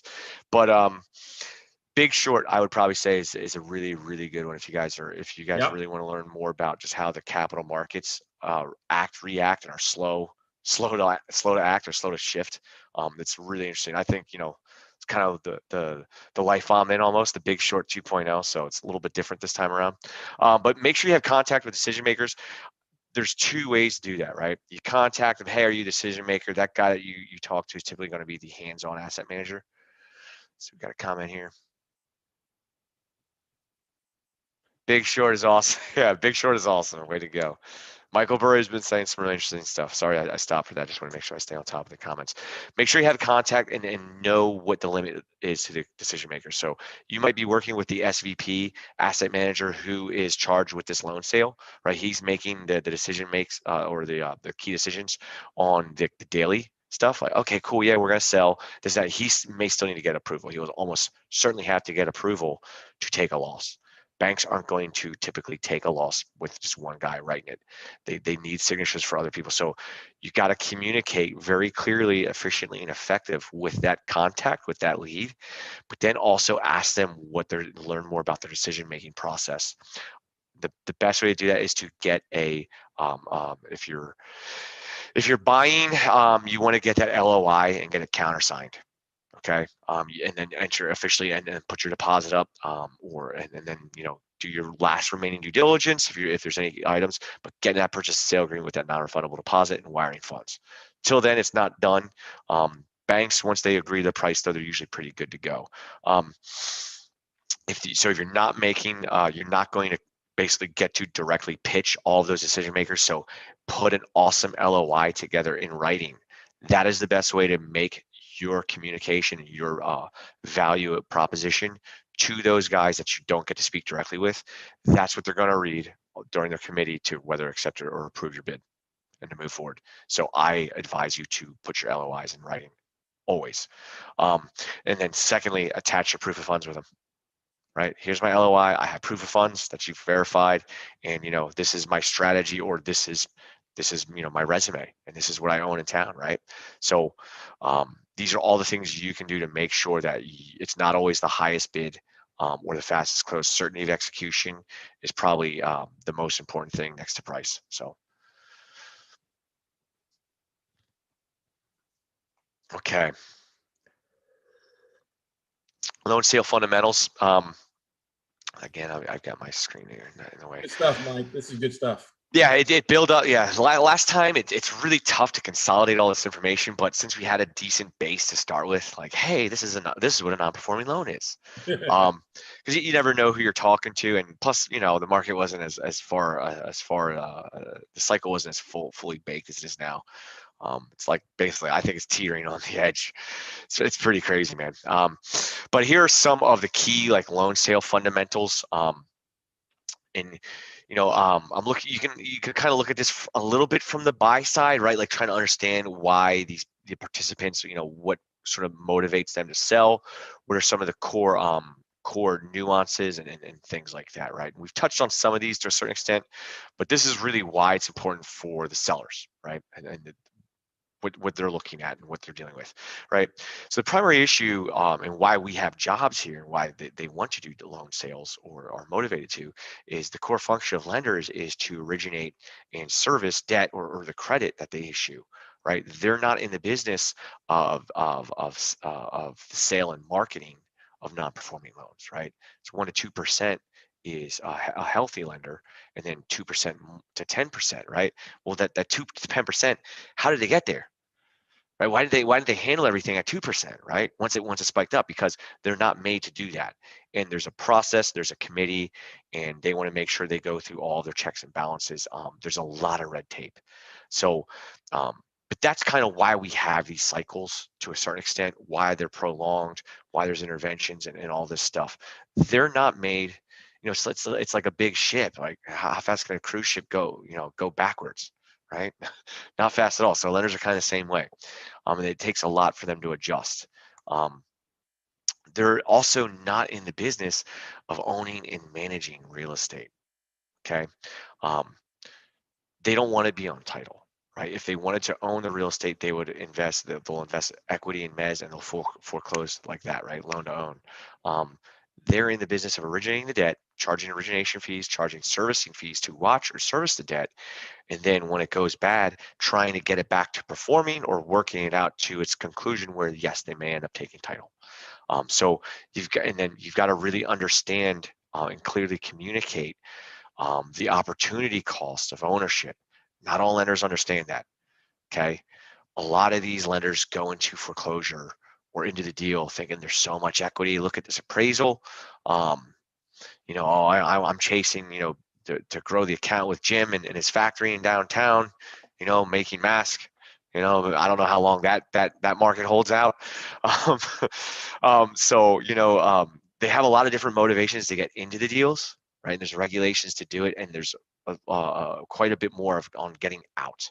So it's much harder for them to drive and reverse and get out of the deal. So you have to understand, and you really have to, like I said, communicate the opportunity cost of them owning. Hey, Jim, the lender, do you really want to be on title? Hey, are you sure about, the environmental concerns? Do you want to be seen in the media as foreclosing on these local businesses? Right? Hey, are you going to sell cash only? Or are you going to offer finance and tell in the deal, stay in the deal? So these are all very important things. That's one thing I look for probably the most is if you're talking to and trying to qualify the opportunity or the likelihood of selling at a reasonable price as a buyer or a seller, or you're talking to people on your committee, right? So what do you guys plan on doing after you take it back? Just wait to hear their answer. Most of them don't have good plans after that. Sorry. Most of them don't have a clue. I don't want to say that. I'll tell you what. I was a life co-lender for a while. We knew exactly what we wanted to do. Right. We were very, very secure in our position, and like I said, I don't know if I mentioned this in the last one. I was tasked with kind of being the makeshift special servicer for the Detroit office and industrial and hotel portfolio that we had. Hey, I don't want to foreclose on you. When can you pay me? Not at all. Okay. I think I'm going to go do a note sale. Would you be willing to offer deed in lieu? Yeah. Cool. I'll let you off the hook and off your full recourse guarantee. I'm going to sell it to somebody else. You can work it out with him. Right. So that segues perfectly in this last this segment here. Be very upfront with your expectations. If you're a lender or if you're working with a lender or the broker, be very upfront with the expectations. Hey, I want to buy, I want to pay this. This is what I look for. Here's my typical strategy or way home. What are you guys looking to sell? Does that move the needle, or should I just stop right here? Because there's a whole lot of opportunities to qualify and leads, etc. Okay, this is Andre speaking to the attendees. Okay, cool. Bigger the bank, the longer time. That can be the case sometimes. I just heard my phone go off. I have no idea where it is. Sorry. So here's to selling CRE NPLs. Sorry, this is a little out of focus. This is part of what we actually present to lenders to help them walk them through our process. Our process. I recommend this for everybody. This should be sort of what you gear towards. It's not the same as selling fee simple, right? Or selling your services for fee simple. They want certainty of execution, price discovery, and that you know what you're doing. It's an organized process because, like I said, they're not the experts at getting out of the debt. You are as a loan sale advisor or even as the investor, right? So know what your time frame is and your timeline, and what are the core processes and I guess you say check marks for that timeline to close, right? So here, right, doc collection. That's basically my job, getting lenders to come onto the site, right? That's why I'm the CXO. So they don't know I'm the head of sales, right? I don't know if anybody picked up on that. You got to get your foot in the door, and you got to get them to share those documents with you so you can wrap your head around the deal and figure out who's going to buy it, what are they going to pay, what's the value here. Because without that, you don't really have a deal, and then you're doing the standard broker shuffle where you're going to bid high, see where go out to the market and see where the offer's coming. I don't want to be the monkey in the middle. I built a platform, right, built for volume, and I can only do that if I'm efficient in what I do. And getting that, and if they don't give you the documents, they're not serious. To be quite honest, they're not organized, and they're not serious about selling, and they're not focused. So I would say follow up with them 30, 90 days later. Some of these guys will be I can say managing or servicing, but really they're mismanaging, misservicing. They're going to be mismanaging some of this stuff for years. There's still stuff from the 06 and 08 vintage that are still in special servicing or in some stage of zombie foreclosure. So indexing. A lot of times their due diligence files are a mess. You want to properly index and organize those so you can refer to those. Hey, Jim, I want to give you 95 cents on the dollar. Here's why I can't pay par. Look at your rent roll here, bud. Look at this rollover. This guy expired last year. What's the deal with that tenant? Do you know? I want to get you an offer. I want to push it higher, but you gotta give me this information. Can you get it for me? Cool. When can I follow back up if I don't hear from you, right? Then you call for offers. So if you're a broker or you're selling your NPL, right? It's the same. You want to have if you're leaving it out there for 90 days, especially in this market, there's a record amount of liquidity and demand for special assets. You should not have problem selling this. We typically market it for 4 weeks. If it's a really tough one, or it's really small, or the guy doesn't have all of the lender doesn't have his stuff together, you don't have your stuff together, give it a little bit of a longer time frame to let those offers come in. And then it's a bit of a call and response when you're dealing with the market participants, right? The buyers and the lenders. When they come in with questions on due diligence and docs and indexing and things like that, try to have answers or get them the stuff they need to make their decisions. Otherwise, when in doubt, they will discount. So I like to do the indicative call for offers, typically 2 to 4 weeks, and then anywhere from 1 to 4 weeks for best and final. Hey, I got 5 buyers in here sending me offers. Here's the top 3, and I'm going to go back to feedback. Hey, 2 buyers, this is why you're out, right? You never closed on a loan sale, and you never managed a hotel before, and you don't have full proof of funds. So your bid has been rejected. So sorry. right? Better luck next time. If you want to come back correct for the best and final and submit a bid, great, but you're not being invited. So the three guys, hey guys, here's where pricing shook out. We're getting you the information that you wanted. We'll get that to you shortly. Please, assume you're going to get that or get the proper answers. Please sharpen your pens for best and final, and make sure you look through your purchase and sale agreement. Tell us how much you want to deposit and what your closing time frame is going to look like. So you can kind of give them some feedback. They want the pricing and closing feedback more than anything. Hey, I've got 3 bidders all proofed up. One guy's a developer, one guy's a hotel owner, the other guy's a hotel lender that wants to convert it to multifamily, right? You are the top. You're in the lead by about 5 cents on the dollar. We're closing the gap, the bid-ask gap from what the lender wants. He wants 90 cents. You're at 85. Let's see if we can get there. Let me know what you need. And then closing, surety of execution, certainty of closing is of the utmost importance. When it takes a lot for these lenders to move and go through the process and sell their loan. If you get stood up at the closing table, something went wrong, and it's only going to reflect on you. And if you're a lender and you get something wrong or you can't get doc shipped, again, if you're a loan sale advisor, it always reflects on you. Lenders are slow to ship docs. Sometimes they'll have them in vaults. We had a story where we sold one.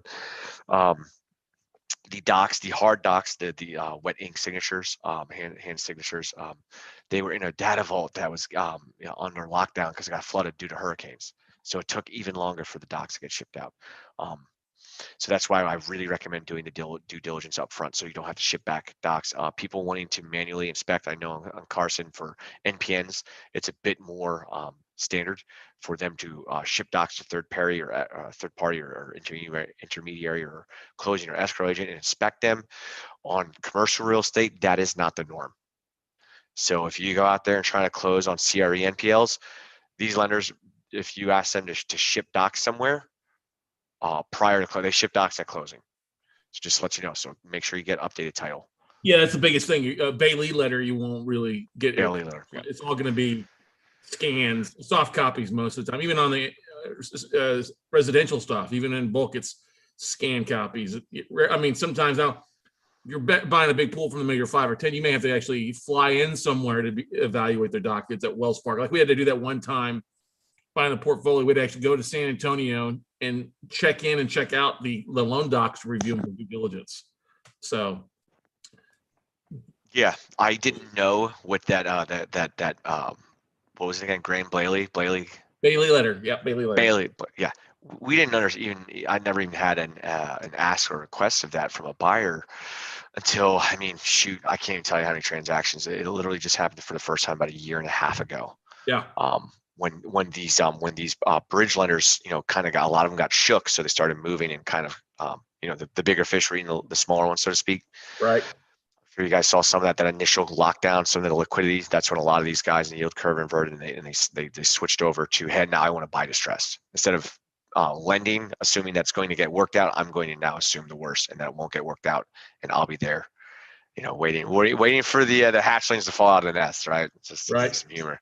So those are the main. You can do it in 6 weeks. You can do it in a little longer, but be upfront, be organized, and be confident in your ability to execute based on whatever timeline you have.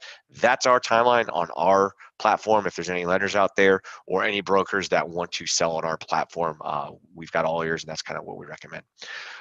So this is the other part, and this is why this is the lessons here that we're going over, or whatever you want to call it, the minutia here that I'm all covering. It's starting to click and it should be meshing together here. Let's see, we got another one here. We also had a buyer lose 2 commercial deals last year to other bidders because they insisted on Bailey. I have a tough time saying that. Bailey letters, doc inspection, non-starter for commercial. I can barely even say it. You go tell the head of special assets at Wells Fargo, you need the Graham Bailey letter for the hotel or a CMBS servicer. They're going to skip right over you and go to the next guy. It's much more common on NPLs and non-qualifying owner-occupied residential mortgages.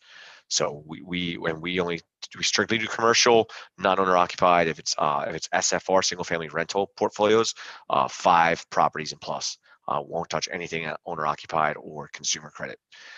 So that's just more background on me on my platform. Maybe we'll get into that in a year or two, but then this is why, because this is our focus is CRE. As well as multifamily, whether you categorize that in with CRE or not, like the banks, that's up to you. I categorize it all as one. Doing the due diligence, qualifying the opportunity, this sets you up for success. Because now if I get a good amount of due diligence, not only can I price it accurately, and hey, I can get you out 4 to 6 weeks. Yeah, I know I've got the buyer penciled the moment I find these deals. I really do, and just because we've been doing it long enough. So I'm going to go real quick through these. I won't read these all through, but I just want to hit on a few main points, mostly like who they are, where you can find them, the who, where, and the what do they want to purchase, right? Maybe even the whys, which is always really interesting. Main Street investors, they are playing a major role. They've been playing a major role ever since the online auctions and the wholesalers came. You know, I used to work for 10x, auction.com. That's what kind of got me on the whole tech thing and online marketplace stuff. Main Street investors are playing a much larger role in the loan sale process because now they're getting tapped in and getting exposure to the supply side. Supply side is the hardest part to find, finding the distressed in the loan sales before their foreclosures. Most of the times in the past, you go back to the RTC days, Resolution Trust Corporation, Jimmy Carter, Paul Volcker days. Your regular SFR investor who owned 5, rental properties in, what town are you in again? Scott, are you in Austin or San Antonio? I'm in Austin. You're in Austin. So, go back 20 years, right? You have 5, you're not getting into the Resolution Trust Corporation with your balance sheet of 5 SFR deals. But since auction.com and DebtX and First Financial Network, now they're getting involved in the process. I think it's great. And we are supporting it, and we are trying to grow it by having an open listing format. So you don't even you can see the listings, you can search for them, and you don't have to show proof of funds to see the listings and start, kind of getting an idea of how much you want to pay for it. The investment funds are getting involved in a major way, primarily. It happened again with CMBS. You saw how big that their originations were, and then the special servicers, the guys in the B piece, the first loss position, they started the online open listing format of auctions so that they could prove a market while also being in touch with where the bids were to determine whether, hey, I want to double down like blackjack. Hey, I'm in the B piece, first loss position. I want to double down, right? So then they would buy the asset. And even bid on it, right? Or take it back to the servicer or to the DCH to determine whether they sell. Investment funds, so that's kind of where they started, and now they're branching off another. Right? That's how Starwood got and Barry Sternlicht got started, right? Buying distressed asset. Now they all have their funds. Right now, I just read Sam Zell. He can't find enough distressed opportunities. He's overpaying for bigger assets. It's like whatever, because he focused on the manager side. But the investment funds are there. They have a ton of liquidity. Yes, you can sell NPLs at premium. We'll get into that next, but they're out there and they're bidding on SFR now. So that's where your users are going to be either looking to sell out to them or potentially competing with them when you get 5 or more, and typically $1 million and higher. But they're going below $1 million. That only started maybe 6 months ago, and they are paying a lot. They got cheapest cost of capital. So if you're working with a fund or investor, know where their funds come from and always get proof of funds. Right? Hey, your investment funds. So what's your proof of funds? But also make sure that it's actually a true qualified funder or investor, not a joker broker. I got 20 million every month. I hate hearing that. And my comment is, hey, let me have your QIB form. You know what I mean? Go from there. Yeah, I probably didn't hit on that enough. Stay off the daisy chain. Whatever you do, stay off the daisy chain. Don't go chasing waterfalls. Stay off stick to rivers and streams and the asset types and lenders that you're used to, man. We got a little hip hop going here. Good stuff there. Yeah. Oh shoot, Mike, we got about 5 minutes left here, buddy. Okay, I'll hurry this up. So owner users, they're going to be more involved in hotel and owner operators. Developers, they're going to be looking at hotels specifically to convert that in office properties and mostly CMBS to look to convert them over into multifamily or, tech suites. It's already happening in places like Florida where they're going and buying these 2-story motels and converting them into millennial apartments, right? So that's a trend that just developed very recently. There's a lot of capital for that. Lenders, bridge lenders who cannot originate enough loans, they will go in and buy the loan and then get one of their borrowers that they have a good relationship with to turn it around. I've done those deals myself where the borrower was recommended to us by the lender. Or the buyer, sorry. So how to sell NPLs at a premium. This is gonna be really quick. So there's 4 main things, 4 must-haves, one really great to have. Obviously the 5th one is us, xhange.loans, my shameless plug here. Recapitalizing assets, opportunities, and communities is the core mission and focus of the xhange.loans platform, the online marketplace for non-performing loans. So we give you guys a secure and open environment to do that in. So number one thing you want to look for determining whether an NPL can sell above its UPB. The value has to be greater. The value of the asset, the underlying collateral, has to be greater than the payoff amount, total payoff amount that they quote you, which also has to be significantly higher than the UPB. Why is that? Because you need significant equity above the total payoff and above the UPB in order to pay above par, and you have to have a clear path to title. Right? Hey, this guy's in default. There's no dispute. Maybe I have to fight it in court. Cool. Is there enough equity in there to validate me spending that good money to go after title? Otherwise, it's good chasing bad, if that makes sense. So if you only got about $10,000 or $20,000 of equity in a deal, you're gonna have to be really careful with your cost and with your strategy to go take that title and gain that equity to make it worthwhile. You're going to have more liquidity and more equity in a marketplace in the top 100 MSAs. If you're outside of that, you've got to price that into your exit strategy, as well as even getting to title, but that goes to the next sides. But I just want to backtrack there again. Top 100 MSAs, core markets. You can go outside of that. It's just going to be way harder. I wouldn't suggest it if you're trying to get par or premium to UPB. So if you're out there pitching to lenders, try to focus in those markets with collateral in those markets. Also focus on liens where a non-judicial foreclosure option is available. So obviously non-judicial jurisdictions. So stay out of Brooklyn, stay out of Cook County, stay out of New Jersey. If I can just stay out of there, and you should be able to maximize those recoverable value or even offer more. Or if you're in those places, know that you have a non-judicial foreclosure or path to title, right? Non-judicial. So hey, I already have the summary judgment. I have the deed in lieu signed by the borrower. So I'm there. So if you have those 4 things, you can sell at par and premium, and we've been doing it. We've got case studies if you guys want to go through it. I'll stop the share there. I hope that was a bit smoother than last year. And I'm here for any questions if you guys got it. You aren't talking near as fast as we were last time because you didn't slam 3 Red Bulls or 3 coffees right Yeah, triple espresso, man. I'm hurting for my coffee now, so I'm a bit tired. So well, hey man, that was great stuff. Now, one of the big things, you guys have assets available for sale. People are looking on there, but also one of the things, if people are reaching out to asset managers, you will assist people in helping them buy it, move it, or pay them a bird dog fee or anything like that too? So this is really good. I probably could have put more pitch in there. We're getting out of MVP mode into, we haven't even officially launched. We're actually officially launching next week. Come hell or high water, I'll be at the Dre's going to be the one presenting at these big conferences though, at the IMN down in Dana Point, California. So that's where all the bank special servicers get together to discuss what the heck's going on. So what can we do for you and your users? What's in it for you guys? So yes, we primarily operated as a loan sale advisor. So then I would go sell it. We can share referrals. We usually do 80-20 back and forth. You give me a deal, I do all the work, I sell it, I'll give you 20% referral, and vice versa. So if you want to work that way and let us do all the heavy lifting or et cetera, so this is a new announcement. Again, I'm announced because I announced xhange.loans on your the Note C.A.M.P last year.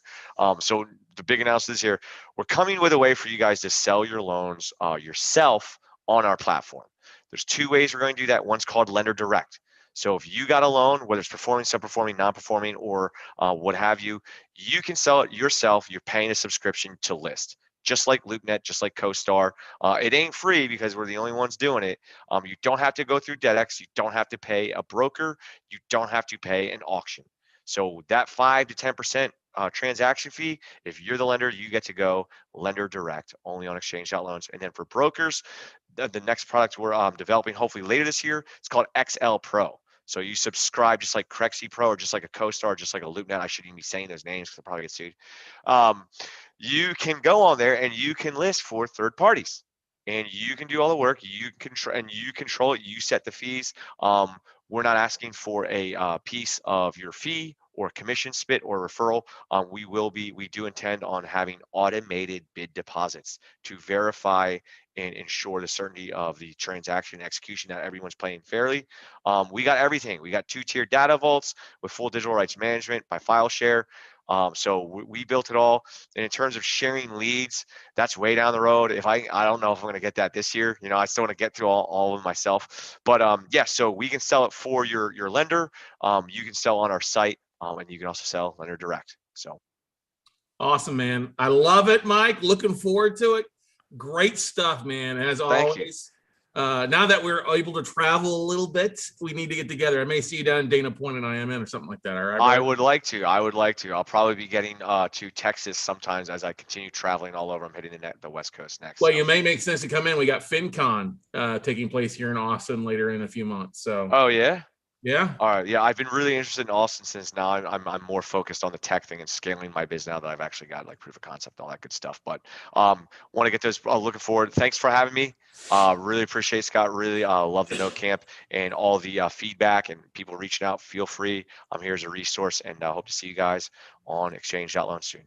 Thanks, Mike. Appreciate it. Have a great rest of the week. Okay. You too. Take care.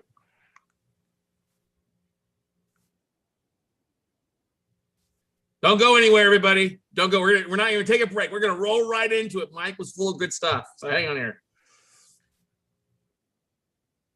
All right, everybody. Hey, it has been a full day so far, but we wanted to save the creme de la creme for the end of day one here for you. My buddy Bill Barnett is one of the most knowledgeable, experienced, and heart-giving investors that I know out there.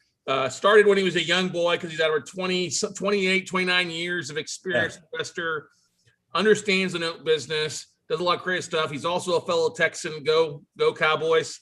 He's up in Dallas there for that with a big Rangers baseball fan. But hey, Bill, we are honored to have you speaking on Note Camp for the first time. And I thought it was a great way to wrap up day one with you, buddy. Well, hey, I'm jacked to be here, brother, and honored to be able to be on day one. I always like being early in and being able to wrap up day one. Thanks. This is a great slot. Thank you so much for having me, and excited for everybody to be with us here. Yeah, definitely. Now, you want to take questions throughout, or do you want to wait till the end, Bill? What would you prefer? Let's do them at the end. So if you would, hopefully you've got a pad and paper and pen, so just jot them down as we're going through. We got a lot to cover. I want to make sure that we stay on time. And so if we're doing Q&A at the end and we run over, that'll be fine. But I want to make sure we get through everything that I promised Scott we will do. We're here to over deliver, and I want to make sure we do that for you. And so let's hold Q&A to the end. Cool. Awesome. Now, did you want to you got a slide share or a PowerPoint roll up there? Yeah. And I'll hang in here. You mind if I jump in and comment as things pop up? But I'll moderate everything, and then you'll be ready to rock and roll. But we got a great group here. We got people watching online, I see, as well on YouTube. We got some people listening on Clubhouse as well. Yeah, nice. So, I love Clubhouse. Hey, is it showing up now? No, I don't see anything. I still just see your smiling face. So let's see there. On the Zoom, you had to hit the share the screen button on the bottom of the Zoom. Yeah. Let's see. My friends at Zoom and I have gone round and round a couple of times. Do you have multiple screens open? No. Okay. Yeah, it's just not. This happened to me. I was doing a deal with ClickFunnels, and it would not screen share. Okay. And the guy was going. Let's do this. Let me hang on a second here. you have a link you can send me, and then I can pull it up on my end? Or let's what do you have a lot open on your end? Let's see. Nope. Just I had one other thing open, and that was that. So let's see if it.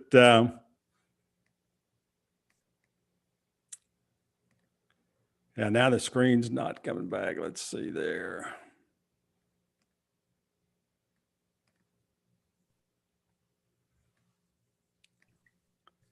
Because we've worked with this before we had a Monday night, so I know it should be working. Yeah, here. yeah. I just from time to time, I have love letters with Zoom. Do you, can you shoot me the link? You have a. I don't know what link you're talking about. You want to make me a presenter? You are a presenter. You're a panelist on this. Okay. I don't know why it's not pulling up then. So you're not seeing anything on me. Just you, yeah. And it's been working. I mean, we had everybody else has presented, and they've. Yeah. No. I have no doubt that it's the technical whiz here on my end. So when you click on the share screen, what does anything happen? Oh no, share screen doesn't pop up. We wouldn't be having this if share screen. So when scroll down, move your cursor around until you see. Because do you see the mic and video to mute and stop video on Zoom, on the actual Zoom screen? I got to get back out of this to get over to the Zoom.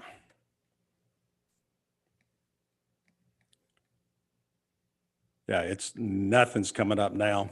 I see you. That's fine. Right, but if you see me, hang on, let me see here. What do you see on your screen when you move your cursor around? Do you see where it pops up for the mute and the start video, stop video? Yeah, no. And I've been on Zoom twice today already and had no issues whatsoever. I'm going to stop your video. And let's do this. Ask to start video. Yep. Okay. There you go. And then you don't see the green share screen button, huh? Why don't you log out, log back in, Bill? Okay.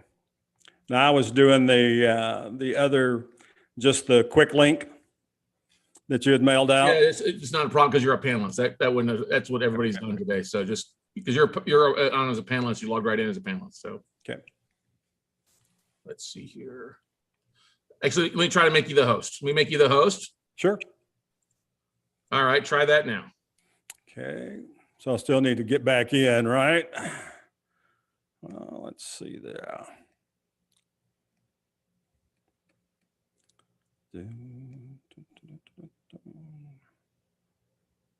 All right. So now I've got the video and the mic and all that showing up. You see share screen now. There you go. And there we go. There's share screen. And there we go. We should be good to go now. Yep. Make sure you hit the record button for me. Oh boy. We're in dangerous territory now. Please give the host permission. You should see a button pops up. Please ask the host to get permission to record. It should pop up, something like that. So I don't want to lose this.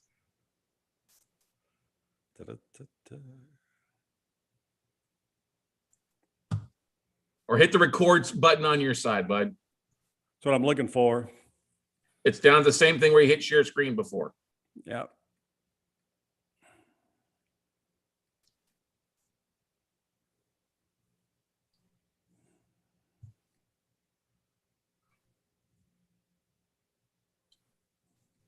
Never mind. I've got it going live on YouTube. We'll just edit it from YouTube. All right.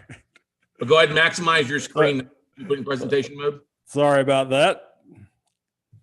I am not. There you go. You good? There we go. Good. All right. So, yeah, we lost about 6 minutes there. We'll make sure that we pick this up. Plenty of time. Don't worry about the damn clock, Bill. So, you guys, this is, I think Scotty and I were talking about when he started talking about me coming to Note Camp. I was like, there's a couple of great presentations. There's a couple of things that are coming up in the real estate world that are now going to be hotter than anything else out there right now. And so I know what one of them is I'd love to speak on because it fits with the note world so perfectly. And that's seller financing. And this guy's like, hey, man, that's what I wanted you to talk on. And I'm like, great. So that's where this comes from, the coming profit tsunami with seller financing. So brought to you by Radical Real Estate, because if you're going to make it in this game, in this world, in this time, you got to learn how to be radical about everything that you do and your profession. And that's what this is a profession. That is the number one thing that you've got to learn how to become a radical on. Now, I've been investing, Scott mentioned this, almost 30 years now. I started when I was 8 months old. So almost 30 years been investing, and I teach my boys, and I got to confess to you, none of my boys are in real estate. I got a 29-year-old, a 19, and a 15, and none of them have any interest currently in real estate. But I told my 19-year-old, he's going to Oklahoma in the fall. He'll be a sophomore. He went to UTA this freshman year. And I told him, I said, look at what you're spending and look at what your job is going to allow you to earn. And you're going to understand, I went to college, I'm not bashing that. So you understand the reality of looking down the road and seeing what's most profitable and something that you might enjoy. And you and I, as real estate people, whether you're solely in the note business, and the note business revolves so much around real estate, and I do notes all the time. And so that is such a real estate thing. You got to go where the money is. So real estate investing for a long time, a Wall Street Journal and Amazon best-selling author with Are You Dumb Enough to Be Rich? If you hadn't got a copy yet, your library for real estate investing is not complete. Did 7 years on the radio, nationally syndicated for more than half of that time with Real Estate Now with Bill Barnett. And I am a business and investing coach. I own DFW Properties, which is a traditional real estate brokerage house. I have agents that work with me. In fact, we just literally about 6-7 minutes before 5, we got funded on another close through dfwproperties.net. And so that's a traditional side of the business. Everything I do is wrapped up in real estate. I am truly a real estate radical. And I will tell you what kind of got into all of this stuff, because it has bearing for you. I'm one of the few people, and I may be the only person that you've ever met that's gotten divorced twice in the same month. So I got served divorce papers some years ago. And as you might imagine, that kind of turns your world upside down. And I had an investment banking firm, and my partners also decided, well, we don't want to be partners with her because she's going to get half of everything. So they bought me out, and I ended up, against my will, by the way. So I ended up getting divorced twice in the same month, once from my ex and once from my ex-partners. It was time to say goodbye and move on. And I was trying to figure out what I was going to do, because if you ever get into that point in your life that somebody pulls the rug out from under you, it is a wake-up call. And so you start looking at, what am I going to do now? What am I going to do to go forward?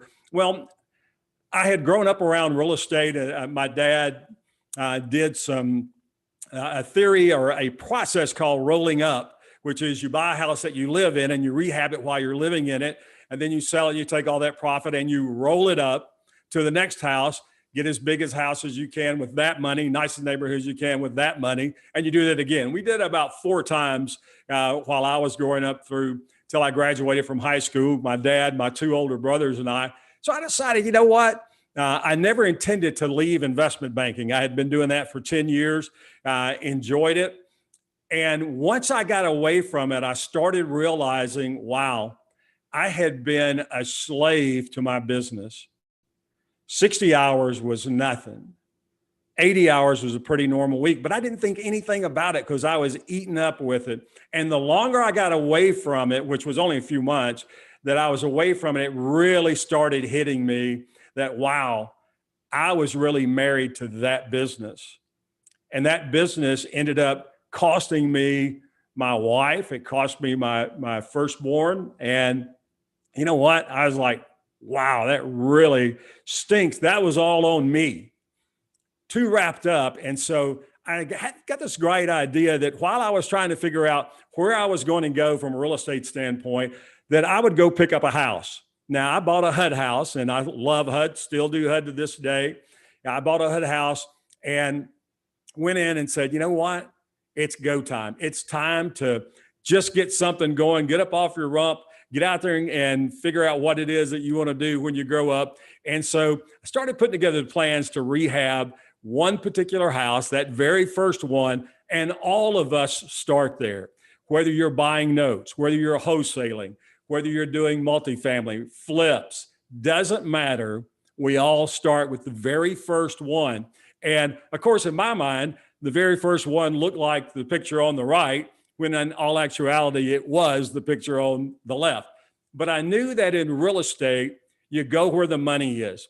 See, coming from an investment banking background, one of the things that you learn is you find where the flow of money is and you step in front of the flow. If you want to get a hold of money and get going with money, you go where the money is. Well, the money's a few places. And the most prominent place that the money is in real estate. So I had been in my investment banking firm on one of the highest highs I'd ever been on. Then bam, the double divorce happens. I hit one of the lowest lows and I had these extremes. But as I was going through that, I discovered something. And that is there was emotional satisfaction and financial gratification and financial freedom as a real estate investor, unlike anything that I had ever known. I made great money in investment banking, but I didn't make the chunks as quickly as I did in real estate. So there are very few real estate investing techniques that are going to do more for you profitably than seller financing. So what we're going to talk about here, obviously I don't have time to teach everything I want to teach you about seller financing. So what we're going to do is we're going to talk about the strategies in seller financing. And then later on, we'll tell you how to get involved in the techniques with seller financing. So my business started exploding. I had done some seller finance things, and I called a good buddy of mine who is my personal mentor, one of them. And his name is Mark Victor Hansen. You know him as the co-author of all the chicken soup books. And I was telling Mark about a particular quarter, and it was a great quarter. And I was like, Mark, man, this happened, and by the way, that was almost 30 years ago. It would still be a great quarter today. It was a magnificent quarter. And he's like, you know what? I've got a meeting going on this weekend out at the Ritz-Carlton in Pasadena. I want you to come out and tell 700 plus people exactly what you just told me. And I was just dumbfounded. I was like, well, Mark, those people couldn't care less about my little real estate business here in Fort Worth, Texas. He goes, man, I think you're wrong. Why don't you come out? And I said, well, I'm not a speaker, so I wouldn't know how to do that. He said, just come up on stage. I will interview you. 15 minutes, that's max. I'll interview you and we'll do it. We'll have the same conversation that we just had, except I'll just prompt you with the questions. I'm like, okay, fine. So I fly out on Saturday morning. Saturday's when he wanted me there. And I get there about an hour before I'm supposed to go on. I don't even go into the room. I kind of hang around out in the lobby.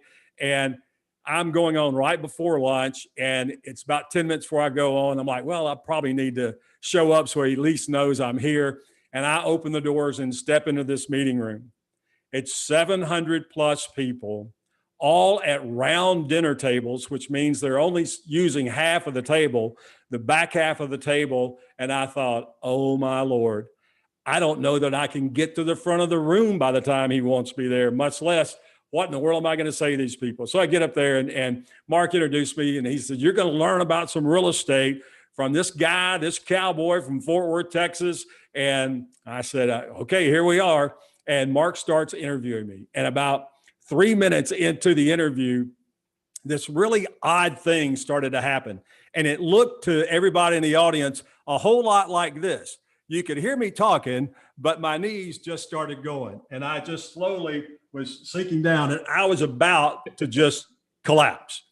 And Mark reaches around me. Mark's about 6'4", 6'5". He's a big boy and puts his arm around me and holds me up and has a handheld microphone and interviews me for the rest of the time. From that moment on, I don't have a clue what I said. I don't remember any of that. My brain literally blacked out, shut down.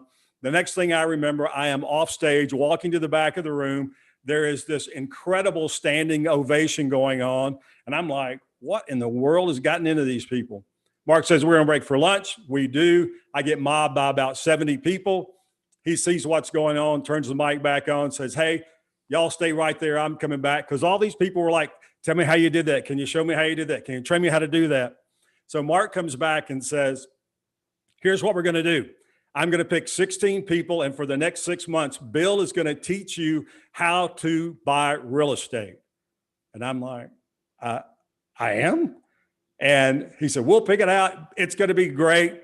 And Scotty, that's the reason that I'm here tonight, because Mark got that started. I talked to him a couple of days ago. So fast forward a few years, I'm at T. Harv Eker, which a lot of you guys know. I'm speaking at an event he does called Never Work a Day in Your Life Again. And it's time for me to go on stage. And Harv is introducing me. He has started my introduction. And then this guy, Kieran Sweeney, literally comes running up the middle aisle, waving his arms, going, Harv, stop, whoa. And so I guess Harv was thinking what I was thinking, the hotel must be on fire. And he's like, Kieran, what? And he goes, I want to introduce Bill. He goes, okay. And so Kieran comes on stage. Kieran was one of those 16 people. He goes through the story of, I just told you, but from the viewer's perspective out in the audience. And he said, since that time, I've made over $6 million in real estate, thanks to this man, ladies and gentlemen, Bill Barnett. And you talk about an introduction. I was like, holy cow, can you travel with me?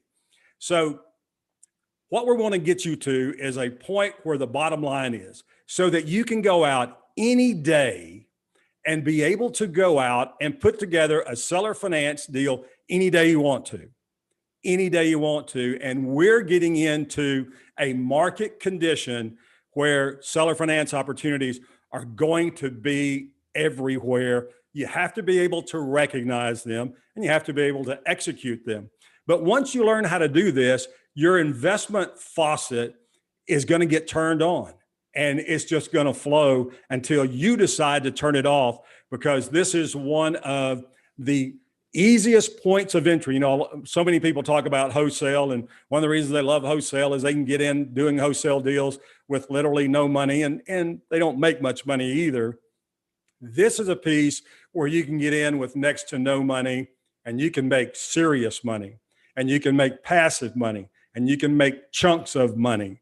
So this is something that if you haven't thought about seller financing in our world before, I hope before tonight's over with, you will.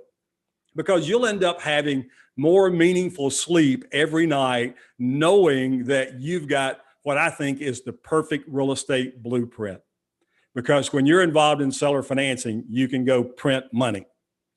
You'll wake up every morning refreshed because you can't wait to do what it is that you love. Now, this thing right here, that cup of coffee right there, I do that every morning. I don't draw flowers in my coffee, but I do that every morning as a business think session. And I'll challenge you, if you're a coffee drinker or you're drink whatever in the mornings, get you a pad, a pencil, pen, get someplace quiet. I do this really early, so I don't have to worry about anybody else being up, including my dogs. And I get that first cup of coffee and I sit down and I'm thinking, what is it that I can do today to grow my business?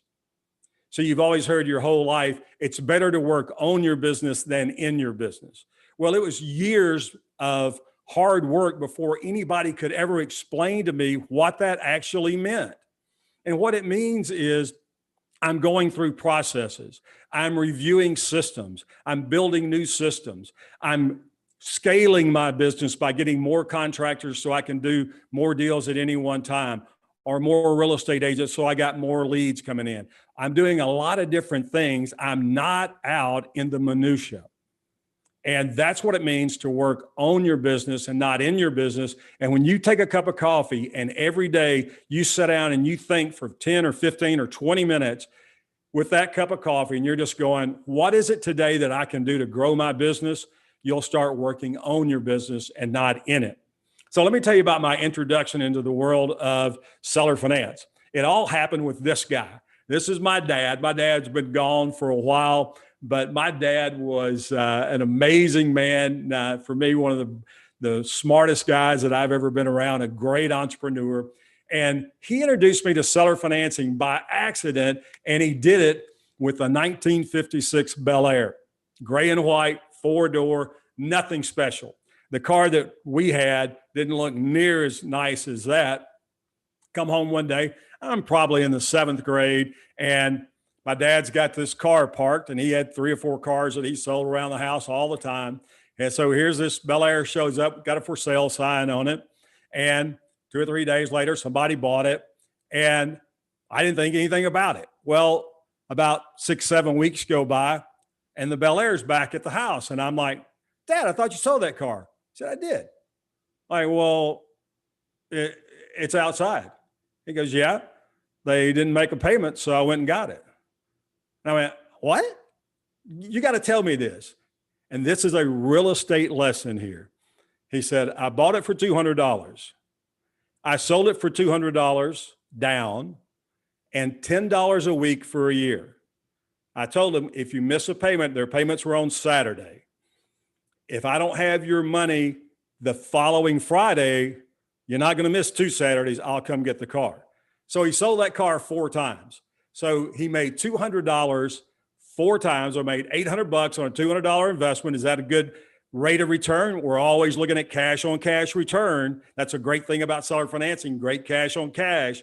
And then I don't have any idea how many of those $10 payments he got, but he made a boatload of return on that doing seller financing. And I was like, wow, I got to remember that. That might come in handy one day. And it absolutely has. So listen, the real estate gurus out there don't want you to have the complete systems. They're never going to give you the exact blueprint, every single thing you need, because they have a reason for that. And the reason's this: most of them don't want to teach you all the really good stuff because they don't want any more competition for themselves.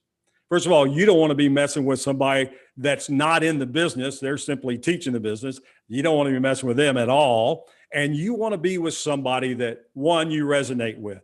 You and I both, all of us, resonate with Scott. That's why we get involved in this. That's why you hang around. I've known Scotty for a while and just love the guy, but it's somebody I resonate with. And that's what you've got to be able to do. And you're not going to resonate with everybody. If you resonate with me, we're going to talk about some things that'll be a lot of fun. If you don't, that's okay. Hope you get some great value out of it, because I want you to think about it. If a guru tells you everything about their system and how it works and how to leverage it, how to leverage the resources that they use, then you literally, legally, very ethically, very easily can go out and jump into their market. And so a lot of them don't want to do that. And so let's just face it, most of them get rich. Robert Allen taught me this. It's what you'll hear it time and time again. It's a very true statement. Bob said, Bill, I made $10 million in real estate. It's an impressive number.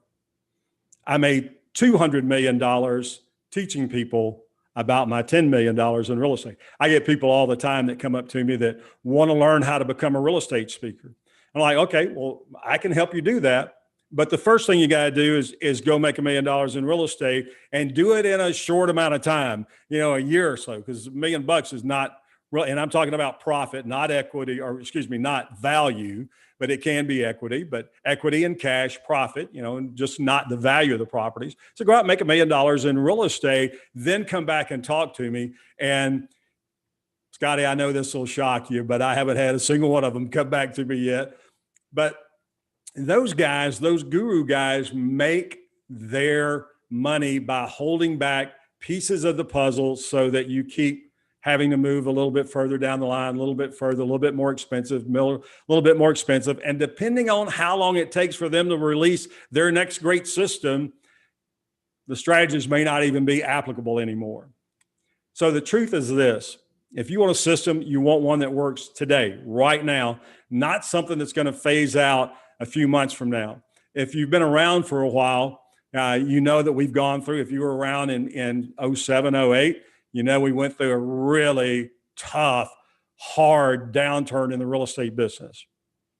We've got a kind of a false propping up of the real estate world right now because of the moratorium that went on with rents and against foreclosure. And that was something that the Obama administration did back in 07, 08. And I was like, I wish they would leave the real estate market alone, because business doesn't need interference from government, because government's never been able to run a business of any kind whatsoever and do it profitably. So please don't mess up the real estate market. Well, they're back in the real estate market. Now they're getting out of the real estate market. Now it keeps moving, but they're getting out of the real estate market. And the market in certain parts of the country is going to turn. Now I'm in Texas, Scotty's in Texas, a lot of you are. The market here is going to stay hot for a while. It's going to stay hot for a while because of all of the Californias, New Yorkers, Jersey, Illinois, all the people that are moving in here. And, Scotty, Abbott's pledged that he's going to finish building the wall. I'm like, he needs to build it on the north end of the state so we can keep New Yorkers and Californians out of here. And I can handle the Mexicans a lot easier than I can handle the New Yorkers and Californians. Just a little political fun there. Don't anybody lose your mind over that. So, hey, you got to find the system that's working right now. As our market turns, and it's going to turn, the underpinnings of the market turning down started about 18 months ago. Now, you don't see that necessarily because you probably don't follow the same stats that I and some other guys follow, because we're looking at what are the telltale signs as to where the market is going. The great thing about our market is you can't turn it quickly. This is a battleship. It says a battleship takes about 7 miles to be able to make a turn, and you can't do it quickly. Well, that's the real estate market. So if you understand what to look for, the condition of the market and the pricing in the market is never going to surprise you. And so we look at a lot of things, and one of the things that we look at is delinquency. How many properties are currently delinquent? And look, 90% of those are not going to be foreclosed on. They are going to get caught up on. They're not going to be foreclosed, but that 10% is, and the number of delinquencies each month gives us a heads up as to what's happening financially with home buyers. And even though they get caught up, when they get behind again, it's harder for them to get caught up. So we're looking at something that what's coming in next year? What's going to be hot the year after that? In 3 years, where was the market going to be? And what are we doing today to make sure that we're in the best position for those things? And I'm going to tell you, one of the things that you're doing, and you may not even know it, is you're on here. You're on with Note C.A.M.P, because this is the kind of thing, the paper side of the business is going to continue to get hotter and hotter. And no matter what's going on in the market, property has paper associated to it for the most part, and we can play in that environment. And you're going to see some great opportunities to purchase seller financing and to sell seller financing. And we're going to talk about both of those strategies as we go through, so that you're not ever in a position where you're held hostage by wholesalers, agents, banks, contractors, none of that, when you understand how to play the seller finance game. And when you understand it, that's really part of becoming a real estate radical. And you get to the point where you can be able to stay buying properties in hot markets like Texas and Florida. Yeah, you look at Idaho right now, Boise, Idaho. There's not a city in America from a real estate standpoint hotter than Boise. But if you understand these techniques, these strategies with seller finance, and again, that's on both the purchase side and the sell side, then what happens is there's always opportunity there. So here's what we're going to be learning. One, how to find the deals that most investors simply say don't exist. How to find the deals that your club members, when you're going to your real estate investment club, a lot of them are telling you those deals just aren't out there. They are, when you understand how to go about finding them, how to use the funding techniques that I teach so that you always have enough money for down payment and equity. Now, what do you think that funding technique is? It's private money, and it's creating notes. If you have the ability, this is a real basic but incredibly important math strategy for you for real estate investing, because the people that grasp this do very differently in their business than the people that just kind of go, and don't really pay much attention to it. If I literally had this conversation about 4 o'clock this afternoon with one of my consulting clients. she had called me and she said, I found this house. She sent it over to me. She says, I really want to buy it. And it was a flip. And I said, okay, everything looks fine with it, but how much money are you talking about that you're going to have to come out of pocket on? Are you doing a hard money loan? What are you doing? She goes, no, I'm going to pay for getting into the property. Now I'm gonna have to get a mortgage. And right now, the best thing I'm able to find is 20% down, which is pretty common, 20% down. Well, the property was listed at 350. So 20% is going to be 70 grand. And I said, so how much money do you think we can make on this property net? Get all those fees out. Get your real estate commission for selling. Get all those fees out. And she said, well, Bill, I think we can make $50,000, $60,000 on this property. I said, okay, here's what I want you to think about.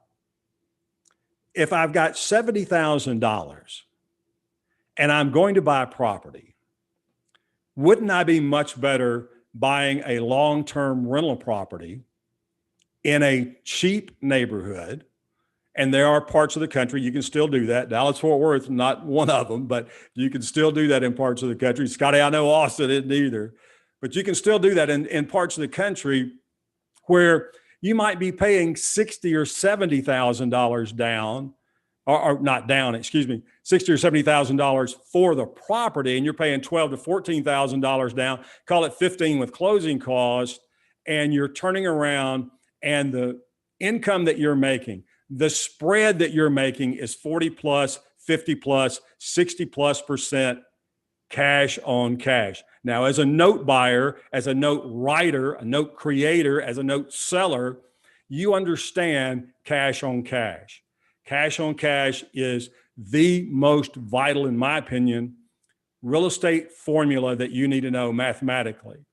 If I give somebody $100 and I get back $150 in a year, what's my cash on cash return? Well, it's 50%. Well, there's a lot of people out there that don't have a clue that you can make 50%. And I'm going to tell you 40% is our floor. If it's not 40% per year, we go on. Why? Because there's too many ways out there to be able to pull in 40, 50 plus % every single year, cash on cash. There's another thing that my dad taught me. My dad owned a chain of shoe stores when I was growing up as we got into high school. And we would go buy these businesses, these other shoe stores that were going out of business. And we'd walk in and he'd let them, he'd find out about them. He'd let them run their going out of business sale for 2 or 3 weeks. They would get down to where everything had been picked over and it was just junk. And my dad would go in and he'd say, well, we'll just buy the whole thing. I'll give you a dime a pair if he really liked them. Otherwise, he'd give him a nickel a pair. And I'm sitting there just going, why in the world are we doing this? Because I'm embarrassed to have this stuff in our stores. We had 3 different stores and all of them pretty decent size for shoe stores. And he'd say, pay attention, boy, it'll be okay. So we buy these things. And then my dad would buy, back when the newspaper used to be a thing, other than the USA Today, I remember the last time I saw a newspaper. But back when newspapers were the common thing and you did a lot of print advertising there, he'd buy what's called a double truck. He'd buy both pages of an advertisement. Bill's Shoe Barn, sidewalk sale, nothing over $1. So we would take all this junk shoes. The only organization to it was we had several tables that were men, several tables that were women, several tables that were children's. And you just had to get in there and dig out what you liked in size and all that. And it was outside the store in front. Well, those dollar sales, because nothing over $1 was nothing under $1 either. Those dollar sales were our biggest weekends because people would come buy 8, 10, 12, 20 pairs of shoes for $1, and then they'd walk in our store and they would spend $200 or $300 on our regular priced and higher priced stuff. And it started clicking.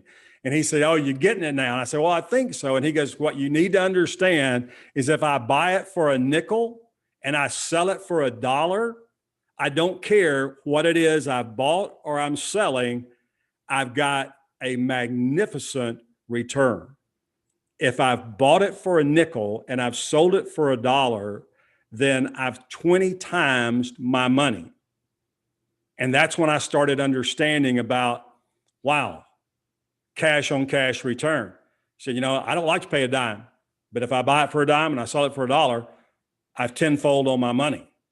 And that started to really sink in through the years. And that's the kind of thing that happens when we're involved in seller financing, when we're involved in the note business. We may not have 20-fold per year, but we're going to have 40, 50, 60, 70% cash on cash return on a yearly basis when you understand how to play this game. And so I'm going to show you how to put money together so you always have the ability to go in and buy, because you've got down payment money. If you're buying a property that's about to go on foreclosure, you can catch it up and then buy it seller financing and turn around and sell it seller financing and do seller finance sandwich, and how to sell your properties for the highest price possible. Because when you understand seller financing, you find out that appraisers appraise property higher when it's offered with seller financing, and they appraise it higher. They have an actual literal definition for why they do that. And it's a property that is open to more of the market. And because it's accessible and open to more of the market, then it makes it more valuable. And your typical premium to the market is 10%. Well, if you're in the market right now and you got a $300,000 house and you offer seller financing, that's 30 extra grand that you make. We get started off with our consulting clients. We usually start them off doing a flip or two. We are pushing them as quickly as possible to the more profitable strategies: rental property, cash on cash return. They understand it quickly when you do the first flip. They get cash on cash pretty easy after that. We start looking at, where do we go to go do this in a manner that increases our cash on cash? And so we start looking at all the different strategies there. And then one of the other things we're going to talk about is how to move our properties quickly. Now, that sounds redundant and ridiculous if you live in Texas, because if you have a house that is in good condition and in good selling condition, selling it quickly is not the problem. So that's not the case all over the country, though. There's other parts of the country where it's much more of considered to be a normal market. Also, we're going to teach you how to be able to talk to prospective investors that you're creating notes for, and to be able to do it in a way that you don't get in trouble with the SEC. Now, how do I know that? Well, in the investment banking days, when I first started out, I was at Merrill Lynch, and one of the things they discovered quickly is that I had the ability to teach other brokers. And so I handled what was referred to as 144, restricted stock.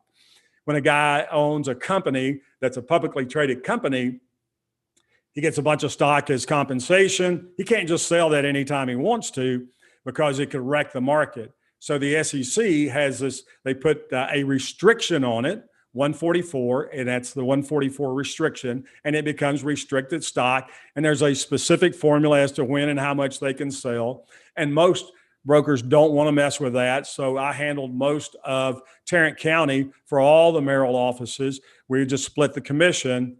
But I learned how you can talk to prospective investors that are not clients of yours yet and be able to stay out of trouble, and ended up teaching other brokers those techniques. And then once I got outside of that world, it became much more valuable information for me and a skill set in the real estate investing world.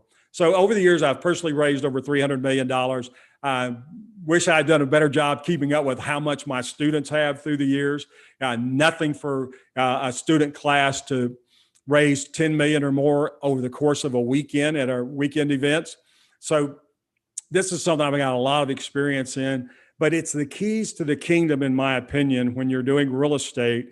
And it doesn't matter what side of the note you're on. It is something that comes crucially important. So I always just look at it. If you understand the money flow and you understand how to put money together, there's really only two things. I teach a thing called the M&O strategy, the M&O system, the M&O secret. The M&O secret is money and offers. Real estate is about putting as much money together as you possibly can and making as many offers as you can. Now, where we start looking at seller financing, that allows us to magnify and to exponentially grow that money that we've put together and use it exponentially to get into more and more properties if we understand that. So think about what a bank does, think about what a mortgage company does, think about what a credit card company does. They take in money at one rate and they turn around and they loan it out at another rate. That's just referred to as arbitrage. That's what you and I are doing in the real estate investment world when we're doing seller financing. If I'm buying a property with seller financing and I'm turning around and I'm selling it at a higher price and typically a higher monthly spread, I'm selling it with seller financing, then I've simply arbitraged this property. I've put the deal together on both ends. I've stepped out of the middle and I'm just earning some income every single month. And I've got a big check waiting for me on the end somewhere down the road when this homeowner either decides to sell it or they want to cash me out and refi their note. That's absolutely fine. And they're going to want to do that because my note's not going to be 3 or 4%. My note's not going to be 10, but it's going to be 9 plus. And so they're always thinking about, man, I'm just about ready to cash old Bill out. And you know what? Those are fun things to hear when you get a text or you get a call from somebody that you seller financed a property to, and they say, hey, you know what? We decided to get a mortgage elsewhere. And a lot of times they're apologetic about it. But that 9%, we had a chance to get some at 5.5%. And because they had mediocre credit, we had a chance to get some at 5.5%, and you get a $60,000 check on top of the great cash on cash return that you've been getting the whole time you've owned it. Oh, we managed to muddle through and not let it ruin our day too much. And now we've got money to go out and do more of seller financing. So I've got a client here that I want you to take a look at. Now, I've got Deal a Day on here. This is a flip program that these clients came in, but I want you to listen to what they say, because what they did with the property is they bought it as a flip. And then once they bought it, decided almost immediately, hey, you know what? I need to do seller financing on this. And I'm like, home run. Thank you, Lord. And that's what they did. I want you to see the numbers, hear what they have to say. This is a great seller finance property.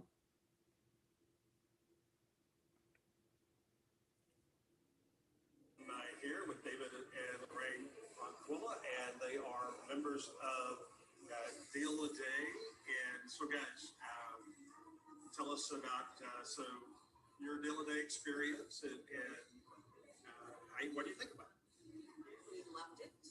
We got our deal. We're following Bill's directions, and they're pretty easy to understand. So you found a property while we were out. We found one, and you guys bought it. Congrats on that. Now, a lot of people flip. Tell us what you did with that property. We were thinking about flipping the property. It needed about $25,000 to $30,000 worth of work. But since this was the first time we were dealing with contractors, I got a number of bids, and I looked at them, and I saw that a lot of them were inflated. And we decided just simply to sell the house as it was in the current condition. So we marketed it, owner finance, and we had a number of folks come out and look at it. And we had a couple with 2 children who had been tenants for 15 years. They like the house. They have the ability to do the rehab. And we ended up selling it to them for finance. Great. So you had a couple of options. Not only could you flip the property, but you could have wholesaled the property. Yep. And you kind of did to an end user. You could have wholesaled it to another investor, but you had an end user come up, so they gave you some down payment money. They gave us a down payment, 10%, okay, and we got a 9.15% interest rate on it. Excellent. And the thing that we were looking for with this is the cash flow, the monthly cash flow. We used our IRA money to purchase the property free and clear, so now every month their payments go into both of our IRAs. And ballpark, what's their monthly payment? Monthly payment is about $985 a month. Okay, so when you sold them the property, did you sell it for the same price that you bought it for, or did you have some markup? No, we had some markup. We bought it for $84,600. We sold it for $119,000 with 10% down. All right, so I want everybody to know there are multiple profit streams here. Yes. You got got some additional equity buildup that'll come out somewhere down the road. You got a down payment of 10%. So in this case, was it 10%? So about 12 grand. That 120. So about 12 grand. Yep, about 12 grand. Okay, so got down payment and then running $985 a month in return, which is just a hair under 10%. And anybody that's getting 10%, that's a great rate of return to get. Terrific rate. So when people are looking at an opportunity to be able to learn investing, is this something that you guys think would be viable for somebody else to look at? Oh, definitely. It was very easy. It's an excellent program. And the thing that we really liked about your deal a day program, the thing that really sold us on it, is the ability to go out in the field and look at houses. That you took Lorraine out and other students for 3 days, walk through a house, tell her this is exactly what you would do to this house. And it gave us a lot more confidence in walking out into a house to figure out, what we're going to do. So this is a message from David Lorraine, and we'll probably be seeing you guys again on here. Thanks so much. And we'll look forward to the next deal. Terrific. All right. So in case you were wondering, that was about 3 months before the lockdown. So it wasn't forever ago. It was just a little while prior to the lockdown. And the thing that I was most excited about with them is they understood the fact that, this may be the best strategy for us, going with not having to mess with doing any other repair work and getting this property under contract. And when you start thinking about, I'm sure several of you were going, wait a minute, Bill was talking about 40%. Then he said, these guys made 10%. Well, you got to think about the entire picture here. So they had some property, they had a $12,000 down payment on an $85,000 cash. So they had a cash return there of about 15% cash on cash just on the purchase. Then they had a markup of up to 120.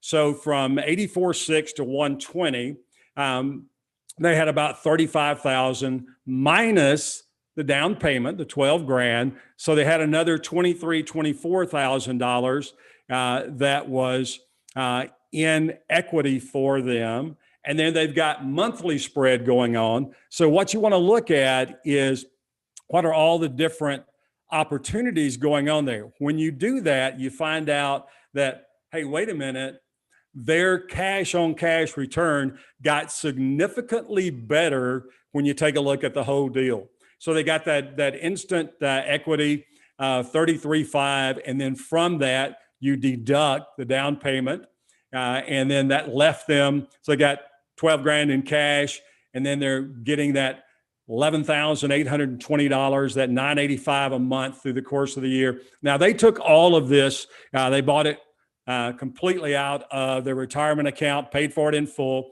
That was something that I suggested that I said, there's some ways to set this up so that you don't have to do that, but that's the way they want to do it. So I said, okay.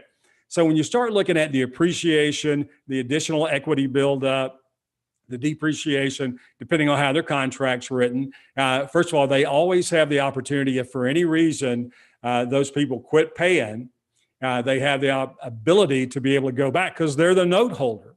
They're the mortgage holder. They could take that property back if they wanted to. So a quick recap on their deal, they got the instant equity of 21.4. Now that 21.4 is the 33,000 minus the down payment. So they got cash of 12 grand. They had additional equity of 21.4. They got yearly cash flow at 11.8. And they had that ability because it came out of their retirement account. So now the first year between their down payment, the equity they created, and their cash coming back in is $45,000. Now you look at, oh, wait a minute, they went in at 86.4 and they got $45,000. Now they're up over that 40% mark. And that's the kind of thing you want to look at, because how would that impact your family? if you understand the math. And so I've been involved in multiple mobile home parks, and I've had people that go, Bill, why would you want to do a mobile home park? And I'm like, because I'm not stupid. Have you looked at the numbers? Well, who wants to own a mobile home park? I do. Because if you understand the cash flow, they're cash cows.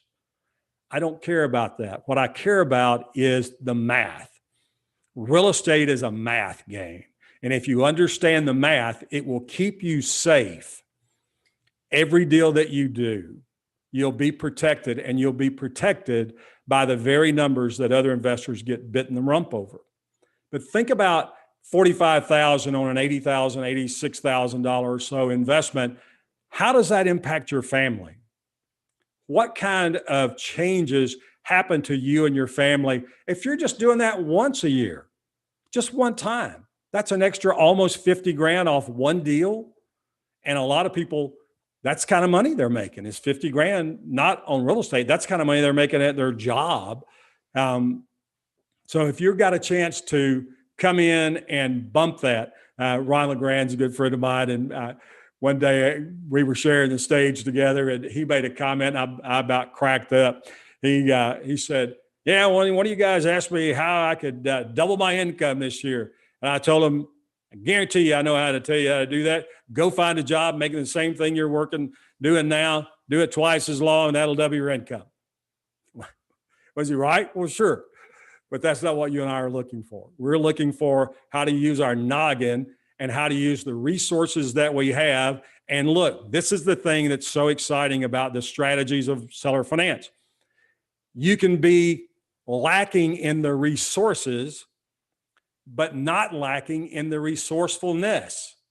And if you're doing that, if you learn how to be resourceful in this business, you'll always have a great place to live. We'll run through another deal real quickly here. And we bought this to be a seller finance deal. This deal is kind of the opposite of what David and Lorraine did. So I found this house for Royce Ann and Cheryl.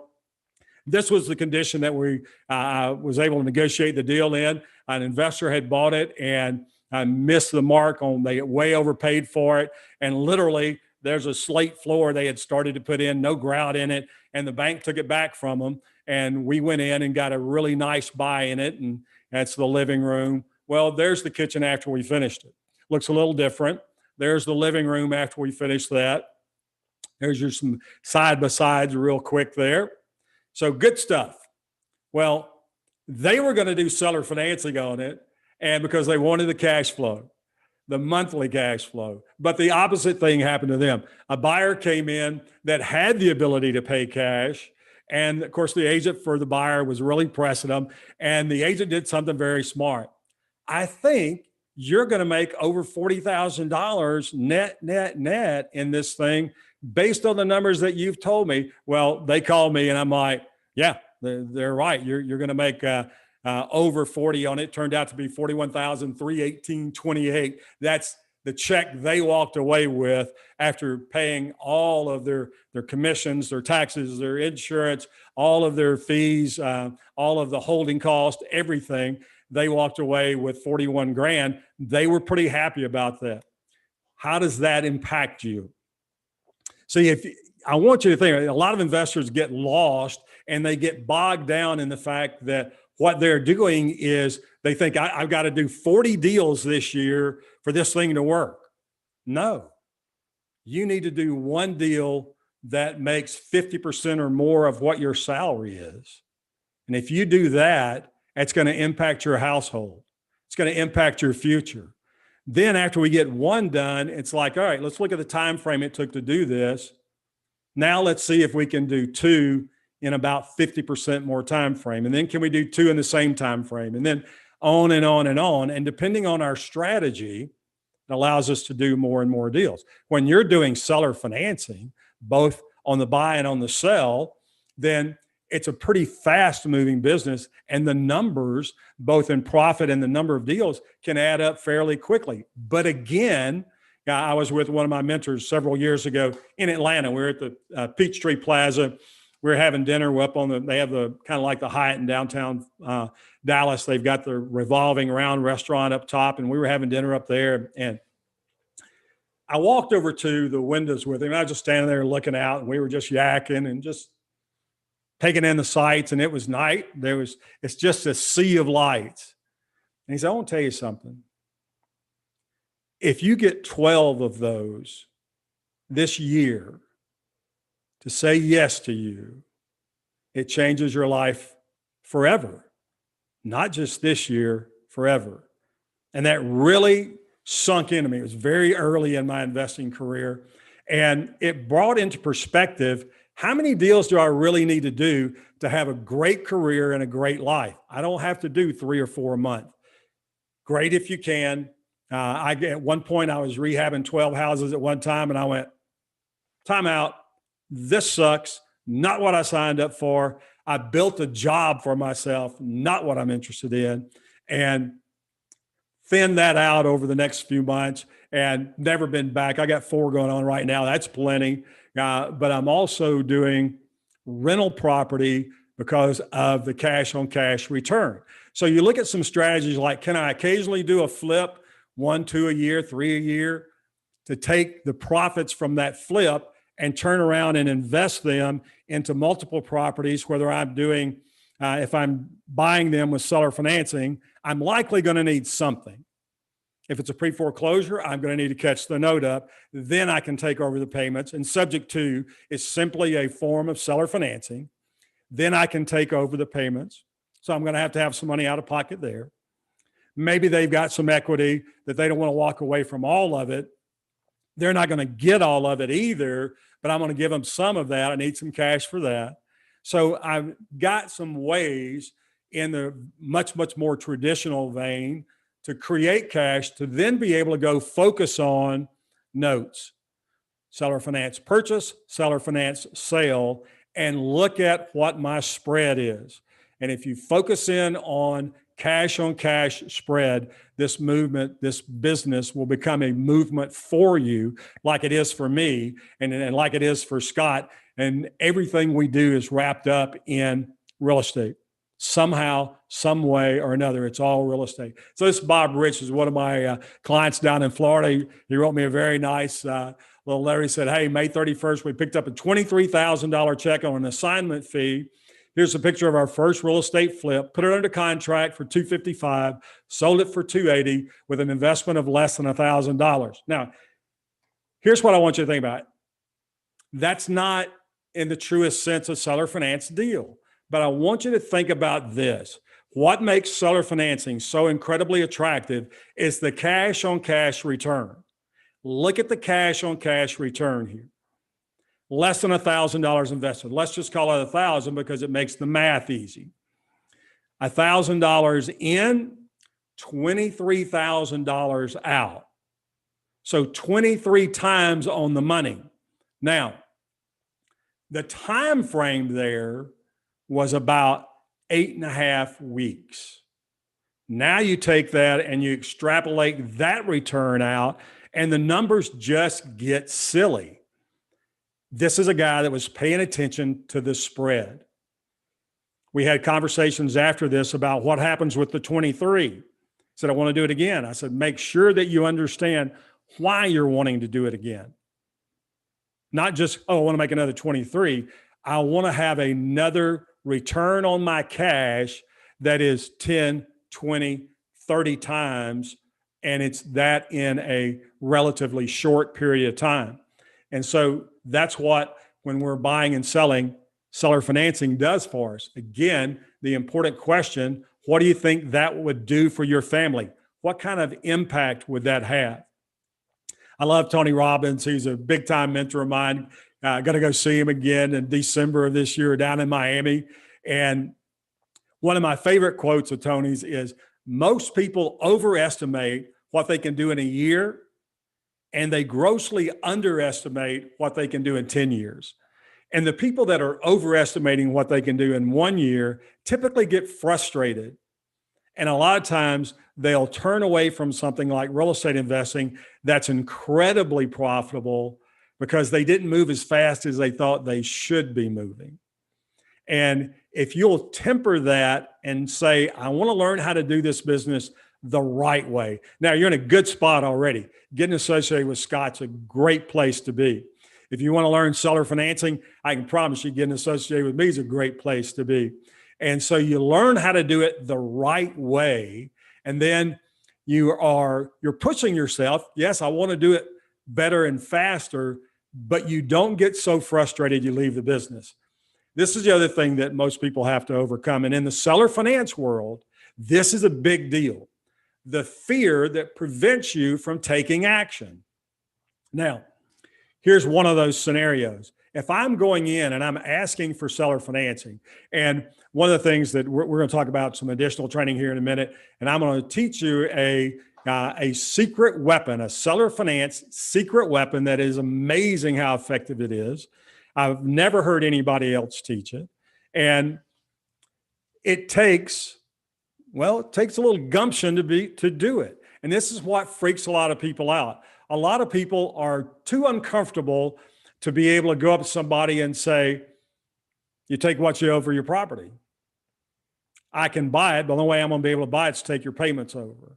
And then you don't have the teaching, the learning, the knowledge, specialized knowledge to be able to overcome the objective when that seller says, well, I would, but if I did that, I wouldn't be able to buy another house, so I'm not going to do that.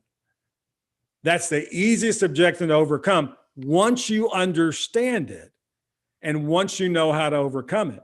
So a lot of people become fearful of, well, gee, if I take over this property seller financing and I'm servicing the debt that's on this property already, I bought it subject to, what if I can't make the payment? Well, we're going to show you how not to put yourself in that position where you should ever have to worry about that because you got plenty of cash flow. And look, if you're pulling in 40, 50, 70% cash on cash, you're not putting yourself in a position where you ever have to worry about being able to make these payments on the other end. Now, right now is the time to build your business. That's what so many people are like, oh man, I missed the boat on real estate. I'm like, no, you didn't. Because there's 2 times in the history of mankind that are simply the greatest times to get started in real estate. About 20 years ago and right now. Miss that. 20 years ago, Sky and I were lucky enough to be in that. But if that wasn't you, doesn't matter. Because today is the second best time in history to be able to get involved in buying real estate and buying it through the note world and being confident that you understand what you're doing so that you're not worried about getting in financial trouble. I don't remotely ever think about legal trouble because we know how to structure those things and we show you how to do that, but not getting in financial trouble because you overextended yourself. This is something that you can do. We have getting the guidance from the right coach, then you're going to be able to move forward. So I want to talk to you a little bit here, as we get into the wrapping this thing up here. What I call the tsunami sessions, the seller finance secrets, the tsunami sessions. Say that one 3 times fast. So introducing you to the tsunami sessions and reminding you that one of the things that I've had the great fortune of accomplishing in my life is putting together more than $300 million of private money. And this is typically $25, $50, $100,000 at a time. And I can teach you how to do that as well, because once you understand that you have an unlimited flow of money to be able to pay payments, pay equity for somebody to enter into a deal with you, catch a pre-foreclosure up, then it changes the way you look at property. And it changes the motivation and the speed and the aggression that you have going out there and looking. And all of this is not based on your credit. Now, a lot of people still get hung up in that, and that's not what this is about. So I want to tell you about the Tsunami Sessions. It's a training program that we put together specifically for Scott. This is not something that I have ever put together before. And I said, you know what, Scotty, I'm going to put together an over delivery for your folks at Note C.A.M.P here that's going to blow them away. So the first thing I want to tell you about is I did a 26-hour video training session called the Real Estate Summit. And that's a package that we sell at $14.95, but it is literally 26 hours of 90-minute sessions, bam, bam, bam, bam, bam, A to Z in real estate. We do that at $14.95. And then I have a home study course that's based on my Wall Street Journal and Amazon bestselling book, Are You Dumb Enough to Be Rich? I built a home study course around that. I created a 3-day training, very separate from the video training, the 26 hours, completely separate from that. I built this 3-day training around the book. And I created the Are You Dumb Enough to Be Rich home study course with that. And it is 16 CDs. It's a full 3-day event. It has the PowerPoints with it. It has a manual with it. It's another 378 pages of typeset. It is a really intense 3 days. That is a $14.95 value. Now, here's the thing that I think is crucial for anybody that's looking at seller financing. Having this information in these 2 training systems, the video summit, the real estate summit, the Are You Dumb Enough to Be Rich home study course is crucial. But I always find that when people are going through that and they're learning and they're absorbing, they have questions. And so I put together, for every person that moves forward with us tonight, you're going to get 4 private, that means just me and you, 4 private consulting calls, and these are typically 30 to 45 minutes. And that's going to be included. I get people that will buzz me once, twice a week and say, hey, I want to buy some of those consulting calls. I don't sell them. They're only for people that I do consulting with. Now, when we came here and decided to put this package together for Scotty, I was like, you know what? I got to have some one-on-one time with these folks so that they know they've got the answers. When they get stuck on something, they can write that question down and come back to it. So you got 4 of those. Those are $300 a piece, $1,200 total value there. And then my course on raising private money. I call it the Private Money Vault and how to open it. And the Private Money Vault is a 6-hour training all about nothing but money. I teach the Solid Gold Money Script, the psychology behind it, why that psychology works so effectively, the paperwork, the forms. I give you a couple of different PowerPoint presentations with it. And I also actually give you a recording of me making that presentation on your behalf. And I call that single CD, Stop Gambling with Your Investment Dollars. That's a $247 value. You start looking, I'm sure you've been paying attention on the side over there. We're up to $4,400 already. And then a proprietary system that I made about 3 years ago called Properties in Your PJs. What Properties in Your PJs is the ability to dissect a market anywhere in the country without having to go to that market, just being able to get online. If I can get online, I can access the real estate for that market.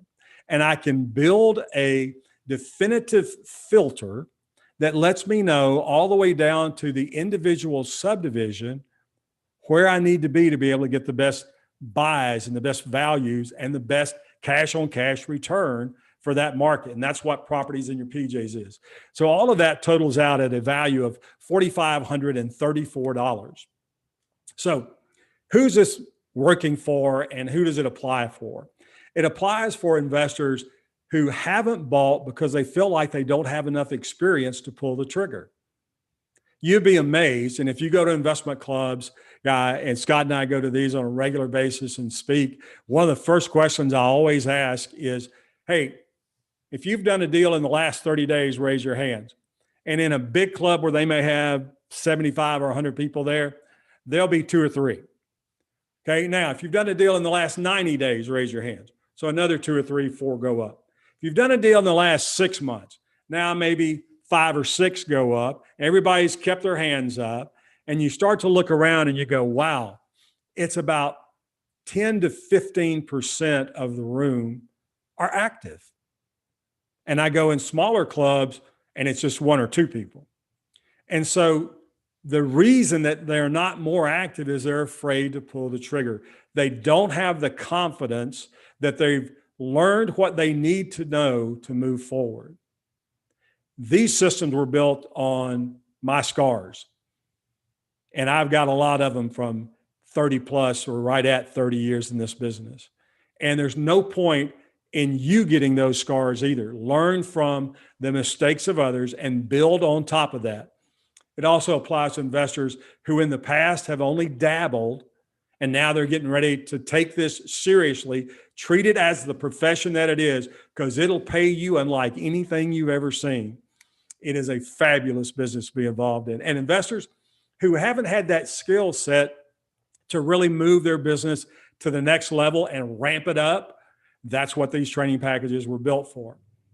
And you know what? If you've spent anywhere from $5,000 to $30,000 and you still haven't done a single deal yet, this is specifically right down your alley.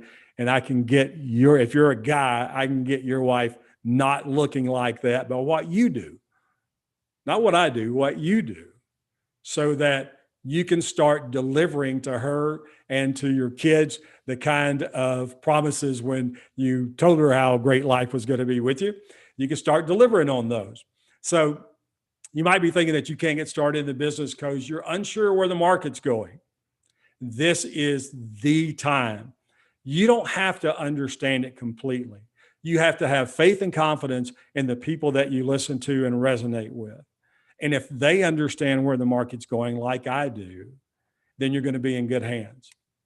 So there's that mistake that all of us are afraid that we're going to make. And for so many people, it's a ball and chain for them, and it keeps them from moving forward. Now, throughout history, it's times like this. It is times of upheaval that the most money is made in. In the Depression was the single greatest percentage of millionaires ever made in American history during the Depression.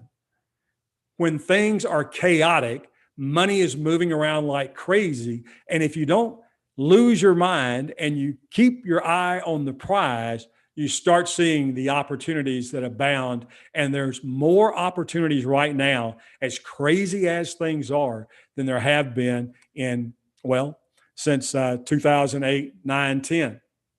Never forget, housing is not an option. We all have to live somewhere. It is a necessity. Buying it and selling it is going to involve paper. And if we understand the paper game, you can be right in the middle of this thing and the math makes sense. And you can, I talk to people all the time that are not in my business. And I have buddies that do other things that do well at what they do. And they start talking about their portfolio and they'll say, "What are you making?" And I'm like, "You don't want to know." No. What are you making? And I'm like, I don't want to go down that street with you because I'm either going to embarrass you or piss you off. And I don't have the intention of doing either one of those. "Well, what? You're making more than 20%? And I'm like, again, not to be offensive, I wouldn't get out of bed for 20%. "Oh, what are you doing?" I'm like, real estate knocks that out of the park day in, day out from a cash on cash standpoint.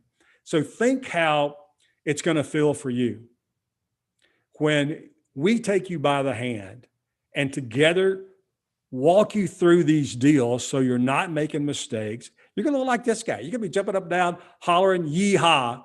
So in the past, I have sold a training similar to this one for $10,000.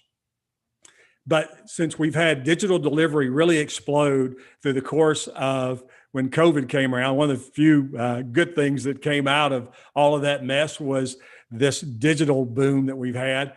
We can now include some private one-on-one time and some private group time where it's a small group that before I wouldn't have been able to include into a package so that it pushes you to the success that you deserve and that you're striving for.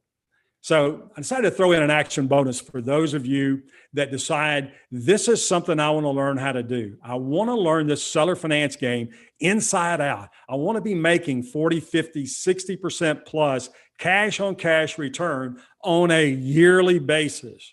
Seller financing allows me to be able to do that. So we're going to have an action bonus, another training, a web training next Thursday night, 1 week from tonight. It's going to be at 4:00 in the afternoon, Texas time, God's time.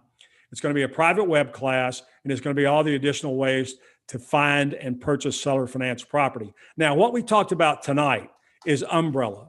What we talked about tonight is strategy. What we're going to be talking about in this class is technique. So I'll start the class with, here's a strategy. Now here's how we implement that strategy from a technique standpoint. This step, then you do this, then you have this paperwork, then you file this, and then we sell this way. That is technique and not strategy. This is strategy, that's technique. So when I do those private web classes like that, I do those at $4.95. They're typically 90 minutes to a couple of hours. Now added on to our value already, we're up to $5,029. And now I was looking at that and I'm like, man, you know, that's training done the right way. Give you the strategy and then give you the techniques underneath, learning firsthand, real property, real deals. Because one of the things that we do after all of those trainings is I hang around, and if you've got questions about a deal, we go through those. And kind of like the comedian Ron White is, you know, I'll shut up if you stop listening. That's about when it happens. So the next thing we decided to do was I wanted to add a second action bonus there for you, which the week after that, which is Thursday, August the 5th, 4 o'clock in the afternoon, Thursday afternoon, I'm going to do an additional web class that is all the additional ways to be able to sell your seller finance properties and what you charge for them and how do you figure that out and what the market will bear and understanding those rules. So a class next Thursday, a class the Thursday after that, on top of the incredible training materials that have been built into the system already. So that's action bonus number 2. That's a $4.95 web class. That brings our total value on the Tsunami Sessions training up to $55.24. And that's a big package. So you got those 2 additional bonuses in there. So you'll be able to see with those why I do the things that I do with a property, the way that I do them, the order that I do them in. You'll also be able to save yourself tens of thousands of dollars. You want to make sure that, as Tony Robbins says, you are turning decades into days. How do you do that? You do that by taking the experience and knowledge of someone who is in a different spot, but a place that you would like to be, and you learn from them. So you shortcut having to go through all that school of hard knocks. That's a tough one. You got to be really young and hard-headed to make that work for you. I've been both at one time. I'm not either one of those now. So you want to make sure that you're learning from others and what they've done, what's worked and what hasn't worked. And let's recap real quick. You're getting 3 days of training with me. That 3 days is audio. That's a recorded boot camp. That's the Are You Dumb Enough to Be Rich boot camp, along with the PowerPoints and along with the manuals. And you get the transcript of that as well. For those of you that are like to read, this is what the home study course looks like. It is, so I've been very proud of it. A lot of people done a ton of real estate deals straight out of the home study course. I spent years doing this business the hard way, stumbling, hard knocks, before I started understanding the relationship between money and speed. The relationship between money and speed is simple. If I can buy a shortcut, a faster way, I can come out financially ahead by spending that money to shortcut my time frame. I have another friend that I mentor with that I love to death. And what he says is this. He said, look, every time you want to increase your wealth, your bank account goes down for your wealth to go up. And I said, I think about that for a second. He goes, well, think about it. If you're buying a stock that's going to pay you a dividend and you're looking at buying that income, you got to buy that stock first. So your bank account goes down and your income goes up. He said, Bill, you're in real estate. Yes, easiest example in the world. Every time you buy a property, no matter what you're doing, you're likely to have some cash involved. I'm like, yep.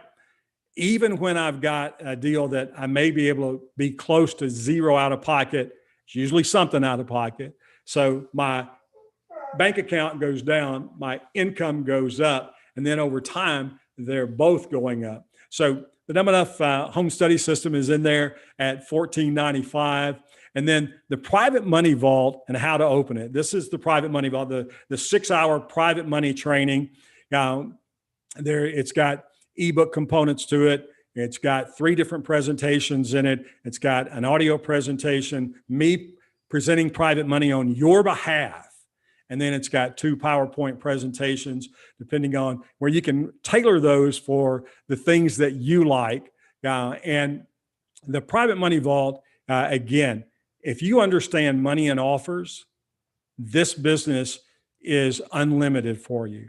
This is the key to the money side of it. You're going to learn everything that I learned from a decade in the investment banking world, and starting out at Merrill Lynch and moving on to my own firm, and then everything that I've learned about putting money together in real estate deals as well. So that's 40 years of putting deals together. The first significant deal that I put together was in the 70s. And so late 70s, I was in my early mid-20s, probably mid-20s by then. Long time putting money deals together. So you're going to learn how to raise all that down payment money that you need, all that equity money that you need, all that monthly expense money if I'm servicing debt that I need. And one of the things that you'll see, I've got a video on YouTube that will be popping up here the next few days. It's going to be fun because the title of it is How to Borrow Your Way Out of Debt. So you're going to learn all the questions that you need to ask lenders to build personal credibility, gain their confidence so that you'll know exactly what to say. And like I said, I've created those presentations already so that you can step in, and if you like doing paper presentations, you can print these PowerPoints out, put them in a binder and use them. If you like doing an iPad or a laptop or on your phone, you can do them straight out of that. So there's a lot of different ways to take the private money vault and how to open it and exponentially grow your real estate business. That's 247 value there. And then we talked about the 4 consulting calls, because it's crucial for you not to get hung up and miss something and skip over it because you don't understand it. So you get 4 of those. They're 30 to 45 minutes each. Those are one-on-one calls, one-on-one. And then you get the 2 bonus web classes. Those are group calls. And so we hang around after those 90 to 120 minute sessions are done. And we hang around and answer questions that you've got, no matter what they're about, as long as they're about real estate.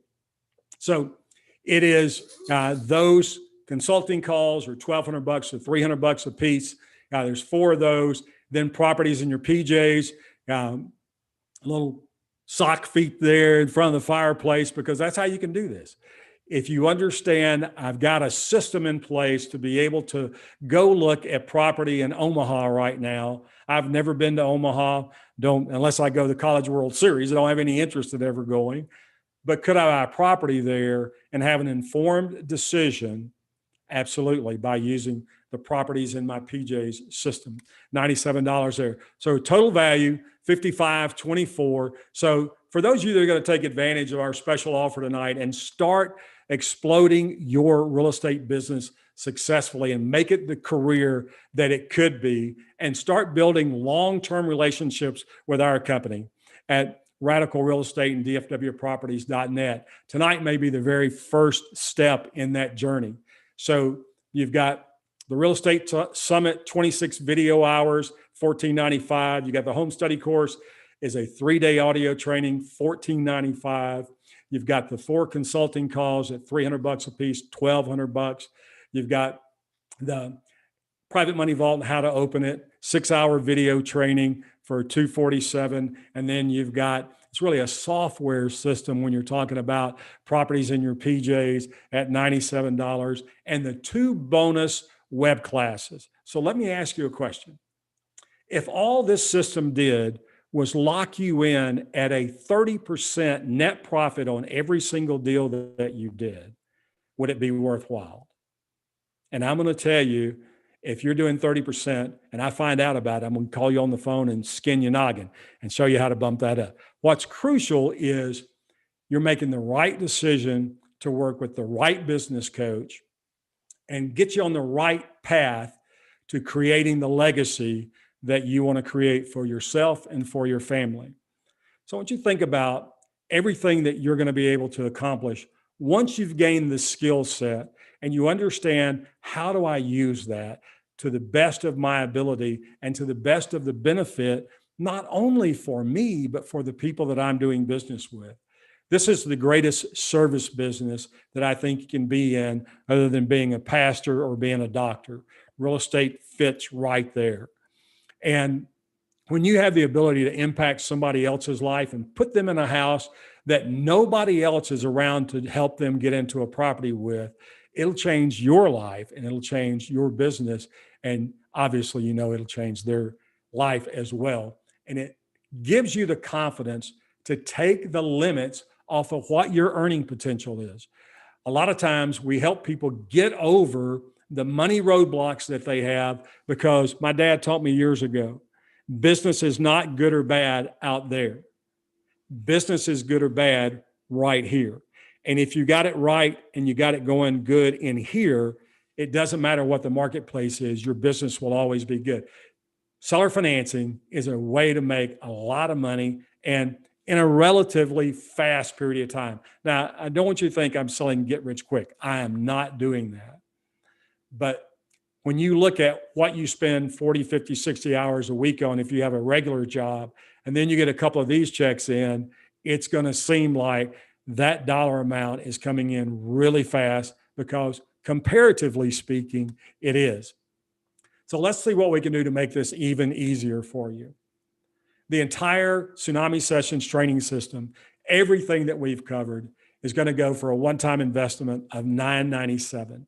$997 buys all of that. 3 days of audio, 3 days of video training, the 2 live web shots, web classes, the 4 individual private calls with me. And those are with me. Those are not with my team. Those are with me. So here's how you get involved with the Tsunami Sessions. So, one of the easiest things in the world to do is just grab your phone and take a picture of that link right there. It's a bit.ly link. Now you can literally just go to www.bit.ly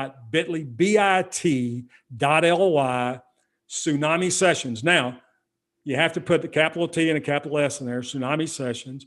But the easiest thing to do is just grab a quick screen capture, a photo of it with your phone, and then you got it right. But you can go there, and when you go there, what you're going to see is you have the ability to learn from what I've done in the past and get into these highly profitable seller finance deals, get your business on the right track. A lot of seller finance deals are the deals that we're talking about when we're talking about hidden deals, and get your first seller finance deal done in the next 30 days. But to do that, you got to take action, because you have to act. Action changes things. So here's a recap of everything that we're getting in there: the 26 hours of video training, the 3 days of audio training, the 4 consulting calls, the private money vault and how to open it, and properties in your PJs, plus the 2 live 90-minute web classes. Now, are we going to record them? Of course we are, so that if 4 o'clock next Thursday and the Thursday after that is something that's unavailable for you, will you be able to catch those on a replay? Yes, you will. There's a private member area that we store all of that for you, so that you have access to that all the time. And again, that's a 5524 bonus or total value. And when you go to tsunamisessions.com, it is $997. It's going to take you to a page, an order page that looks just like this. So when you see it, you'll know that you're in the right spot. It says Bill Barnett's Radical Seller Finance Training, $997. And be prepared to profit from being at the front of the seller finance tsunami. And then you can put your information in on the right. This is a Stripe page, extremely secure credit card handling processor. They do a great job. So you'll know what it looks like when you get there. You'll know what you'll see when it comes up on your statement for that $997. And again, it's bit.ly, bit.ly /Tsunami Sessions, capital T, capital S. And you'll have a great start to getting off into the seller finance business and crushing it on your cash on cash return. And I hope if there's one thing that's happened for you tonight is that you've decided that you're going to look at never stepping in another deal if you can't figure out a way to get 40+% off of it, cash on a yearly basis. Scotty, anything that I can answer, brother? Yeah, I got a couple questions. Same as do you include all the legal contracts and paperwork for purchase and putting seller financing deals together? Yes. So if you've got the strategy, but you don't have the technique, and that's what we're talking about with technique, is that you got to have the forms that go along with that. And then ever since the Dodd-Frank Act went into play, that became a lot trickier, and we had to become a lot more specific exactly how we do that. So yes, we have the forms and the paperwork that go along with that. Perfect. He also asks, can you use seller financing on properties in a 401k? As long as you know that all the funds are going back into the 401k. Okay, Yep. So you have to be, and you want to check with whoever your custodial is.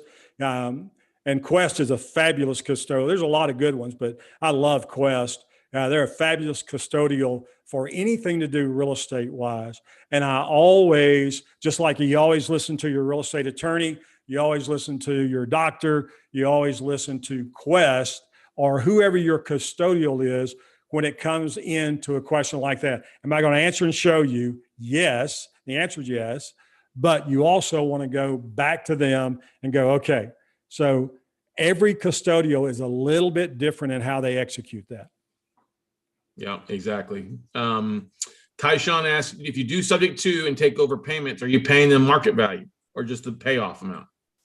No, I'm usually giving them somewhere between market and payoff. It'd be nice. And I always ask, will you take what you owe on it? Because sometimes you get surprised and they go, I could do that. So you always ask that question and you give them an opportunity to respond. But normally in a market that's hot as it is right now, unless they're really new into that house, they've only been in it 3-4 years, 5 years, something like that. They're going to have some equity build up. And what makes that move a lot faster is not getting so greedy. And when you understand the cash on cash return numbers, it gives you some flexibility not to squeeze the deal to death. So you get them, they get a little bit of equity out of it. And for a lot of these people, that money is crucially important for them. But that's the difference between me being able to get the deal and a lot of other investors being told no, is I don't try to squeeze it so hard. If there's not enough spread in the deal for me to be able to give them some money, then it's probably not the right deal. Right. Yeah. Question here, how do you repossess for non-payment? And this is a thing here. This is why you like to get some down payment from the person you're financing it to. More the better, because the best skin in the game. But you also, you foreclose, or you can do a deed in lieu and escrow in a lot of cases. Yeah. And it depends on how you set that contract up on the beginning. If you're doing just a very straight, plain vanilla process or contract, then you're going to have to go through the traditional foreclosure process. Now, has that been changed over the last year? Yeah, it has. Is it changing back? Yeah, it is. And the reason it's changing back are the banks and the mortgage companies, not you and I. The government could care less about us. They care about big business. And big business for them are the banks and the mortgage companies. And the banks and the mortgage companies are getting fed up with this. And they're like, hey, enough is enough. So let's get back into being able to not only lend money very easily, but being able to go back and get our collateral for people that aren't paying. And so that is changing back to a more traditional environment, and foreclosure will be an easy way to go after that. In a lot of states too, it's just the states have already started. A lot of states have already started foreclosures.